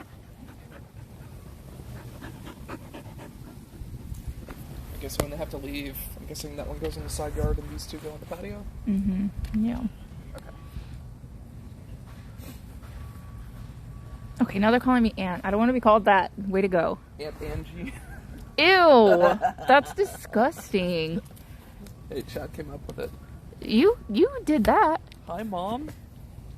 Oh, you want a belly rub? You want a belly rub? What the belly? Oh, wow. What the belly rub? Gosh. Aunt Angelica, that's kind of cool. No, I'm not. Me and Kit co-parented, okay? You guys saw.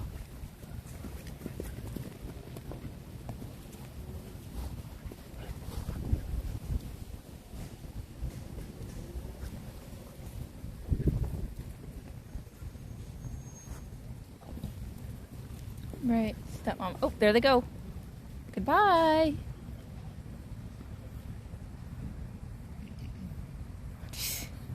Oh, chat, I have to show you this video of Willow. Let me see.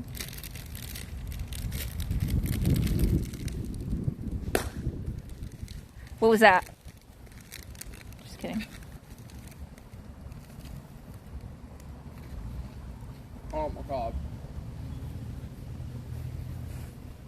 Okay, look, chat.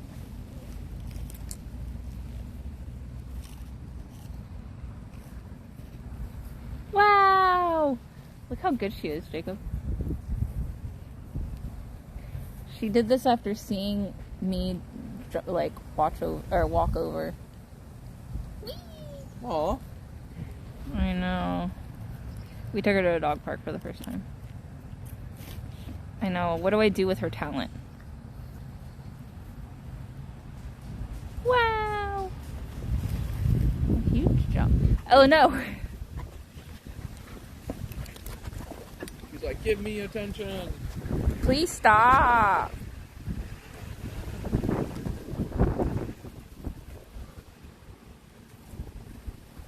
Oh, this was her earlier today.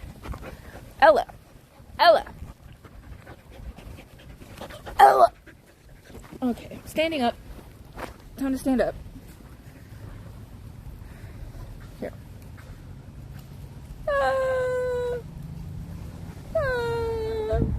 You should see Knox in the back. Is that lightning? Probably.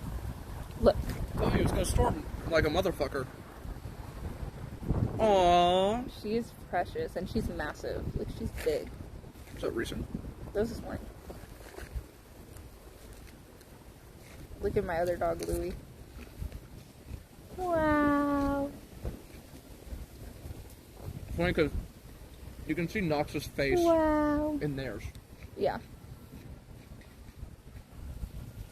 Let me show you all the videos of Willow. This is her meeting a dog for the first time. There she goes. Look, see, she looks big, right?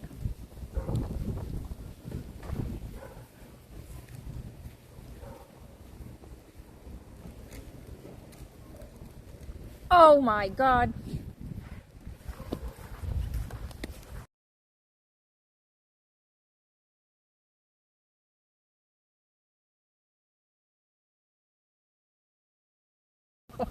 Chat, did you guys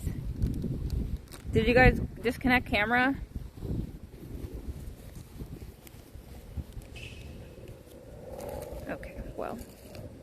well. You know, that was on me.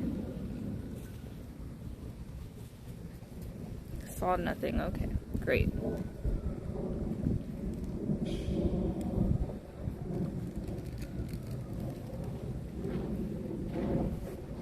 I saw pups. That's good. Here's my doggies. It's a collie. There's Willow. Where's Louie? A collie. Willow. Where's Louie? Where'd he go? There you go. No, she's changing. So they're just alone. That's what I'm saying. Should one of us go in there? Whee! Good boy, Chad. Let me see this one. How does Willow do with the little dog? Good. She does fine. She annoys them, but we were trying to get her to do it, but she wouldn't. Here.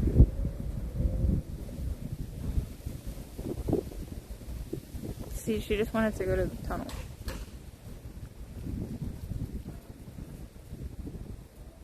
Oh, I already showed you that one.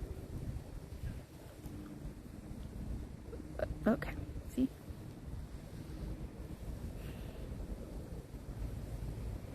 Yeah, we have a sports dog.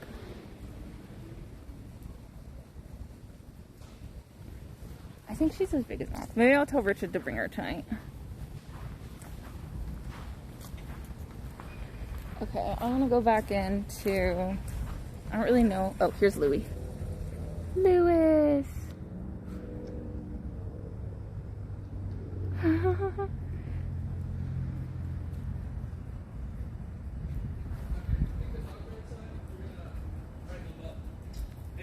Yeah. Oh, okay. It's just Ella's out with the parents. Yeah, you can bring them in here, I guess. Okay. Well, they got some stuff in here. Just take them to the studio. Okay. Here. I got you.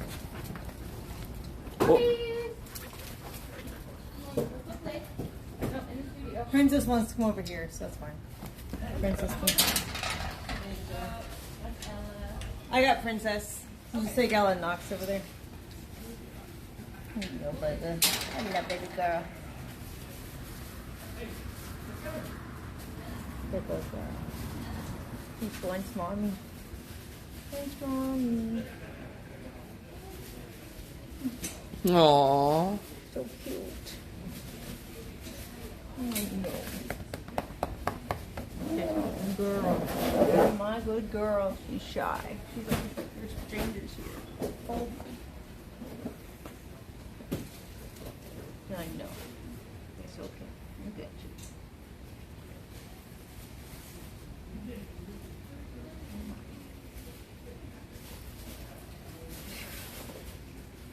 I know.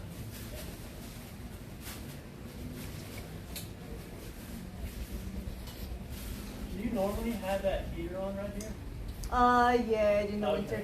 I was gonna say, last year was we don't have it. It gets cold at night lately. Yeah, it's gonna be almost freezing tonight. Yeah, it can make it pretty cool. Yeah.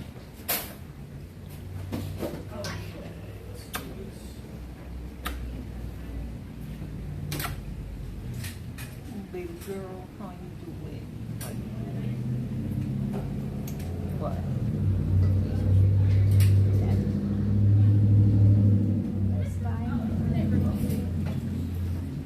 You know the puppies get you? Go for it. I'm sorry. I'm gonna go around this way. You're good. She'll stay.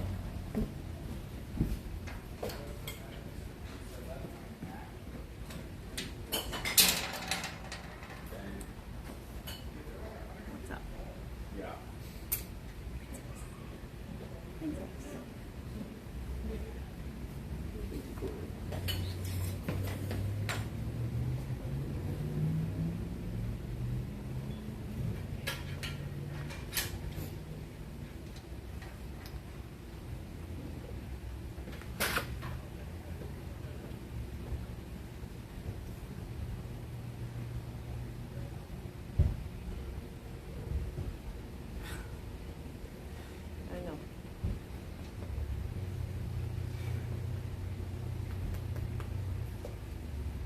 So. Come here, princess. Princess. Give her a treat. Princess. Oh. Here's a treat. Great. Great. Good girl. There you go.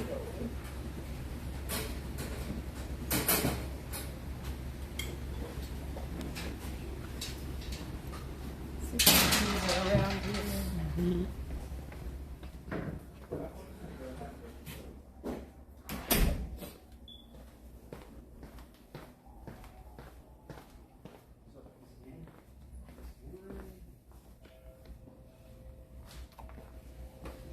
There's a button.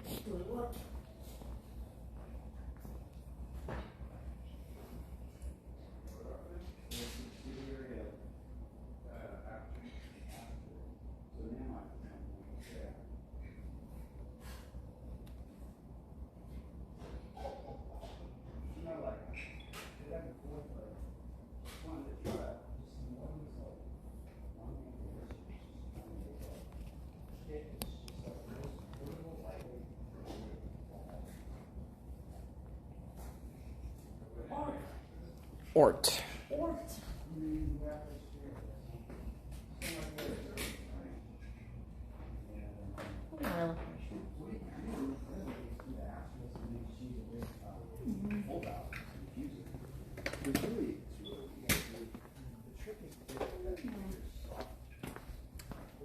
Is it those light blue boots are over there? Or? No, it's the shoes. They're the ones you're gonna need.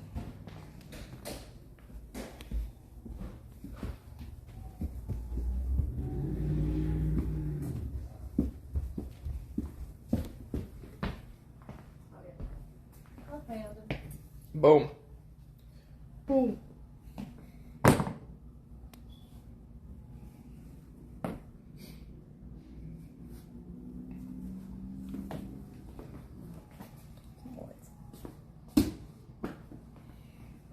Did you have fun with the podcast? Yeah. Yeah, good. Pretty fun.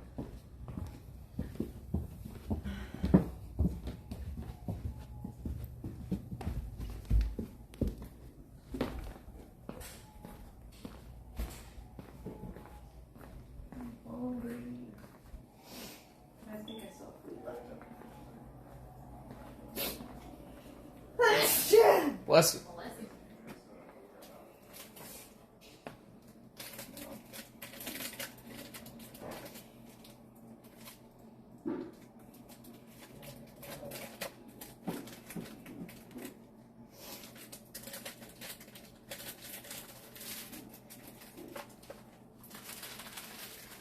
Vanilla wafers and other butters. You like the vanilla wafers? Yeah, I do. Yeah. My childhood. My grandma used to have a big box. Nostalgia in a bag. True.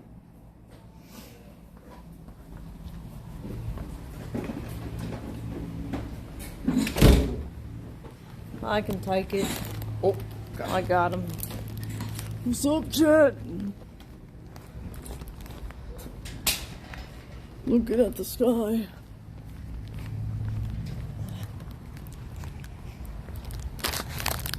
Sexy.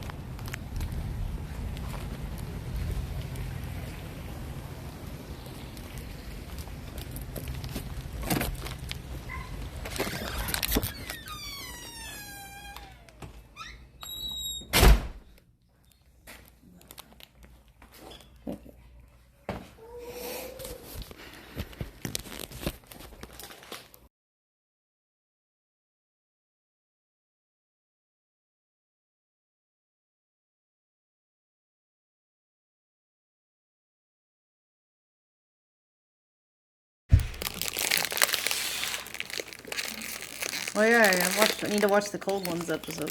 Yeah, I skimmed through it yesterday. It was really funny.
Boom, boom, boom.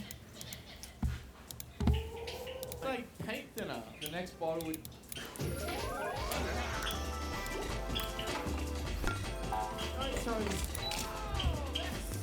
Don't get me wrong. I like to drink some of the bottles as much as the next guy. Yeah. Then why do these bottles all look like shit? Yeah, this shit looks mid. If only there was a way to improve, make it look good, so we could be drinking something that looks cool. Oh. And also tastes good. It's your lucky day, because today I found a bunch of wacky, crazy looking ass bottles. So you tell me I don't need this anymore? Don't smash it. Good. You guys are going to get blindfolded and have to use your hands to identify what the bottle resembles. Bowling pin. Correct! That means if you guess correct, you get a shot at the trivia. If you fail the trivia, you have to take a Do we drink. start ourselves off with a bowling pin drink? Oh, hell no, don't waste this. This is a rare commodity. Chad, I think you became fully Alright, Darcy, we're ready for the first bottle. Okay, put your blindfolds on and I'll bring it out. I love Tell us what we those. can feel.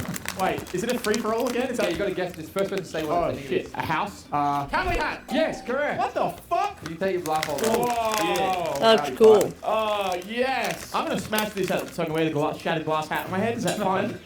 So it's agave tequila. That's why it's 100% AGAVE on it. That's what a good cowboy pussy sounds like. Would you care to pour me a shot into the wheelchair? Yeah, that's what we're gonna need after this. Oh, almost got it. Wait, you can't access the shots. This is not practical. That is the sort of thing that would just slump over in the middle of the night and fall off your cabinet and just shatter on the There floor. you go, partner. Back. This is how we're starting our video, man. Oh, you turned into a horse. Whoa! Chad, since you guessed correctly what the item was, I'm going to give you a trivia question. If you get it wrong, it goes to Max. If Max gets it wrong, it goes back to you, and the answers will obviously slim down. Which of the following is... What's funny is this looks like another universe version of the Mike and Alex editors that used to be here. Doesn't it though? Yes, I hate that you said that though. Literally, if they weren't useless. I'm gonna get the boy pups and Get it wrong, it goes to Max. If Max gets it wrong, it goes back to you, and the answers will obviously slim down. Which of the following is impossible to do in Red Dead Redemption 2? I have no A. Kill a lion. B. Collect meteorites. C. Split an arrow. Or D. Reverse your horse wagon. Oh, Probably reverse the horse wagon. reverse your horse wagon. I know that means. Wait, didn't they just prove that? You were talking about this on the podcast, and then we figured out you could reverse your horse wagon. I'm gonna say split an arrow. Lock it in. All right, Chad.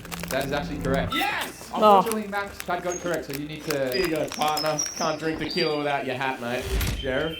Can't ain't big enough for the two of us. Yeah, it's barely big enough for you. Because of the size of you. I got that. Face away. On the count of three, Shut up. brawl. Fuck you. Count us in silence. Ah, fuck! Now take your shot, or I'll blow this into your eardrums and make it echo again. Alright, cool. Golden fucking hat, tequila, or whatever. Yeah? Pretty smooth, to be honest. Really? As smooth as it gets for tequila at the start of the fucking day, at the top of the morning on a Wednesday. Alright, let's go to the next bottle, Darcy. All right, are you ready to guess the next bottle? Yes. All right, guess. Big cock and balls. Bomb. Like missile? Oh, a truck. I think Chad gets it. Missile? Yeah. Crayon. Well, it's a missile on a truck, but if you pull the missile off, the missile is what the bottle is. But he said truck. But you said missile first. Yeah, I realized you could pull this out. Like, that's the bottle. So the truck is kind of like the cart of the hat one. That definitely costs Raining more now? money. You can do like pouring. Oh damn, we got out of some time. Yeah. Prince is in her crate. Take them the fucking missile and probably the liquid. That's cool. I kind of want to take that to the sand pit and like play with it. Can you tell Jacob to close the curtains on the patio? Yeah. It's gonna start getting warm in there for tonight. The Peacekeeper. Is that what it's called? Yeah, the Peacekeeper. American bourbon whiskey. Product of the USA, I would not have guessed. Alright, we'll crack her open. Well, I mean, blow her open. Get it? Because it's a bomb. Yeah, Anyway. decaf. Oh, alright then, let's, wait. This is law accurate. Skibbity law. No, that's right. Can I get another skibbity? Yeah. Maybe you can read. Oh, fuck's sake. Into the voice. Yeah. I mean, at least.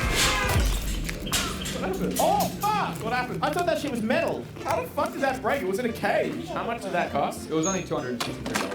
Fucking skibbity. It's made of 51% corn. Alright, well, here we go. Doesn't taste too bad. Well, that shit tastes at least 51% corn. Chad, since you guessed correctly again, you get the first guess at the trivia. Or would you like to pass? I'm gonna pass this one on the Max. So I feel like I'll get it wrong the first time. You sure about it? No, I'm not sure I'll have it. What Super Smash Bros. We're character? gonna put them in their crates. What? Are they okay to play in here? What am I doing to the crates? I don't know what the Ella situation is with the boys. How long have they been out? 3:30. What time is it now? You can put them in the crates then. Come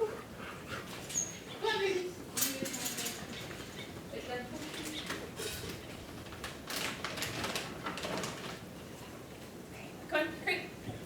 Get your crate, Lucy. Good boy. Ryder. Come on, crate.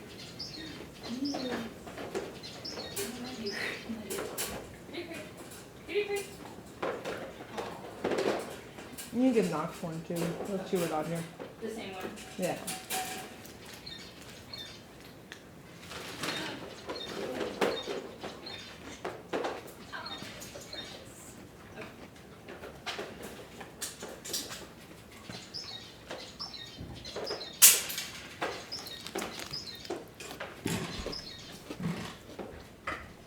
Did we have packages out? I'm getting delivery notifications.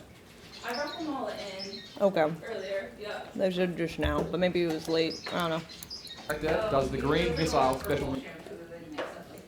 Oh, it was from Mercari, so it'd be like. Oh, okay. Yeah.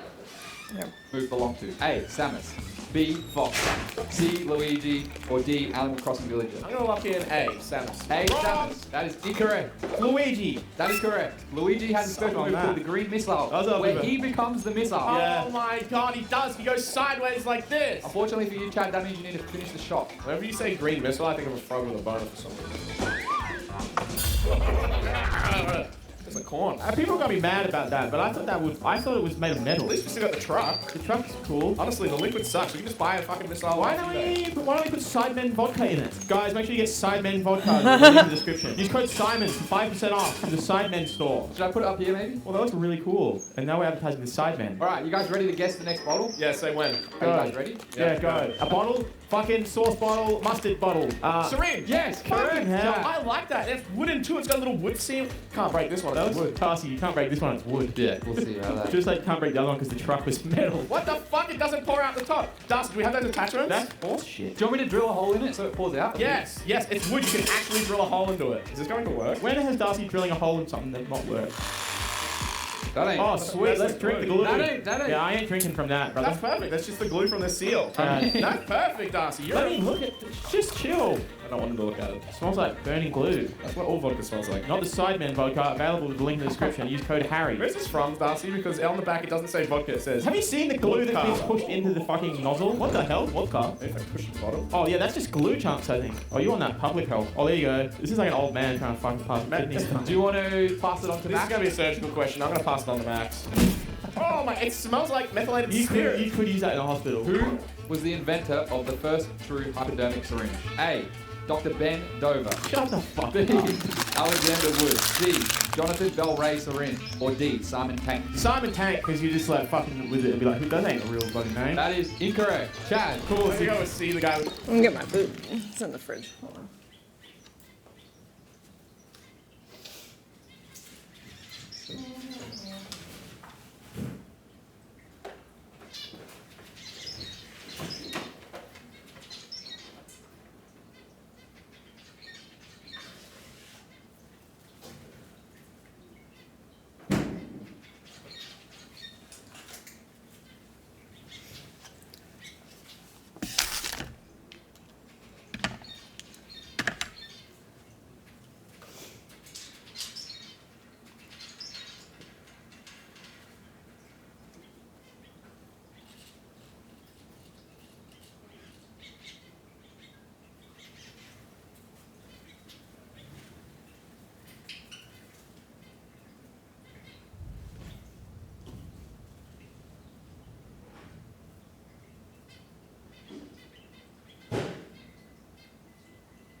Syringe in his name? That is incorrect as well. Fuck yeah, what's the other one? Dr. Ben Dover. Obviously, or B. That is correct. Oh, Dr. Bend Over, I get it. I've drunk methylated spirits before, it tastes better than that. Alrighty, the next bottle is ready to get. Is that a clue? Red?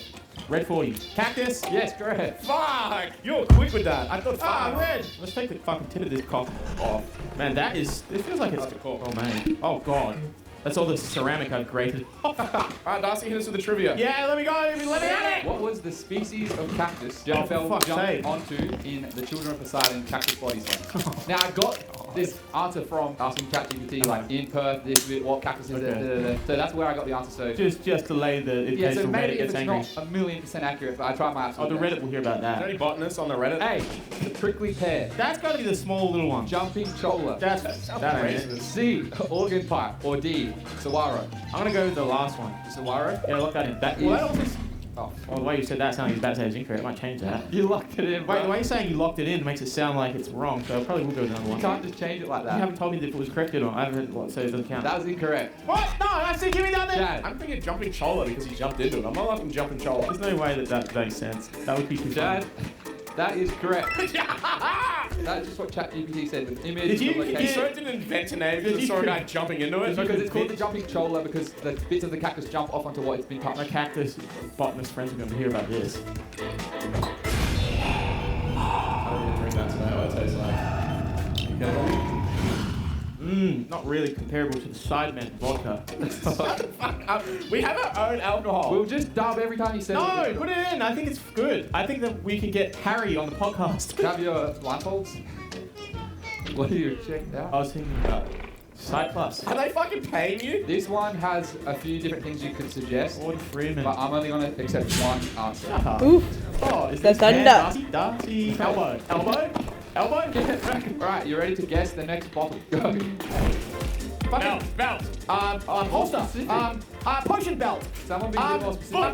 Belt. Yes, correct. Yes. Whoa, that's sick. Get the fuck. Those look more like potions to me. So It doesn't fit me. Attach it and put it like over your one Oh, side. is it for your shoulder? I think either, whatever fits, you know? It doesn't fit it's either nothing way. gonna fit. It's not big enough. This town ain't big enough for him. I told you, it fit. Imagine going to a party, you go, want a drink? I would think I'm about to be killed. So this is our Underberg Bitters. I'm contesting.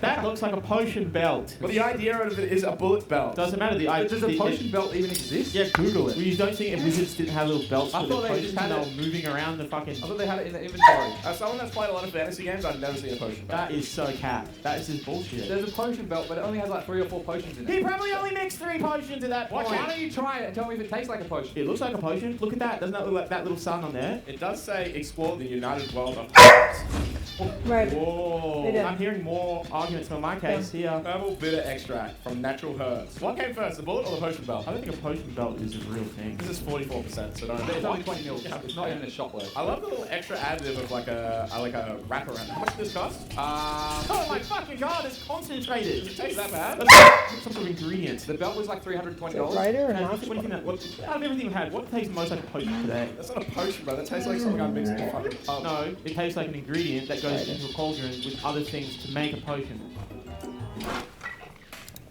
You can say that on any cups out. No, that's bullshit. Someone else has stuff in You this. literally said the words, a potion belt does not exist. So what? Then you're, I'm correct, you're wrong. So you've never given us like fantasy objects? I'm sure there's a bottle made about a dragon-shaped bottle. Yeah, but a dragon exists.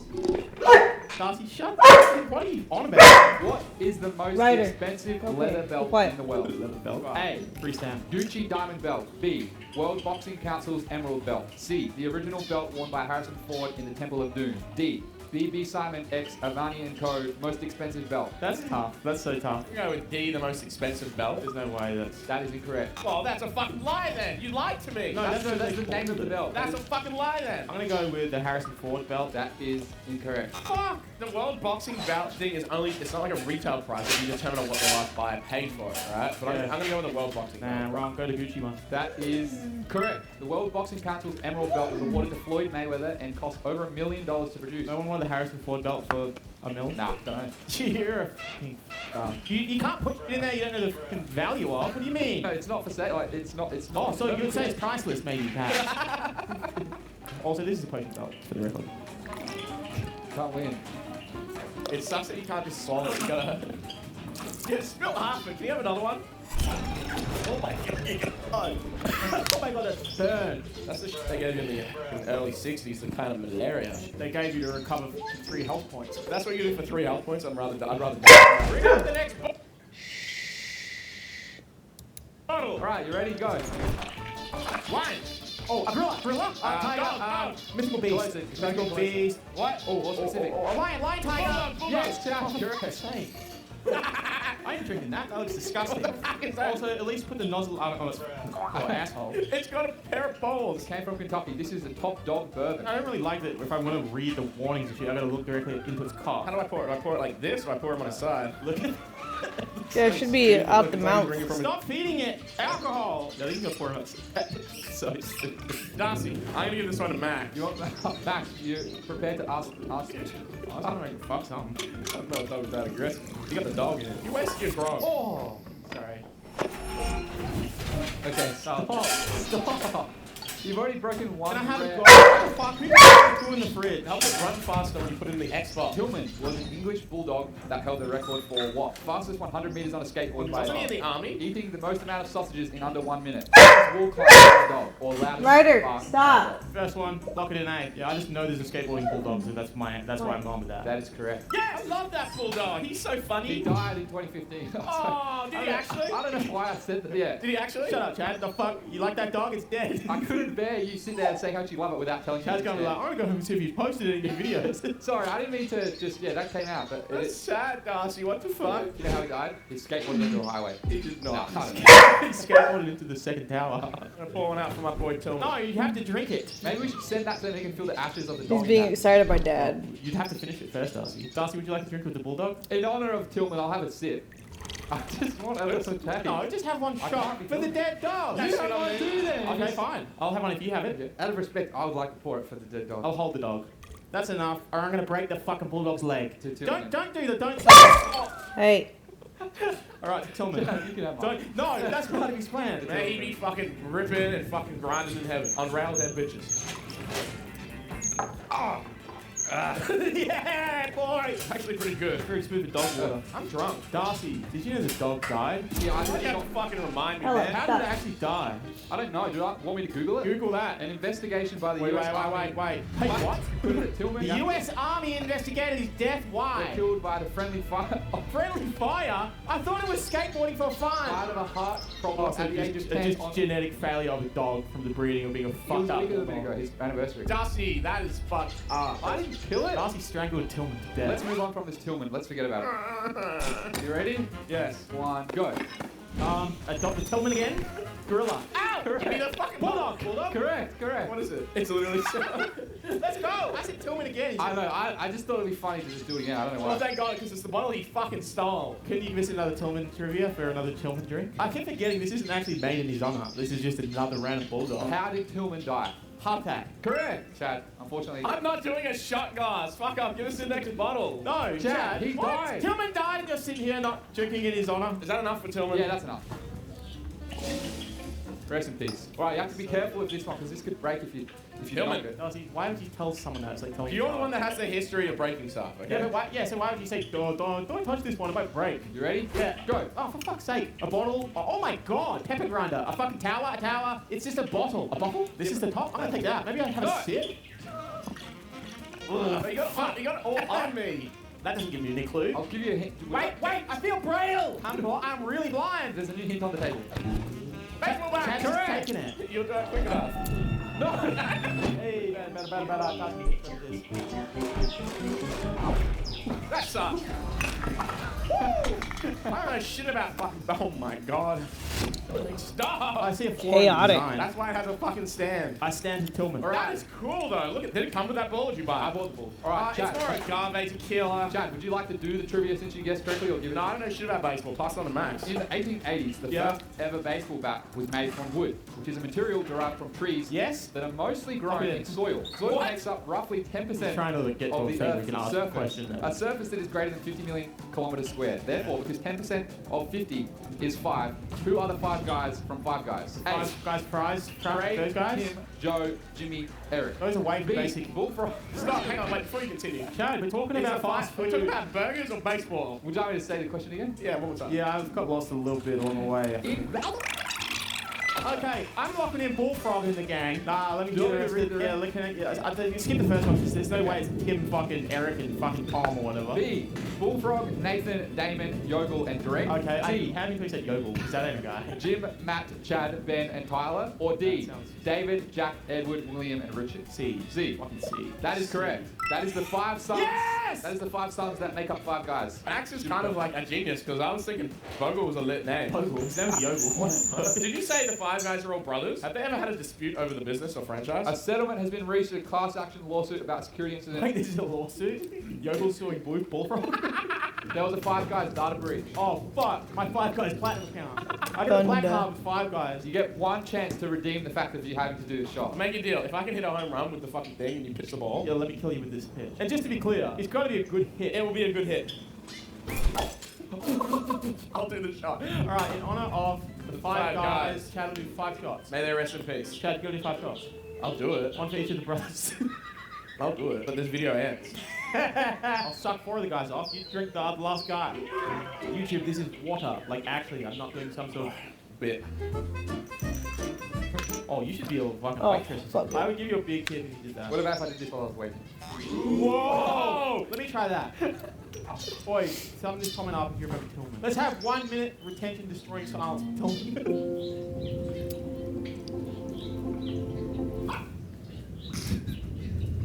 Those are his last words? Sorry. Darcy! Might be standing behind us. Alright. Okay. This one is probably the more difficult one to guess because it's very specific. Good. A mushroom. It's a face. One of the... Wait, where? It's the Easter Island faces with some sort of hat on top of it. What are those things that hookah? It's a hookah thing. Is it a person? It is in the realm of a Was it Obama? Could be Obama, maybe? It is a symbol of a Mexican holiday. Not holiday, but a Mexican tradition.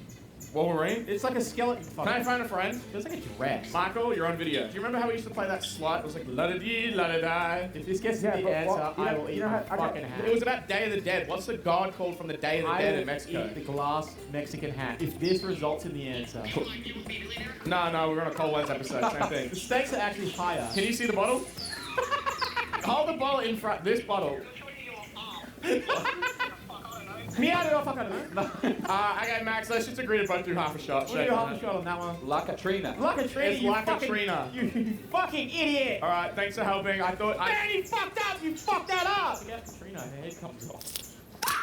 All right, half a shot each. We couldn't guess it. Pour 2 full shots, and I think for this trivia, we'll do a buzz-in mechanism. This is going to be the day of my fucking death. Falling on the 2nd of November, what day was the Day of the Dead in 2015? September 14th. And Monday.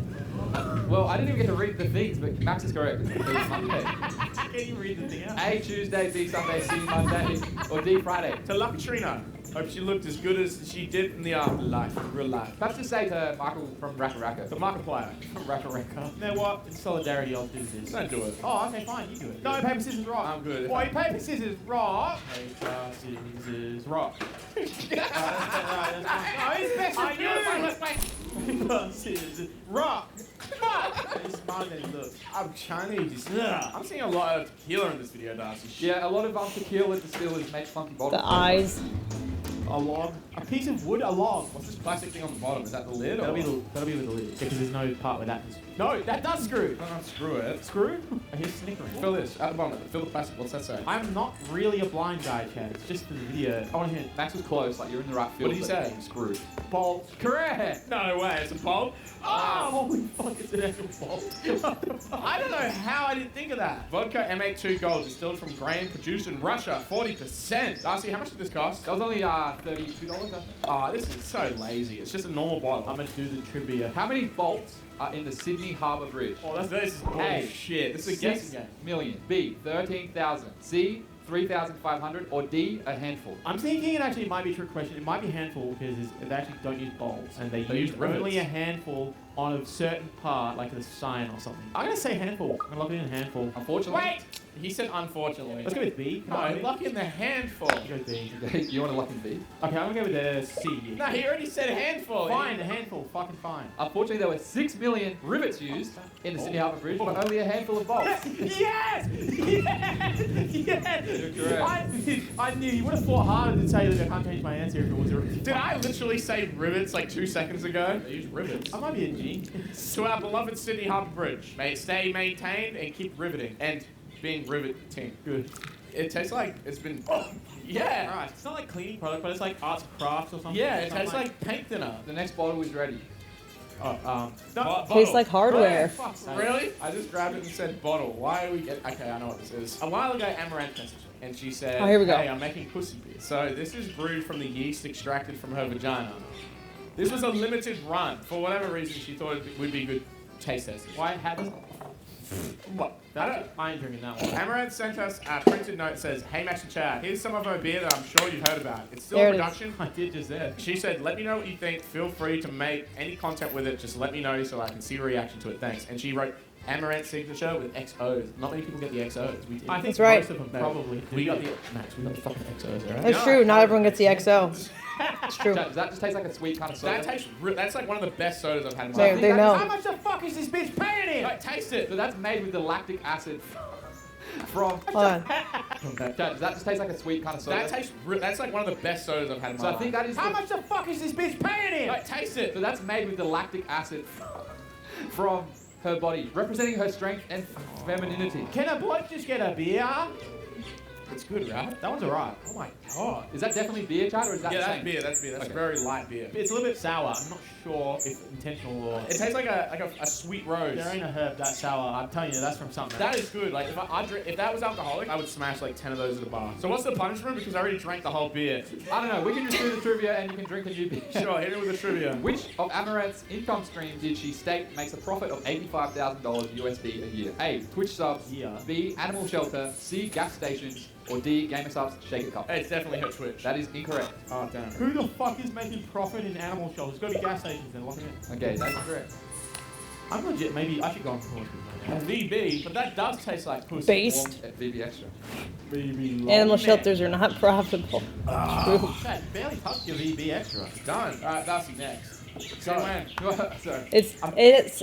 I don't know if he tried the alcoholic or the non-alcoholic. I feel like the alcoholic is more tangy than the non-alcoholic. The non-alcoholic is more like a soda, kind of like it tastes kind of like fruity-ish, like Dr. Pepper or root beer.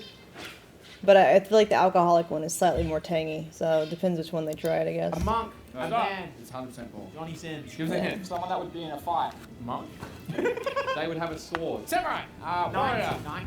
Yes, correct. Oh, fuck off. The round head, I knew I was thinking balls, French whiskey. The French make whiskey? I thought they made wine.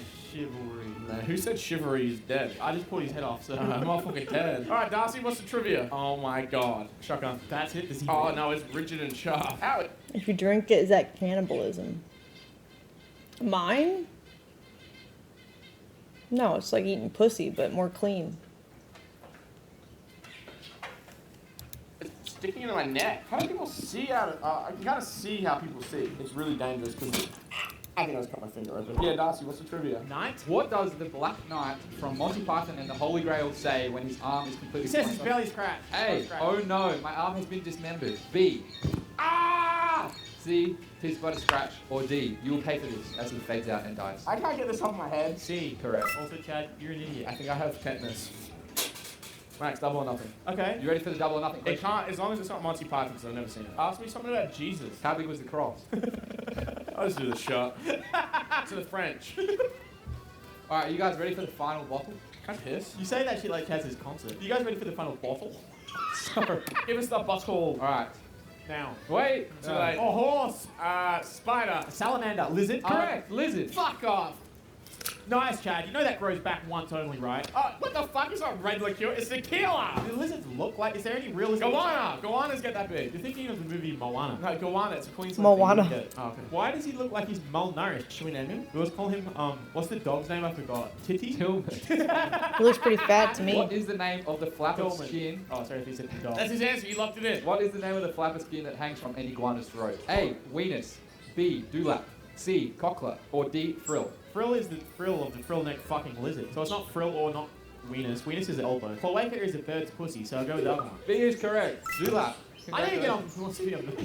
Bunnies also have a Where does dewlap. come from? The dewlap is a longitudinal flap of skin or similar flesh. I just think of some really fat guy with loose skin, like flapping his Female cheeks. bunnies have a I've had dewlap. enough. The first element may be dew. The second element is lap. For loose fabric. Loose hanging peas. I got a loose hanging pea.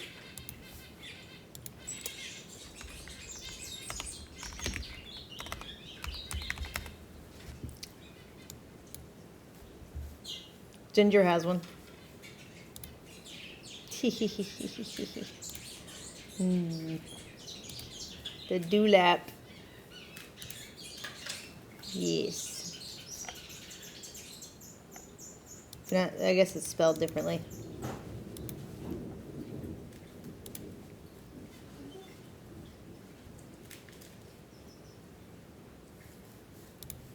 So cute. The dewlap is primarily used for males to attract females during the mating So you're season. telling me the male lizard, this thing right here, will flap his dewlap to get a Chad, you pussy? broke his leg. No, the tail goes to, I broke his Oh, that's dewlap. like the bubble that Liz Kiff used to do, I guess. Oh no, it's spelled. I spelled it right, or I guess the correct spelling is D-E-W. They spelled it wrong. Bloop, and it's puffed out. Blam. To the dewlap. Everyone, thanks for watching. Have you been listening or paying any attention? Nope. Alright, well guys, thanks for watching. Do you want to try one? Nah, the lizard's leaking. Alright, thanks guys for watching. Max and I are blackout drunk. We're going to do 2 more bottles for the Patreon. Thanks for watching. Chad. I broke his dewlap. Why did you do that? Why did I do that?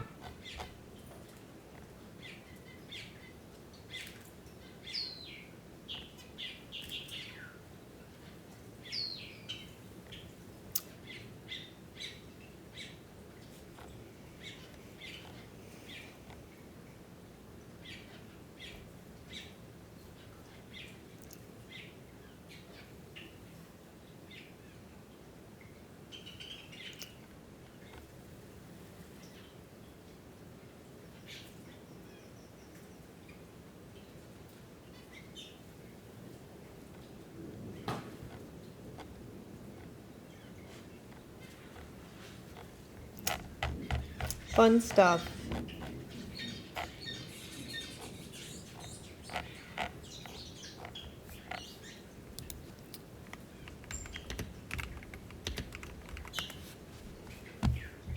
What do zebra doves do? They make little nests? Look at how shitty this nest is. Poor thing. Hopefully mine are better nests. Well, this one's better. Hopefully they're better nest builders. Looks like a fake nest, though. Someone gave it a better nest, maybe. Well, they're gonna come. I think they're shipping next week now. Supposed to get them this week, but it's getting too cold again, so they're gonna wait till next week to send them. Forest floor, where the branches sway gently in the breeze, a pair of zebra doves begin their work. They gather twigs, leaves, and bits of soft grass, crafting a cozy nest hidden among the dense foliage. Their movements are deliberate, their bond unspoken yet profound. Days pass, and the nest is ready. The mother dove settles. Days blend into weeks as the chicks grow stronger. The parents tirelessly emerge. Their tiny beaks open wide, instinctively seeking sustenance and warmth. Aww. The days blend into weeks as the chicks grow stronger. The parents tirelessly bring food, offering it with tender care. Each feeding is a step forward, a promise of strength and survival.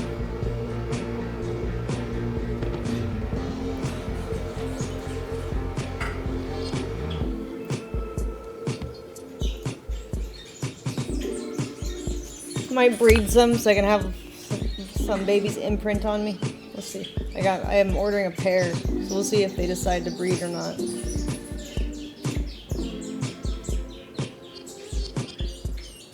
Feathers replace down, and the young doves stretch their wings for the first time.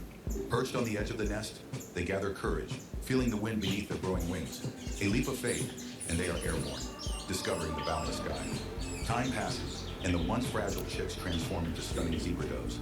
Their plumage, a harmonious blend of soft grays and intricate patterns, reflects the beauty of resilience and growth. Like your little pine cone babies.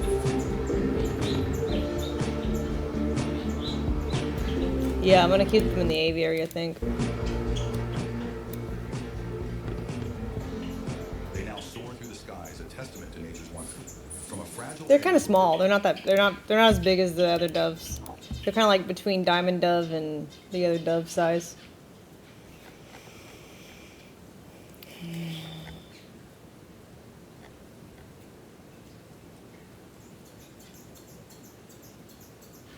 They're cool. So compared to the hand, very small.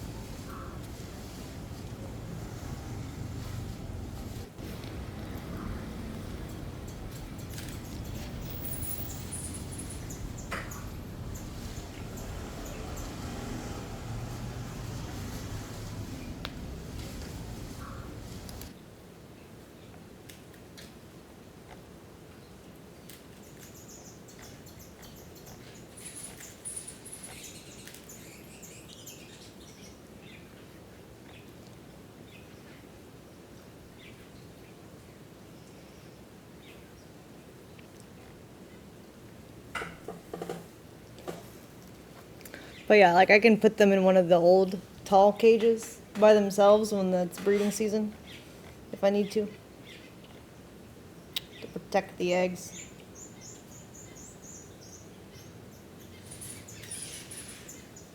Yeah, and the babies.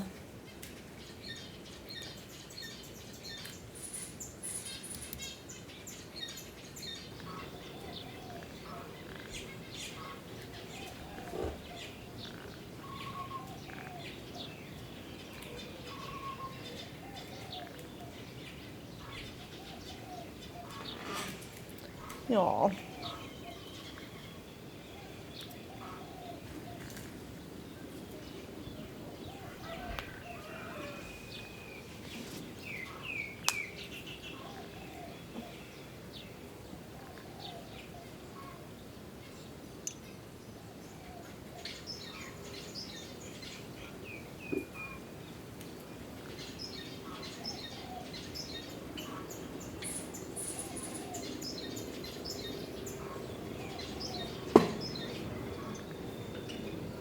So cute.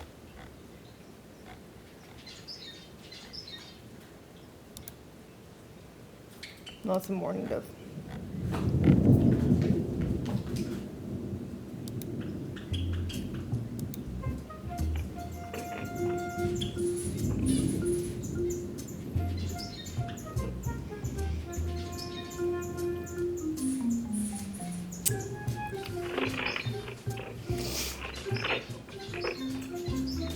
Oh shit.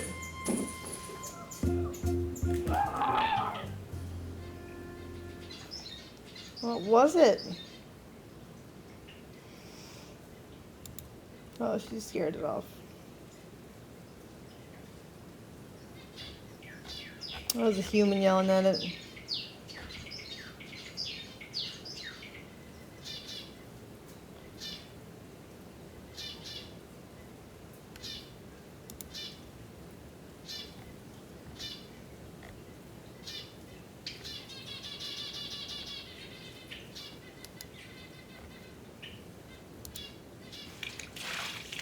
Cormorant. It's like the Pokemon Cramorant.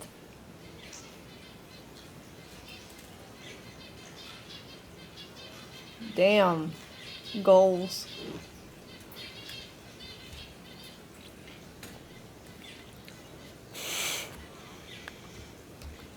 Inspiring, honestly. Sheesh. Don't want to be a fish with this bird around. Or do you?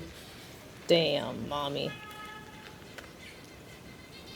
Never wanted to be a fish so bad.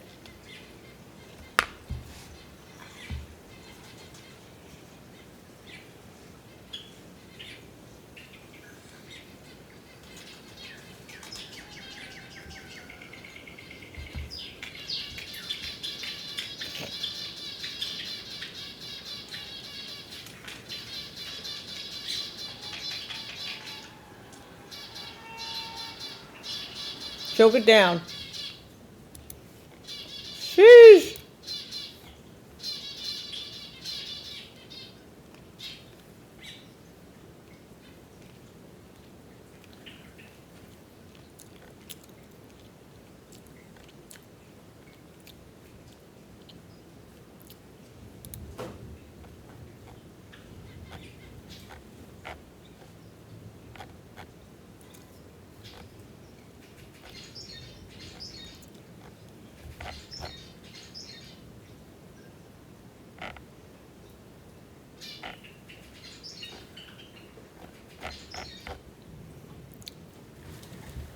Crazy shit. Fossils found.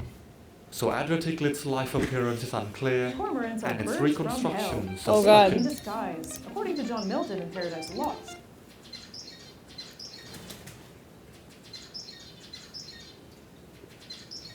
Bird from hell.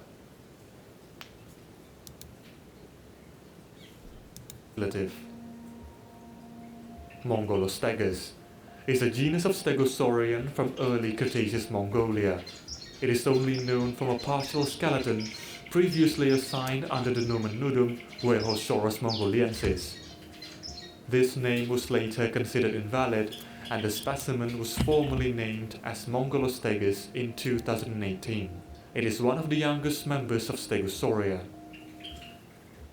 Wehosaurus was a large stegosaurian reaching 7 meters in length and 4 metric tons in body mass.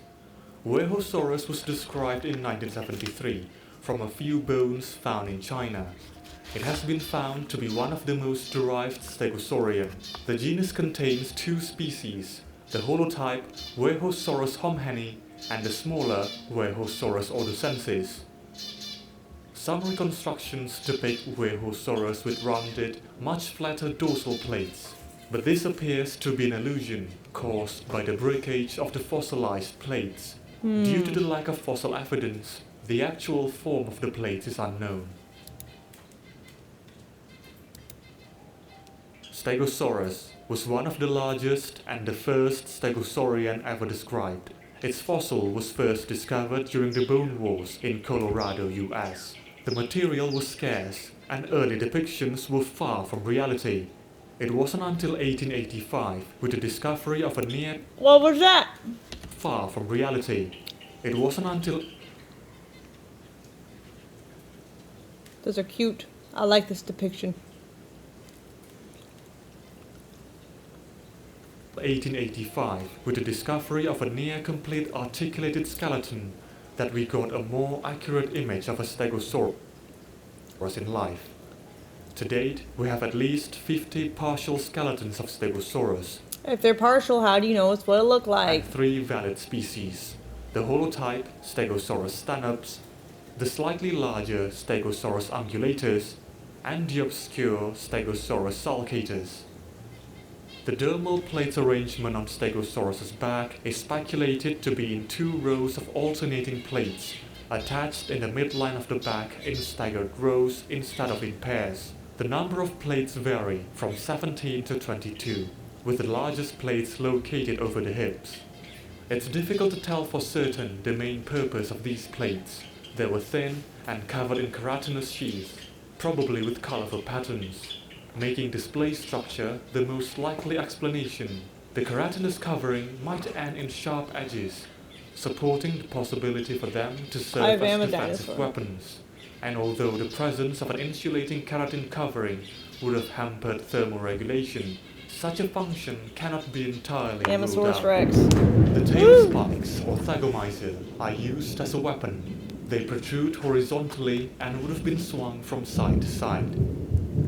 Stegosaurus was heavily built and was slow-moving, like a formidable tank. Or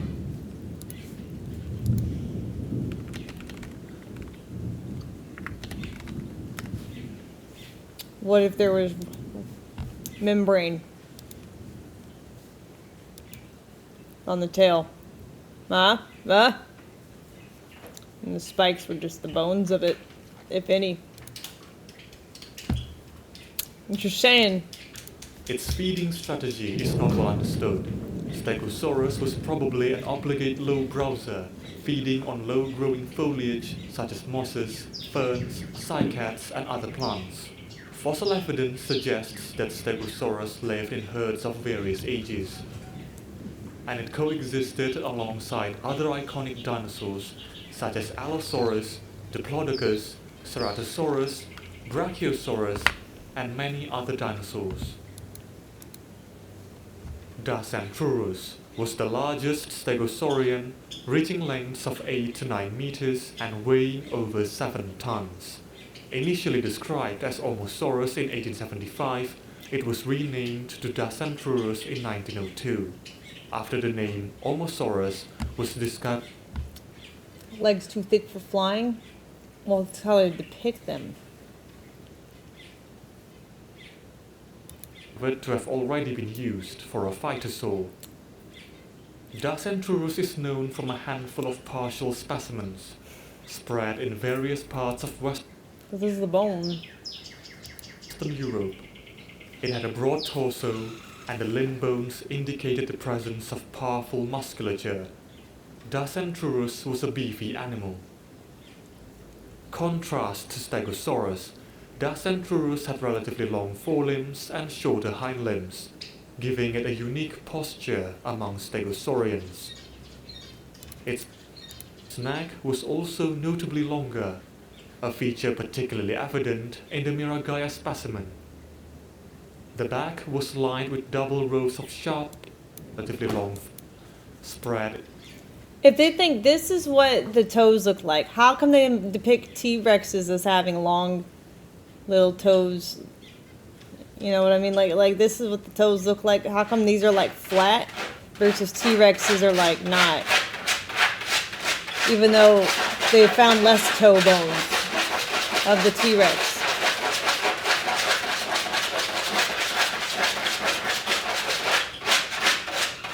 Like who decides this is what it looks like? In various parts of Western Europe, it had a broad torso, and the limb bones indicated the presence of Ella, stop. Sit. Ella.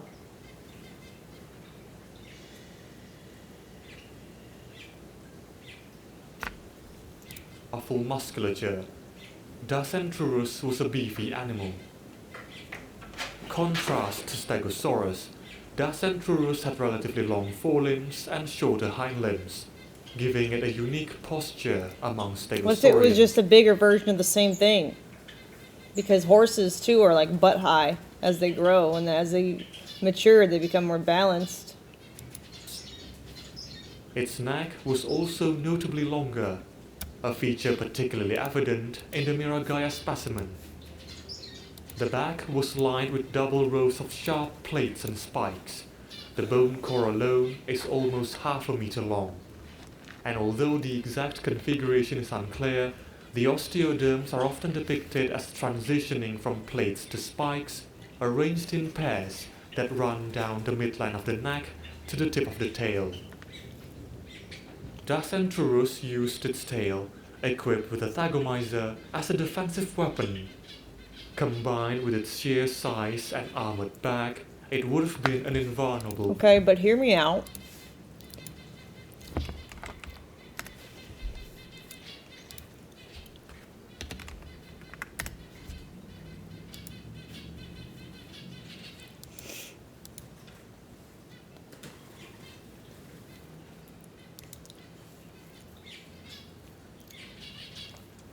Invert these bones. This attaches to the shoulder. These are the wings.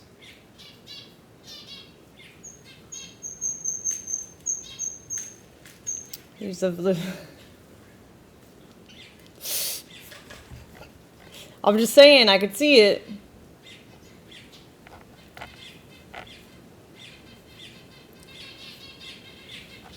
Can't all be dragons? Well, no, we're just debating this one. Because of the spikes. If the spikes are actually what they found, unless the spikes are a lie, right?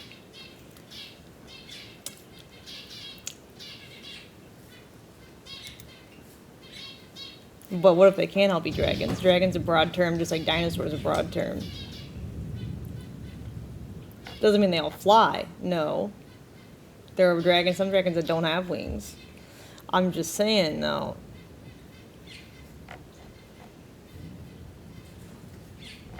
Those bones don't necessarily look like they connect to me.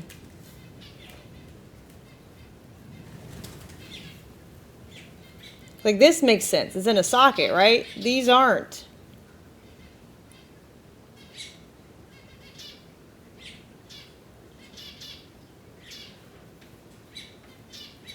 Where's the socket?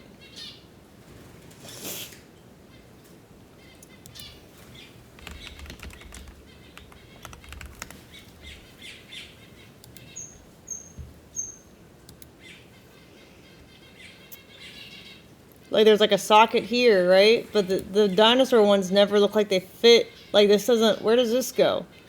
Like, what socket does this bone fit into? You know, like a horse one, they all kind of fit into their joint pieces. It's kind of hard to see. Let me make it bigger.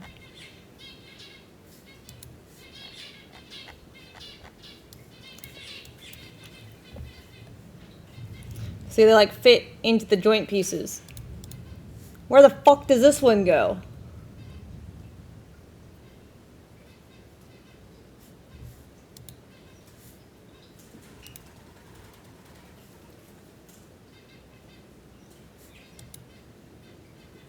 I don't know. It just doesn't seem like it really fits there.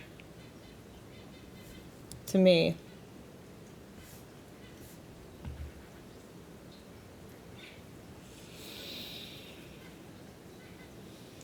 Probably like people have two arm bones. Yeah, I know. I know, but I'm saying they don't fit together. As well.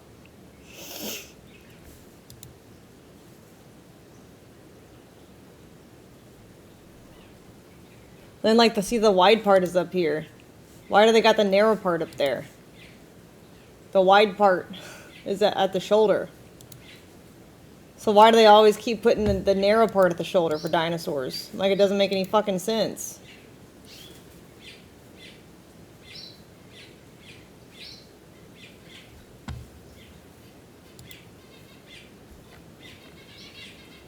It's like, that's not how anatomy works. Like, why the fuck? There's supposed to be a muscle, mostly. Right, look at the wide part of the horses up here. Wide part's up here. And they always have these big plates, and they're never in the right area. The reptiles? I don't know, let me see.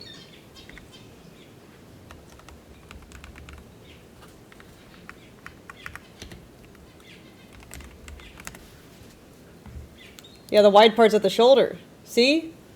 It's still, my point is the same. The wide part's at the shoulder. That's what I'm fucking saying, bro. None of their anatomy makes any fucking sense. Even this guy, wide part's at the shoulder. Why the fuck you got the wide part at the chest?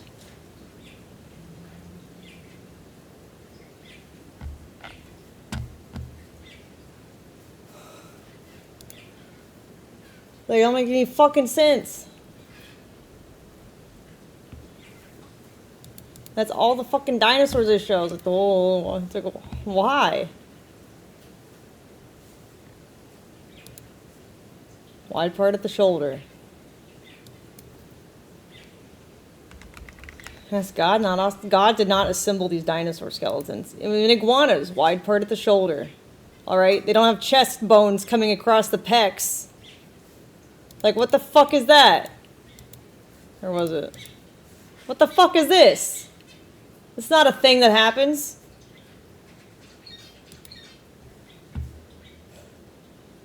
That's what I'm saying. This looks more like a shoulder piece.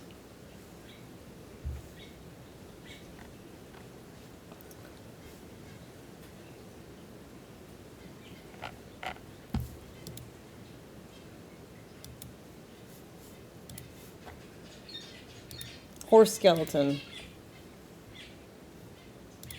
Wide part at the shoulder. They don't have like fucking plates that come across their chest. Fucking stupid.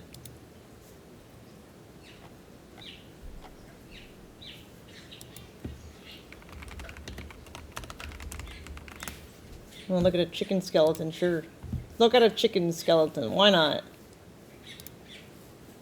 My point is the same. Wide part at the shoulder of that bone. There's no plate that comes across the breast.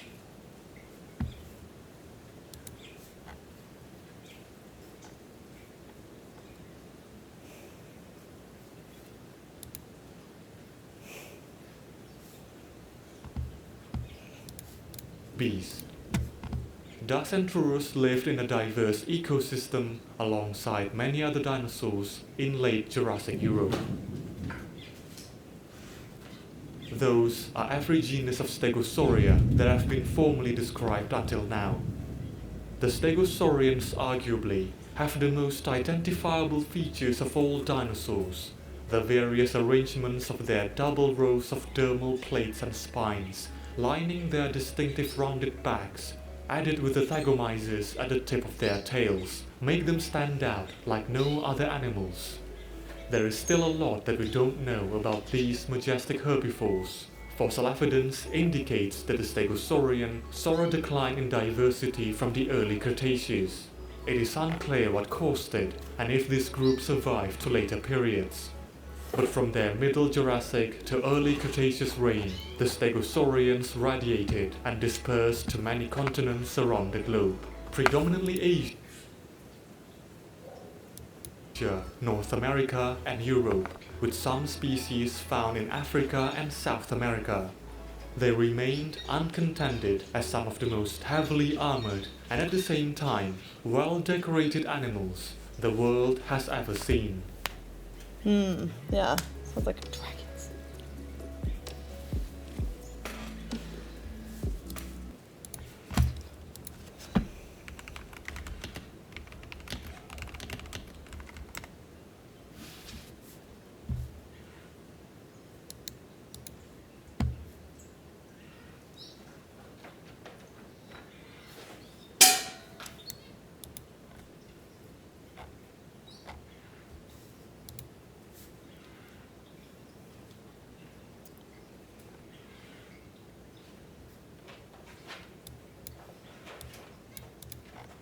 Not sternum. I mean, like, why are there chest plates?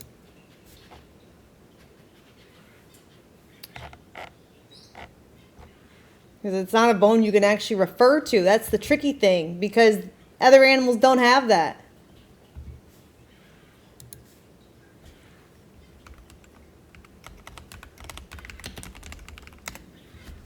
Even humans, we don't have bony plates on our chest.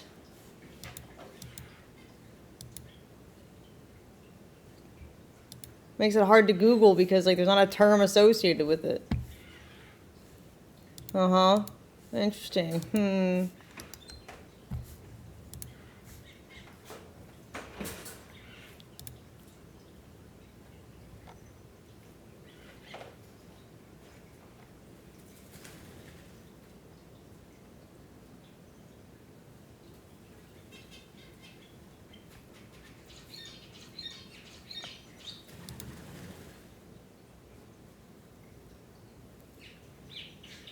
Oh, it's still a dinosaur, doesn't count.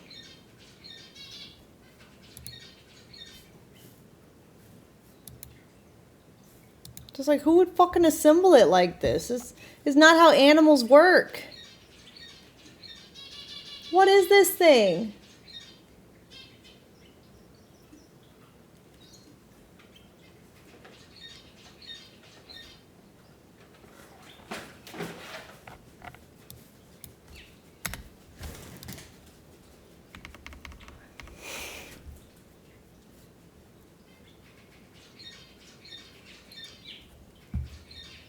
What is this? This makes no sense either.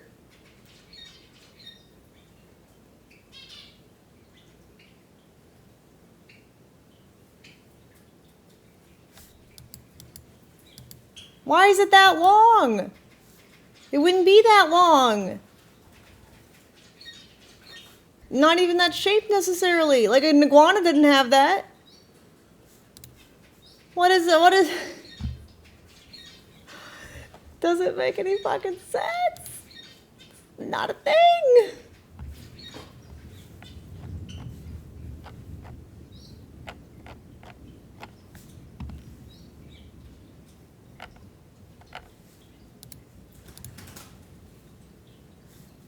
Like maybe they're trying to make it like this kind of thing, but these actually line up and make sense. Right? But even so, then you still, like, these aren't even remotely symmetrical.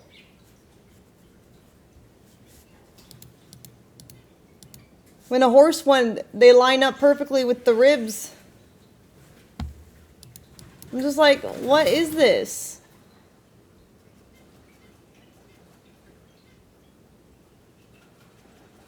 And this especially is fucking stupid.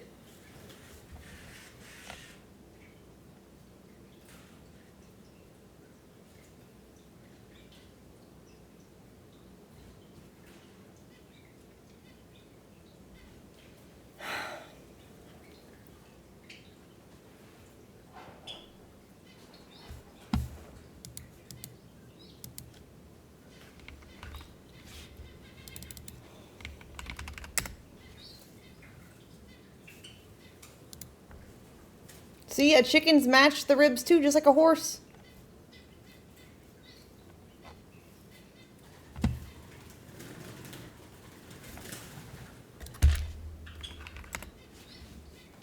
Even a fish's match. They're like connected or whatever. I don't know what's real and what's not. See, they're still symmetrical.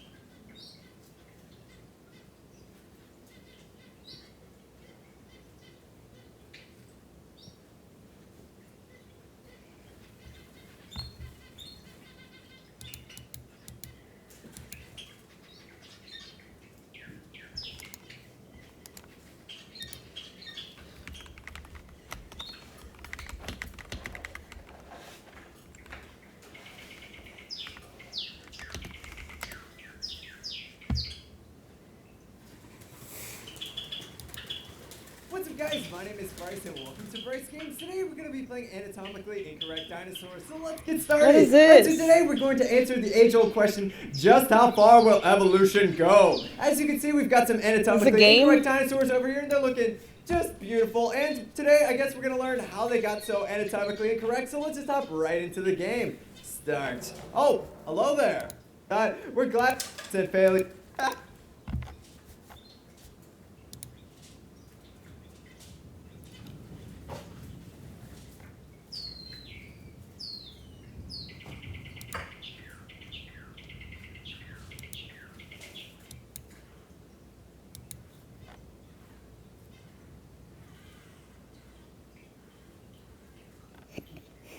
Sure they do.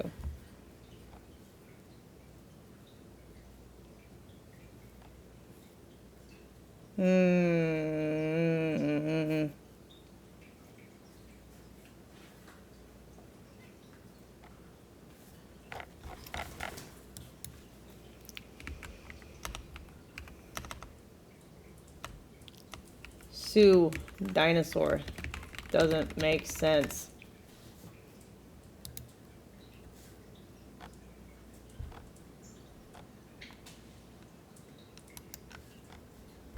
So that's not useful.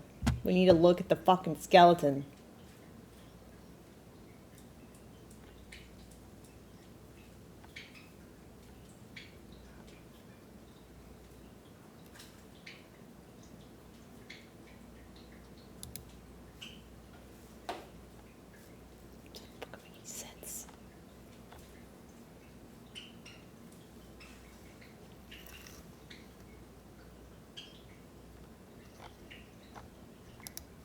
can't be the only one who sees this. Maybe they just take your listings off of Google if you talk about it.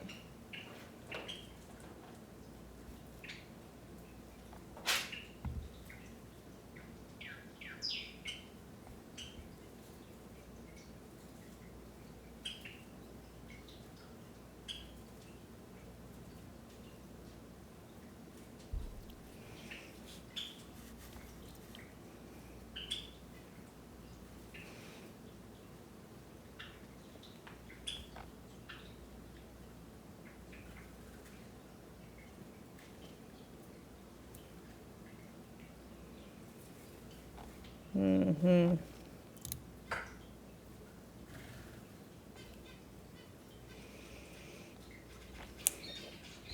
I think people just don't like the concept of scientists not telling us the answers, and so they just want to pretend that they're right. Because if you look at any other animal skeleton, clearly something is wrong with the way they're assembling dinosaurs. It just defies the logic of how bones fit together and how ligaments move.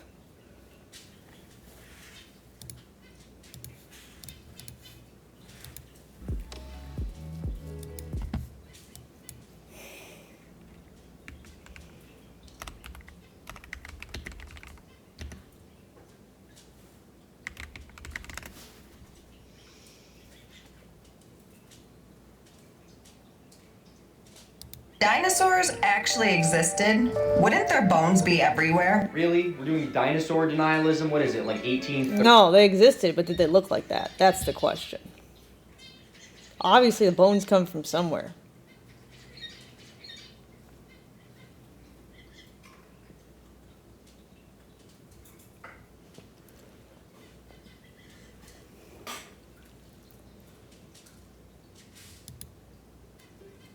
Today, it's mounted here. Well, some of it is. Because they didn't find a full dinosaur in 1908. What they found was the skull, most of the tail, the ribcage, pelvis, and most of the vertebrae. But the rest of what you're seeing here, it's man-made. And that's true for most dinosaur exhibits. When paleontologists uncover the bones of a dinosaur, they usually only find part of it, leaving them with a prehistoric puzzle full of missing pieces. So, how did they fill in the blanks? So sus.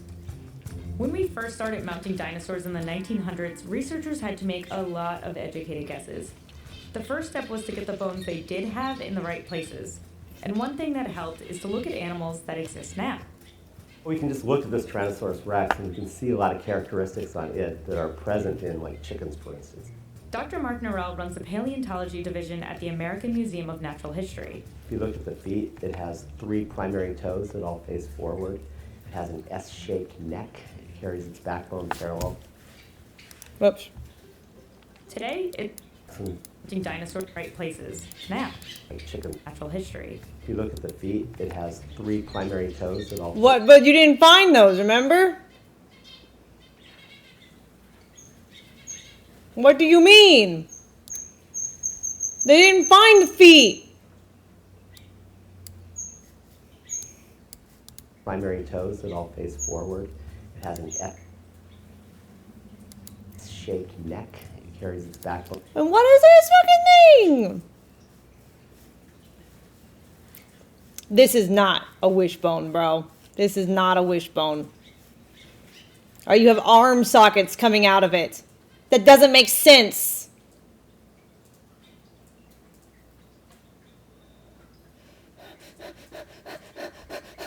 Bone parallel to the ground. The chicken don't have that? From there, they had to start filling in the missing pieces. For this T-Rex, both hind limbs and both front limbs were missing. Yeah, so how do you even know that's what it was? Oh my god. Oh my god, bro. And on top of that, then it also doesn't make sense? Bro. But judging by the skeleton, researchers determined it was closely related to an Allosaurus. So an artist was commissioned to hand carve the missing pieces, using the Allosaurus skeleton as a reference. Okay. How much the Allosaurus did you find?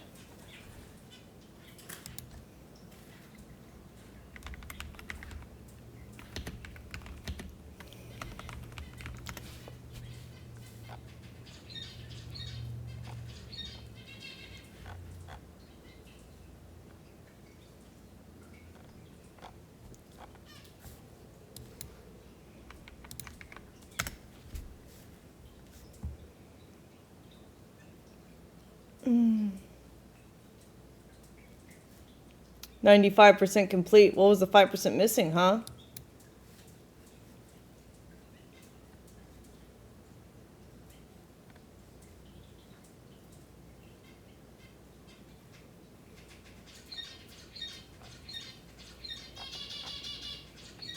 Also, the Allosaurus doesn't look nearly as sus as the T-Rex does. That piece much smaller.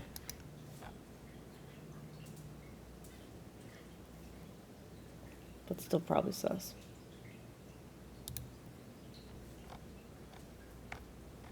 What is this? Legs of an Allosaurus?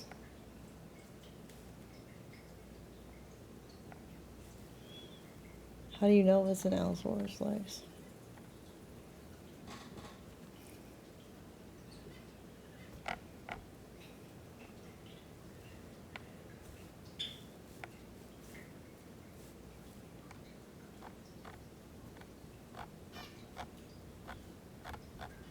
I want to see what percentage of bones they actually found.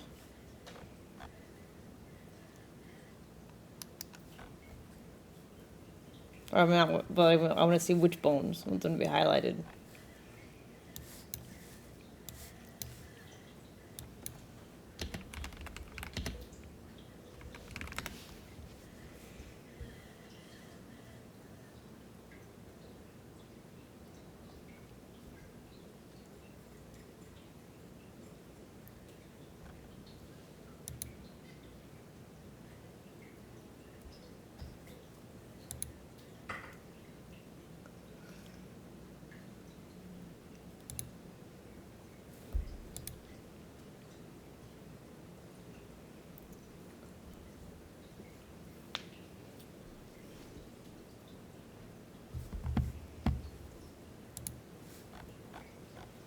Still, why you got the shoulder pieces being more narrow?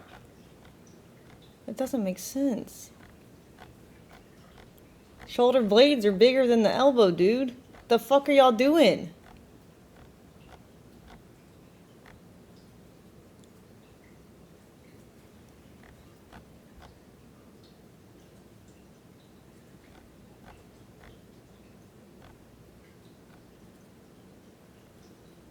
Yeah, hiding the wings. Yeah, pretty much.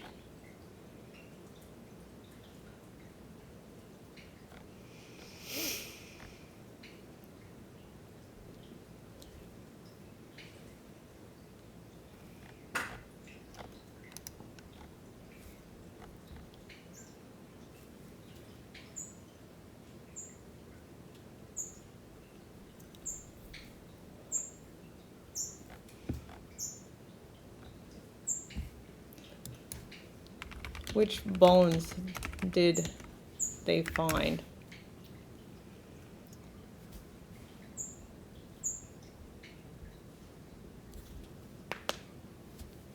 Leg bones, ribs, claws, and parts of the pelvis. Okay, so not connected.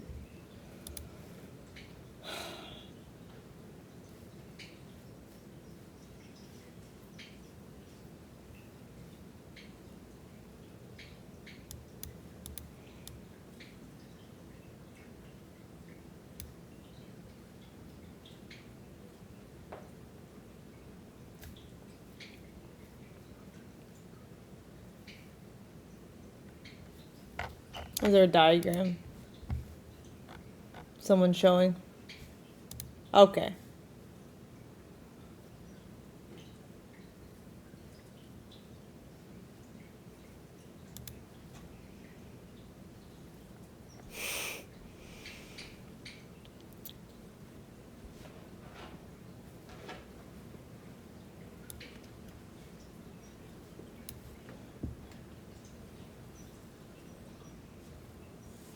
Was a sculpt, not a replica of anything specific.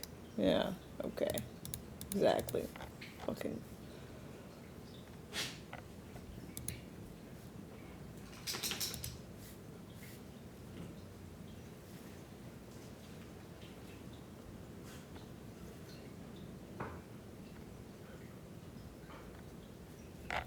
I'm more curious if on the T-Rex what the front thing was for.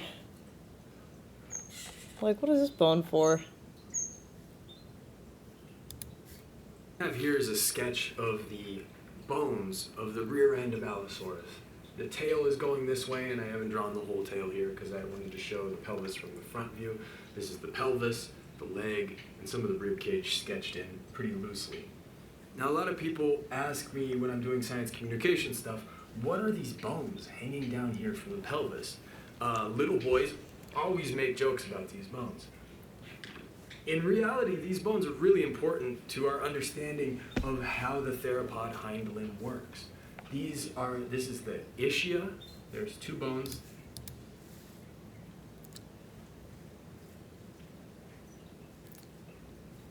Yes, tell me.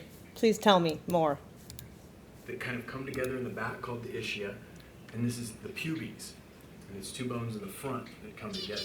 Now you'll notice that they come together almost as low as the knee, and they're spread pretty far apart. And there's a reason for that. These bones are muscle attachment points for an important group of muscles that keep the legs pulled together towards the midline. Now, in modern birds, the pubes and ischia have both swung way back, and birds hold their femur in what anatomists call a subhorizontal position. The femur is up here, and it doesn't move very much.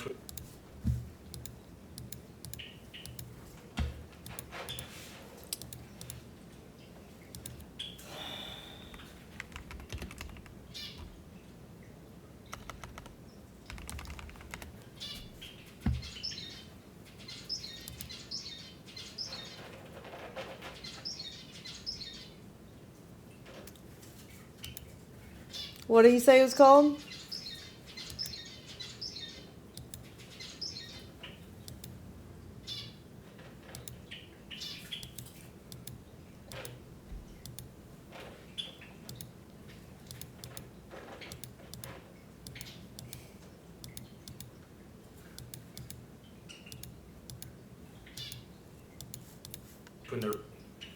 Now, in modern birds, the pubes and ischia have both swung way back, and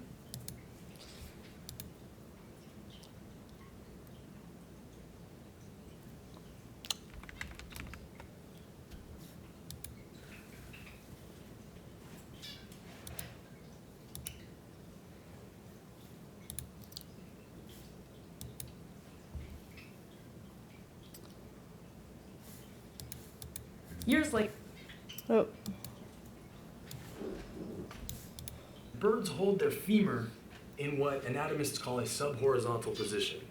The femur is up here, and it doesn't move very much when they're running. They mostly run by kicking out their tibiotarsus, their tibia and fibula, that have kind of fused together in birds.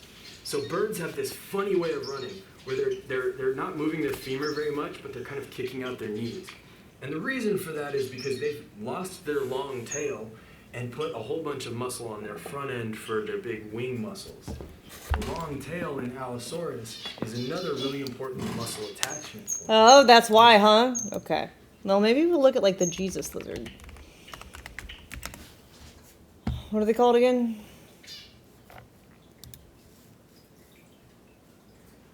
What is this lizard called?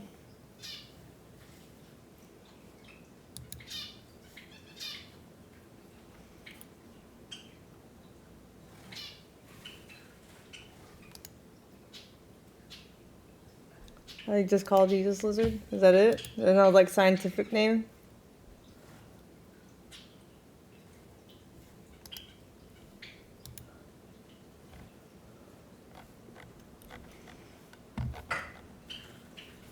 Basilisk.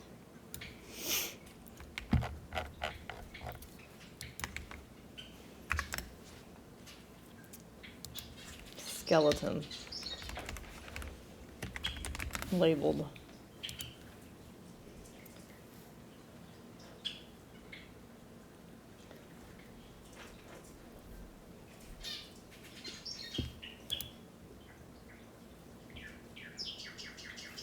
That's not the same thing. Salton lizard. Why don't we have skeletons of it, huh? Where's the skeletons of them?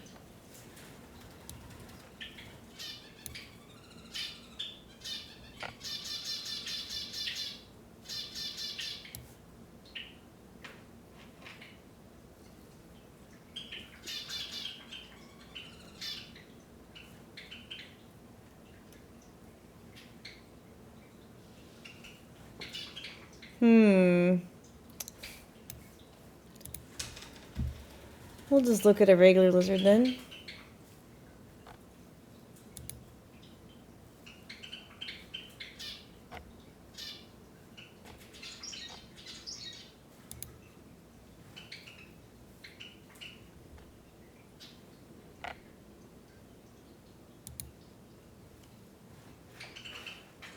Is this a Deca Jesus lizard? Can't tell. I want like an actual lizard.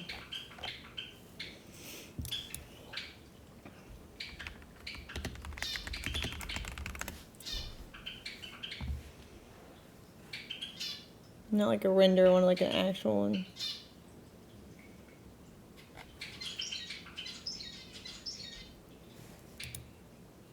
I mean, the legs are really, the feet. This might be the same type of thing. Sure. Huge muscles that run down the tail called the emcotofemoralis longus muscles that insert into the femur here and pull the femur back in order to make the leg pull back and drive the animal forward. In crocodilians and in birds, the whole surface of these bones hanging down is clothed in muscle that attach to the inside of the leg. On the ischia, there's a group of muscles called the ischiotibialis muscles that connect down to the inside of the tibia. There's also the pubo-ischiotibialis muscles and something called the ambiens. Altogether, this group of muscles constrains the movement of the leg. They hold the leg in toward the midline, and they would connect all along here. So in a lot of paleo art, you see the pubic bone and the ischium sticking way down out of the belly of the animal. That's not actually accurate. We know from studies, dissections of crocodilians and birds that you just said was different. So your point is not proven. Would have been filled up with this mass of really important muscles that would have held that femur close to the body. Without these muscles, when this big long animal turned, they could easily dislocate their hip or do the splits. And that would be bad if you're trying to run down prey, as in the paleo art that we've been discussing.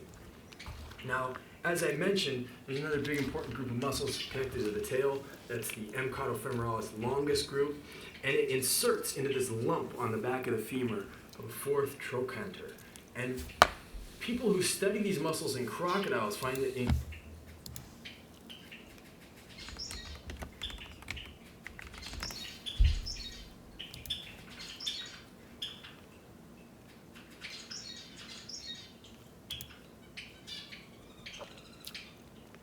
Oh, it's a bone that's only exclusive to this dinosaur? Later, they'd be replaced by... Right. in crocodiles who move around with their tail, the emcotofemoralis longus muscle is huge. And it fills this whole area under the tail. On top of that, there's muscles that attach to the spinous processes on top of the tail. And those are necessary for stiffening the tail so that when this giant emcotofemoralis longus muscle fires, the tail is held straight, and the thing that gets pulled back is the femur. These muscles actually go over the emcotofemoralis longus and completely turn this tail into a giant mass of meat. I've been taught... It doesn't count if the anatomy terms you have to use to explain things not found in other animals are also not found in other animals, and you don't have a 100% complete skeleton to prove anything, and no one was alive when they were. There's literally just bullshit with fluff words. Talking a lot about this with Oliver Demuth, and his feeling is that when you reconstruct dinosaur tails, you should basically just draw two straight lines from the ischium and the ilium. This is the top of the pelvis, or the top of the muscles that would have covered the top of the tail. Just basically draw a straight line back to the end of the tail. You're full of shit!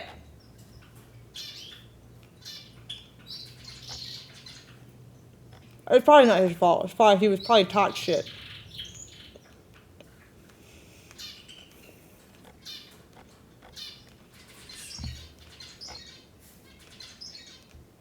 And people just like put their monocle emoji on. Fascinating. Thank you for the knowledge. I bet you hardly any of these people Googled what the fuck fourth trochanter is. I'm like, oh, is that a bone found in animals? No. It's only a dinosaur term. By replicas of real T-Rex bones. It turned out that T-Rex feet do look a lot like Allosaurus feet. How do you know? We never found the feet. But there were other times this kind of guesswork didn't work out so well. This and most of the vertebrae.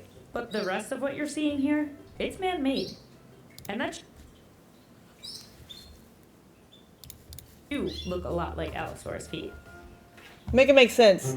They defy themselves within 2 minutes. Times this kind of guesswork didn't work out so well. Oh my gosh. This long-necked dinosaur is called an Apatosaurus. But for a long time, we called it something else. When researchers originally discovered it, it was missing its skull, so they made it one. But they made the skull based on some bad assumptions. They made the skull look like a Camarasaurus, which is a very different group of dinosaurs. So it has a very high dome skull.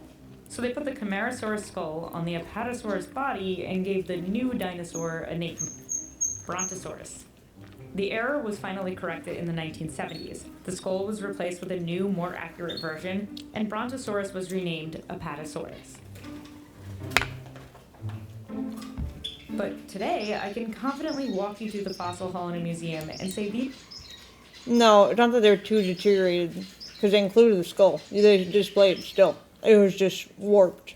And so they made a nicer looking one. Skeletons are 99 to 100% accurate, because designing exhibits now, it has very little to do with guesswork.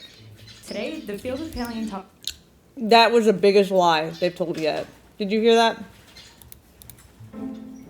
But today, I can confidently walk you through the fossil hall in a museum and say these skeletons are 99 to 100% accurate, because designing exhibits now, it has very little to do with guesswork. Yeah, we just reference all the art made that the original bullshit artists created, and that's how we know.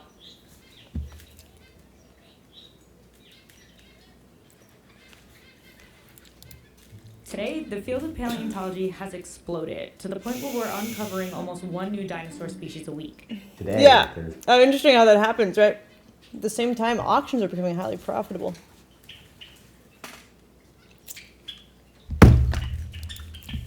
I still don't have an answer to what are these chest muscles, or not muscles, what are these chest bones? These are not found in animals. That's not a thing that happens. The wide part of is always at the shoulder. What the fuck are these? It's not in chickens, it's not in reptiles, not in mammals. It's not a thing. It's not a thing. The wide part of the shoulder.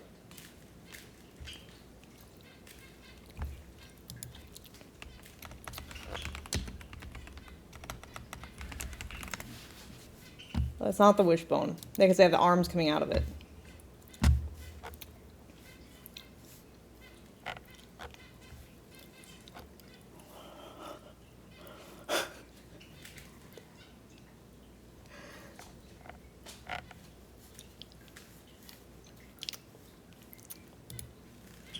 It's not a thing. The wide parts at the shoulder.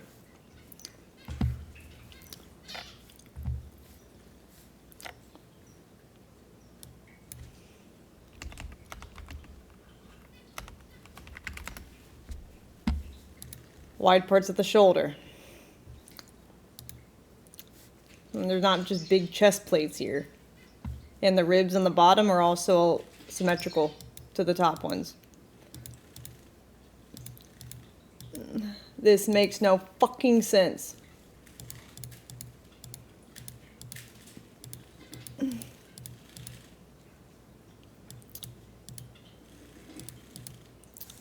Don't make sense. Not this one.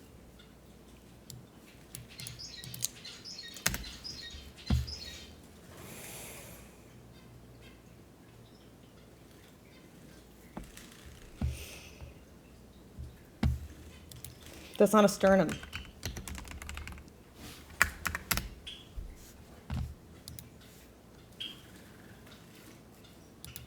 It's a human skeleton. Your sternum is up here. That's not a big chest plate. Yeah, a breastplate is not a bone reference. It means armor that you put on your body. It's a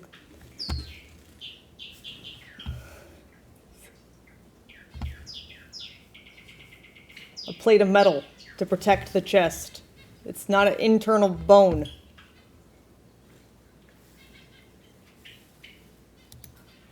What the fuck is this?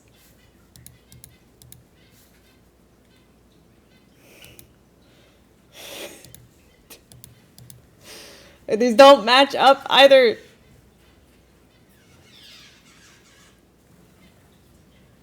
There's too many. They're not symmetrical.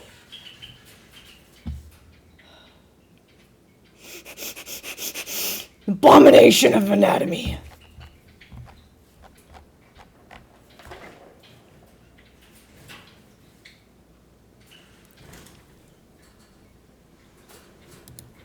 I'm paleontologist Hans Süß. Today I will be answering your questions from Why you look like Sid the Sloth mixed with Palpatine? This Mixed with Gollum. Dino Support. God. He's probably a hybrid too. Ed Tokaji Sensuna asks, what's the scariest dinosaur? I think the scariest looking dinosaur would have been Spinosaurus, simply because it had this huge sail on its back. But I think here in the United States, the T-Rex is definitely the people's favorite. Here's part of a T-Rex tooth. The largest tooth, including the root, gets up to about 7 or 8 inches in length. These cutting edges are serrated like a steak knife. T-Rex ate the whole prey. We have fossil droppings of T-Rex, and they show us that it ate the meat and the bones. It crunched up the bones, much like some big crocodiles do today. At Ricky Dells asks, scientifically and historically speaking, how do we know what dinosaurs sounded like? Surely the sounds the movies have taught us are just guesses. No? Well, indeed, they are just guesses. In fact, it's quite likely that dinosaurs were much quieter than people give them credit for. Birds sing, but most reptiles don't make much in the way of sounds except for hisses and grunts. So we think that dinosaurs would have done things like that, but certainly not this lion roar that Hollywood wants us to believe. EV4N2K4 asks, when I die and go to heaven, first thing I'm asking God is, what did Jurassic Park get wrong? Jurassic Park was made as an entertaining movie, not as a science documentary. The star of the movies are the raptors. Here is an actual skull of an adult velociraptor. The filmmakers decided that it looked too puny and they needed something bigger. Strangely enough, shortly after this was filmed, people found a really gigantic raptor out in Utah, and since then, other giant raptors have been found in South America and in Asia. So there were giant raptors around, but they were in fact much bigger than the ones in the movie. The movie claims that T-Rex could only detect prey by motion. In fact, when we study the brain case of a T-Rex, we find that it had very large olfactory bulbs, which are the part of the brain that picks up information from the nose. It had very large opening for the optic nerve, which is the nerve that transmits information from the eye to the brain. And it had a very complicated inner ear that allowed it to hear at least a wide range of low-frequency sounds. So it would have smelled the actors in front of its snout, and it would have been a very short movie indeed. At Emo Hair Weston, how did the asteroid kill every dinosaur? Like, doesn't an asteroid hit like one general area rather than like the entire world? The asteroid theory is a very flat Earth theory. There's no flat Earth. The Earth is a sphere. What happened was when the asteroid happened to impact, it released the equivalent of 100 million megatons of energy, and this basically melted this huge asteroid, which was 6 miles in diameter, and this sent up a gigantic cloud of glowing material up into the atmosphere. This would spread around the world. How do you know? Were you there? When a volcano erupts, volcanic dust sweeps all around the world. Imagine a world where suddenly it's raining drops of molten glass. That's Crush me, bro. And so basically every larger animal at that point died. And that's why the dinosaurs were wiped out probably within a matter of hours, at most a matter of days. At Lauren Berger asks, How do they know what color dinosaurs were? They don't. For many years, we really had no idea what color dinosaurs had. In fact, people sort of assumed that, like many of the modern lizards, snakes, crocodiles, turtles, it would have been sort of greenish brown, and that's what you see in all of the old dinosaur books. However, in recent years, thanks to some remarkable discoveries in China, we actually found out what some dinosaurs looked like, and it was a real revelation. We found that some of the little feathered dinosaurs actually had color patterns as vivid as those in modern birds. There's a dinosaur called Cao Long, and it had beautifully iridescent feathers, so it would have looked like a big starling with nasty claws. So the dinosaur world was far more colorful. How do you spell that?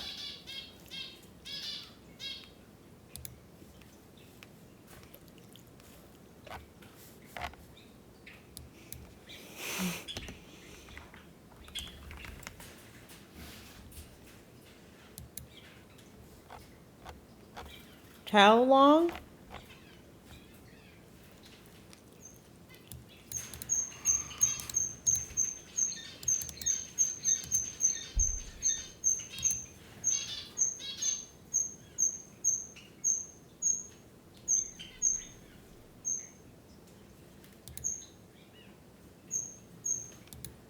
What?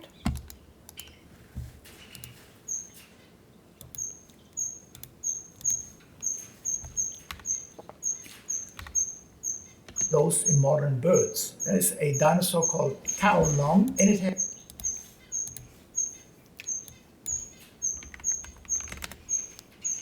Oh.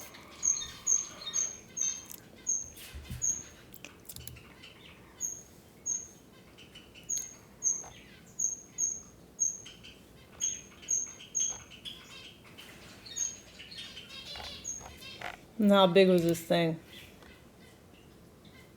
16 inches.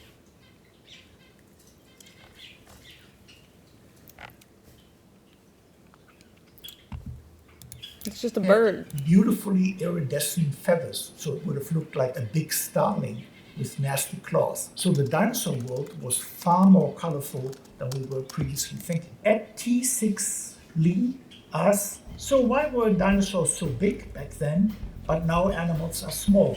Scientists go.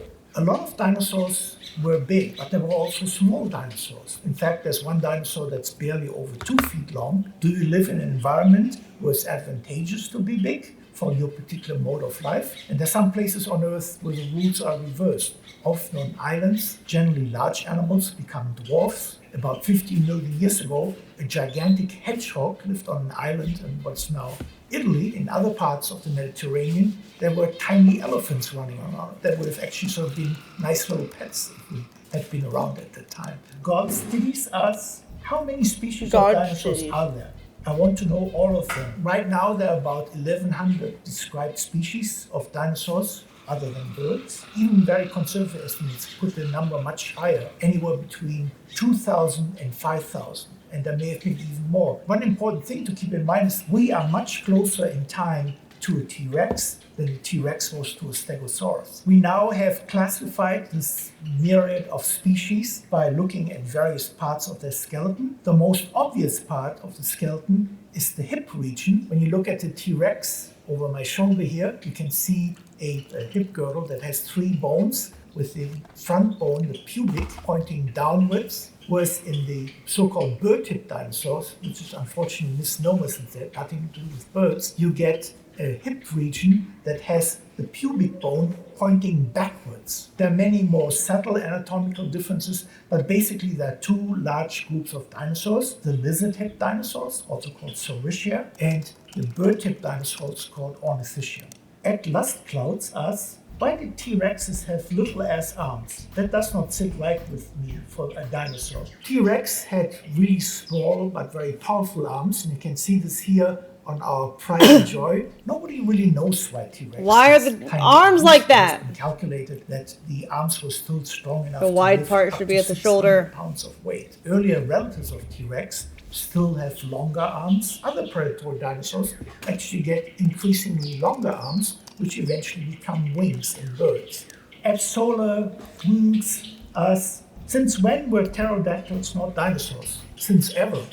Dinosaurs and pterodactyls are related, but pterodactyls have nothing to do with dinosaurs. They have an early common ancestor, but they diverged in their evolution quite dramatically. Pterodactyls became flying creatures, wings very different from those of birds, whereas dinosaurs were mostly land-dwelling animals, and only a few forms later on evolved into birds, which have very different looking wings. At Trooper Snooks asks the question of the day. Why did the early mammals and birds and fish, like sturgeon, etc., not become extinct when the dinosaurs did? That's a very good question, and in fact it's one of the great mysteries of paleontology. It's basically different life strategies. Small animals can hide. A lot of small animals are also able to go without food for long times, whereas a large animal cannot. Most dinosaurs went extinct, and only one group of dinosaurs, birds, survived. Birds, as I just said, are dinosaurs because they descended from small meat-eating dinosaurs, just like we are primates because we descended from other kinds of primates. We now have a beautiful series of fossils documenting all of the stages between little predatory dinosaurs like that and birds that would have been recognizable as a bird to anyone alive today. It's very rare that you get such a nice continuation of fossils between one group and a group that it gave rise to. At Treebolt Paleo, who would win in a fight, Camarasaurus or Anatotitan? Anatotitan and Camarasaurus lived at very, very different points in time. Anatotitan at the end of the Cretaceous period, about 66 to 68 million years ago, and Camarasaurus about 150 million years ago. My money would be on the Camarasaurus, simply because Camarasaurus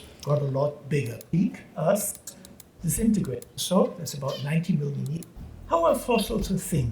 Don't those beep just disintegrate? Beep. Well, fossils are a thing. They're real three-dimensional objects. Here's a limb bone of an ostrich-mimic dinosaur that's about 90 million years old. Basically what happens is after death, minerals infiltrated this bone from the groundwater around it, and they contained a lot of iron, that's why it has this yellowish-brown color, and gradually filled in all of the spaces in the bone. Sometimes the actual bone is still pretty much preserved, but in most cases the bone has changed just ever so slightly so that it's no longer possible, for instance, to extract biomolecules like DNA from it. At ARC 315 asks, were dinosaur feathers dinosaur scale, or did they have a lot of bird-sized feathers? The really gigantic dinosaurs, by and large, did not have feathers. We only know one really large tyrannosaur from China that lived in a very cold environment and had feathers.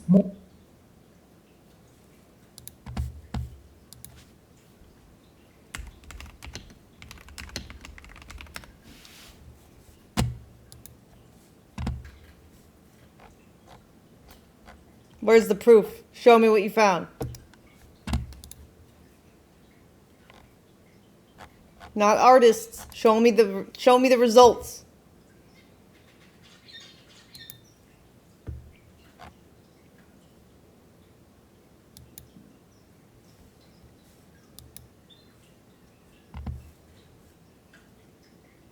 How can you conclude anything? It's all fucked. It's all jumbled up.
Where? Where are the pictures?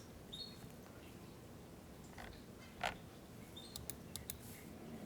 are you you gotta tell us you found new discoveries and then not show what it was? Trust me, bro. Trust.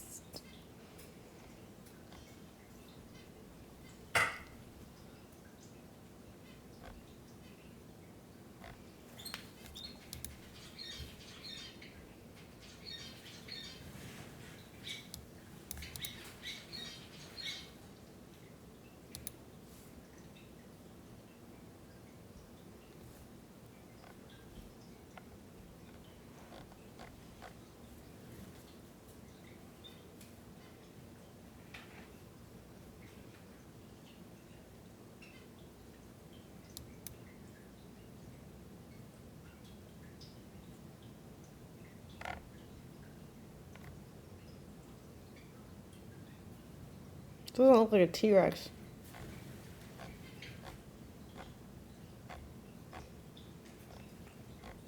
Where's the T-Rex?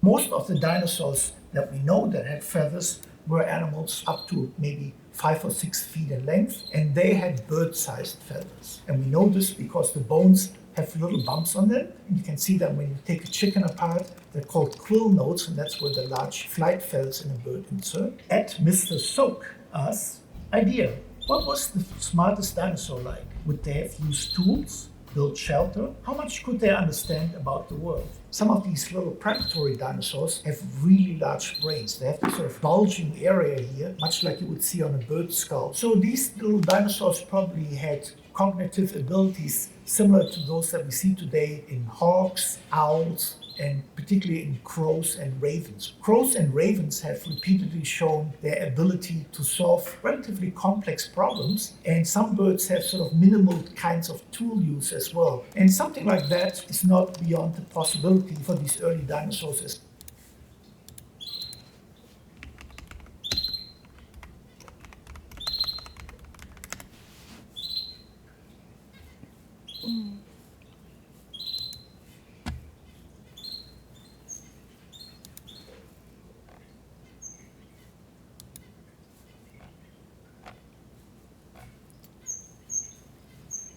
Just wondering, like, why are the noses the same? Why are the eye and the nose hole the same size?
Maybe it's not. Maybe it's the brain and the eye and it's the nose. That's probably what it is. The brain, but there's so much space.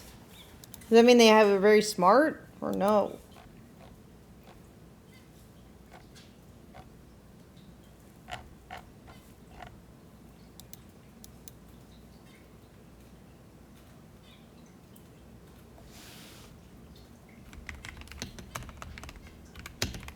Look at a raven. Ravens are smart.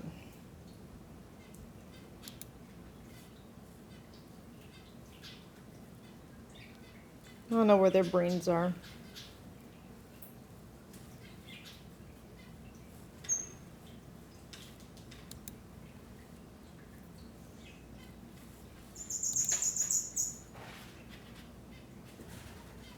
true. Doesn't equal intelligence, but I'm just wondering what the holes are. As well, Ed Birch from Help Us. When did the first humans discover that there were dinosaurs? I really want to know how we first figured out giant. Looks like bats.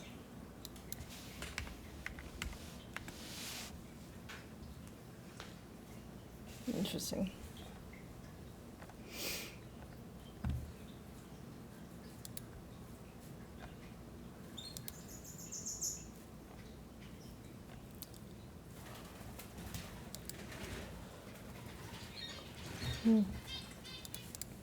Dinosaurs roamed the earth. The first record that we know of a definitive dinosaur is from the 17th century in England, when Robert Plot described a part of a thigh bone. He didn't know what to make of it. He compared it to giants of legend. President Thomas Jefferson couldn't conceive of the fact that animals had gone extinct, even though he found fossils of extinct animals on his estate in Virginia. He thought that these animals still existed somewhere alive out west, and that was one of the reasons he sent the Lewis and Clark expeditions out. I could understand, because if he wasn't digging that deep, you would think they're still around.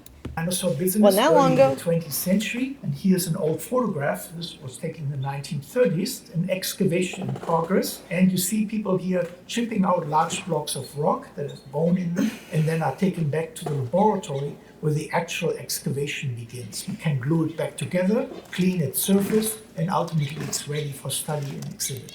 At 1:30 us, who comes up with these dinosaur names? Like, what if a dinosaur were named Hank? Why do you got to make names so complicated? The scientists who describe the dinosaurs come up with the names. Each animal has a genus and a species name. And in the case of dinosaur name, Conspiracy theory. The reason why they won't show you all the dinosaurs they found is because they captured them and they were still alive. And they're finding bones of them so much lately. Because it's bones of current ones that died not that long ago. But they're just pretending that they're really fragile and cropping all the angles. And they're underground, making Jurassic Park underneath the Earth's surface.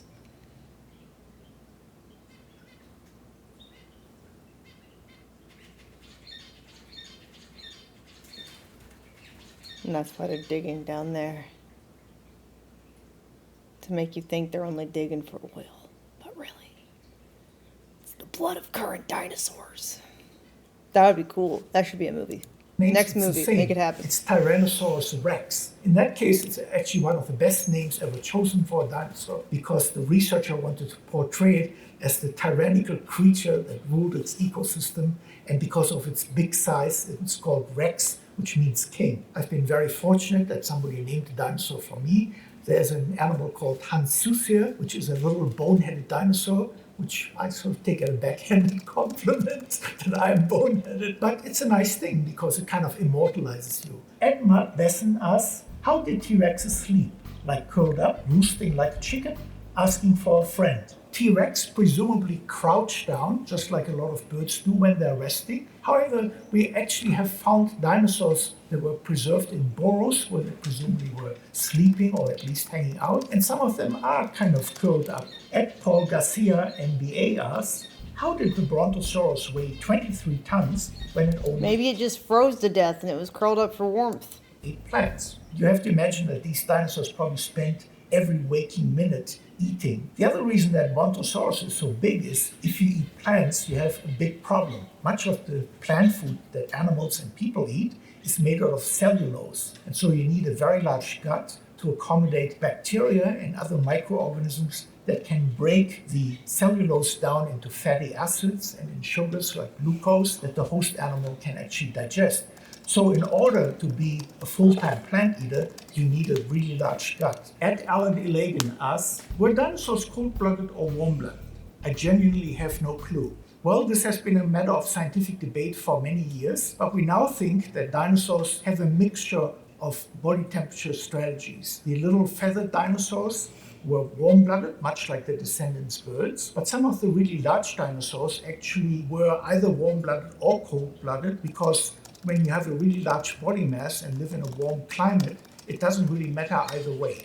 at R3IKOX asks, how long did the dinosaurs live for? Weren't they around for like 1 million years or something? Well, dinosaurs as a group first show up 230 million years ago. Most dinosaurs went extinct 66 million years ago. And of course, their descendants, birds, who are also technically dinosaurs, exist to the present day. We don't know much about individual dinosaurs' lifespan. In the case of the T-Rex, we have found now that the oldest known and largest T-Rex was only about 30 years old when it died. These dinosaurs How do you grew know? apparently at an amazing pace early on and sort of died young and left, in some cases, a good-looking corpse. So those are all the questions for today. I really enjoyed seeing all of them and seeing the level of interest in dinosaurs out there.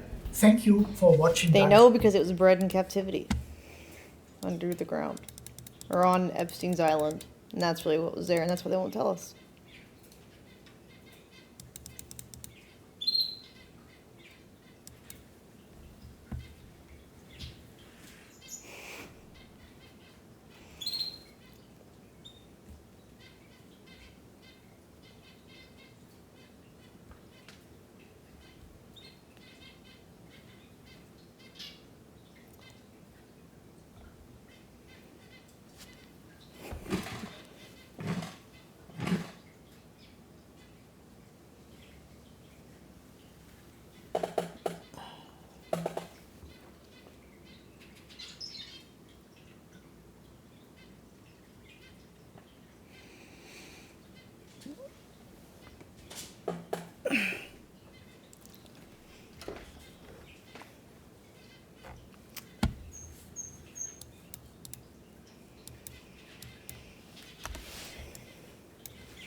This is actually accurate. If you were in the Siberian wilderness and saw this thing coming at you, what would you do? This is a creature that's became known as the Magdeburg unicorn. It was discovered in a place called, no joke, the Unicorn Cave in Germany. A cave that was said to be a place of unicorn artifact trade in the 1600s when they used to use these bones to make medicine. Anyways, this thing has become known as the worst fossil reconstruction in history, named after the mayor of Magdeburg who said it was a unicorn. The real creature that these bones actually came from was the woolly rhinoceros, this huge hairy rhinoceros thing that lived in the Ice Age. Pretty crazy. Follow for more. If you were in the Siberian...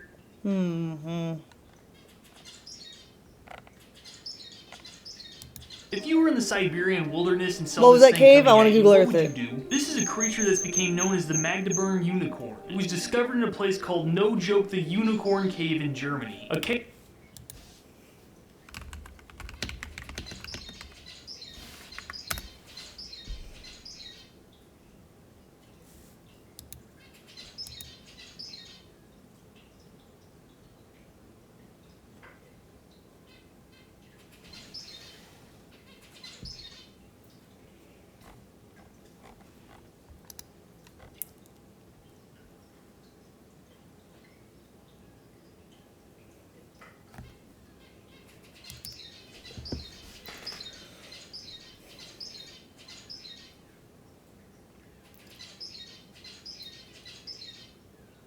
A prehistoric burial site. See? We don't actually know shit.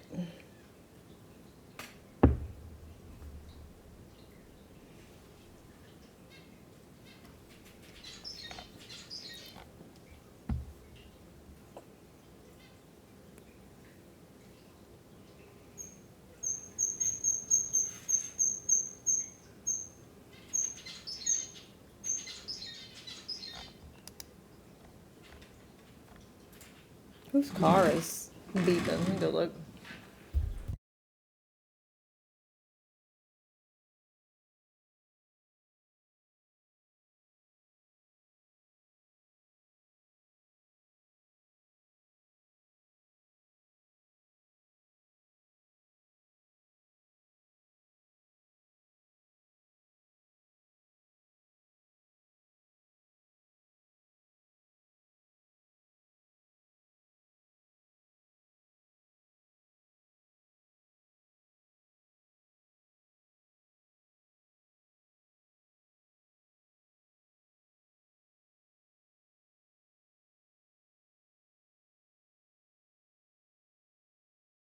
I don't know if it is someone else's house.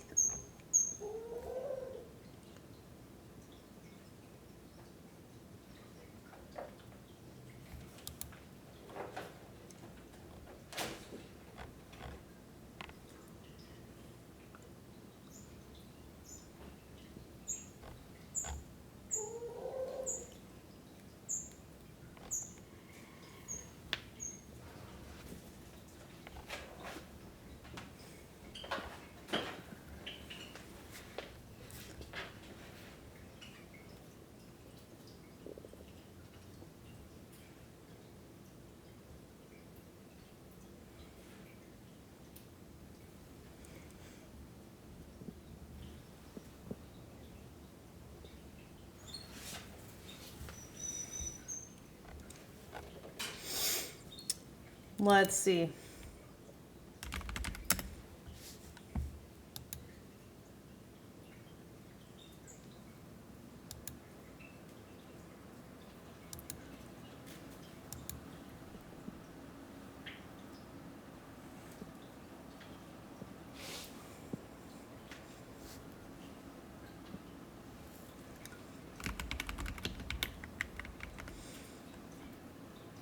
Oops, spelled it wrong.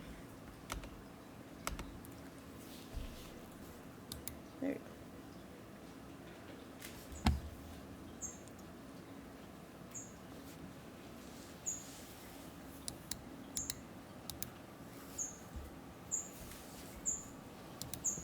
Let me fix my hardware acceleration thing.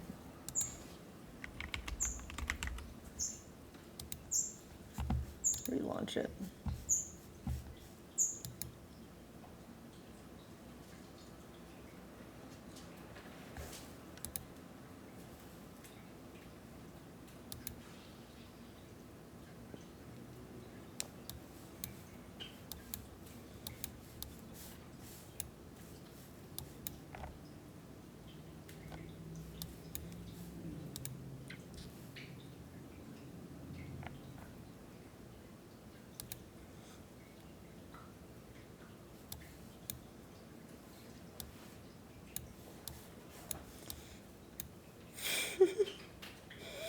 It's funny.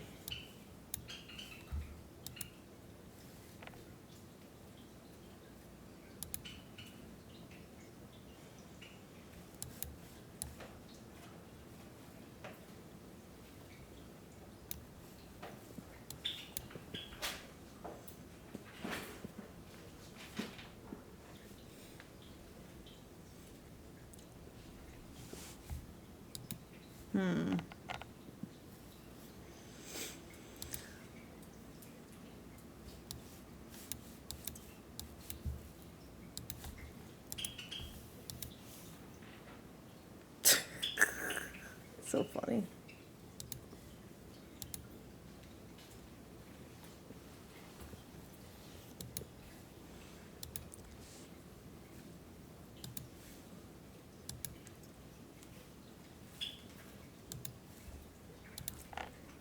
I want to be inside the cave.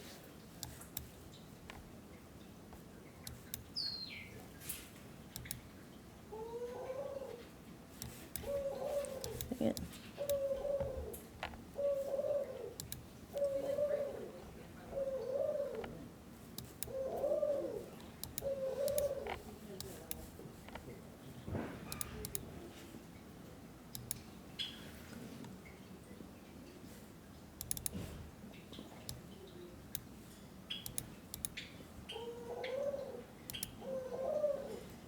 Oh well.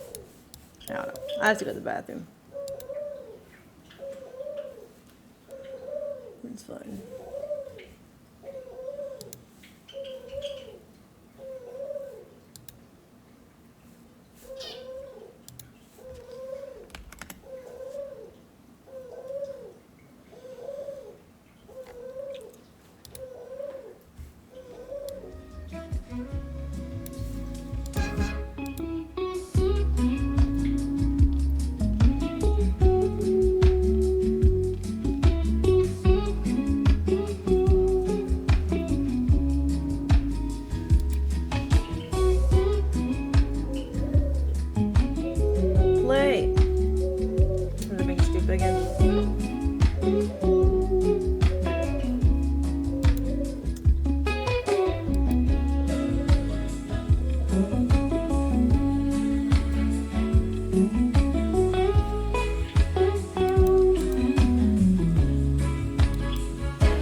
probably have to restart it. Oh, there we go.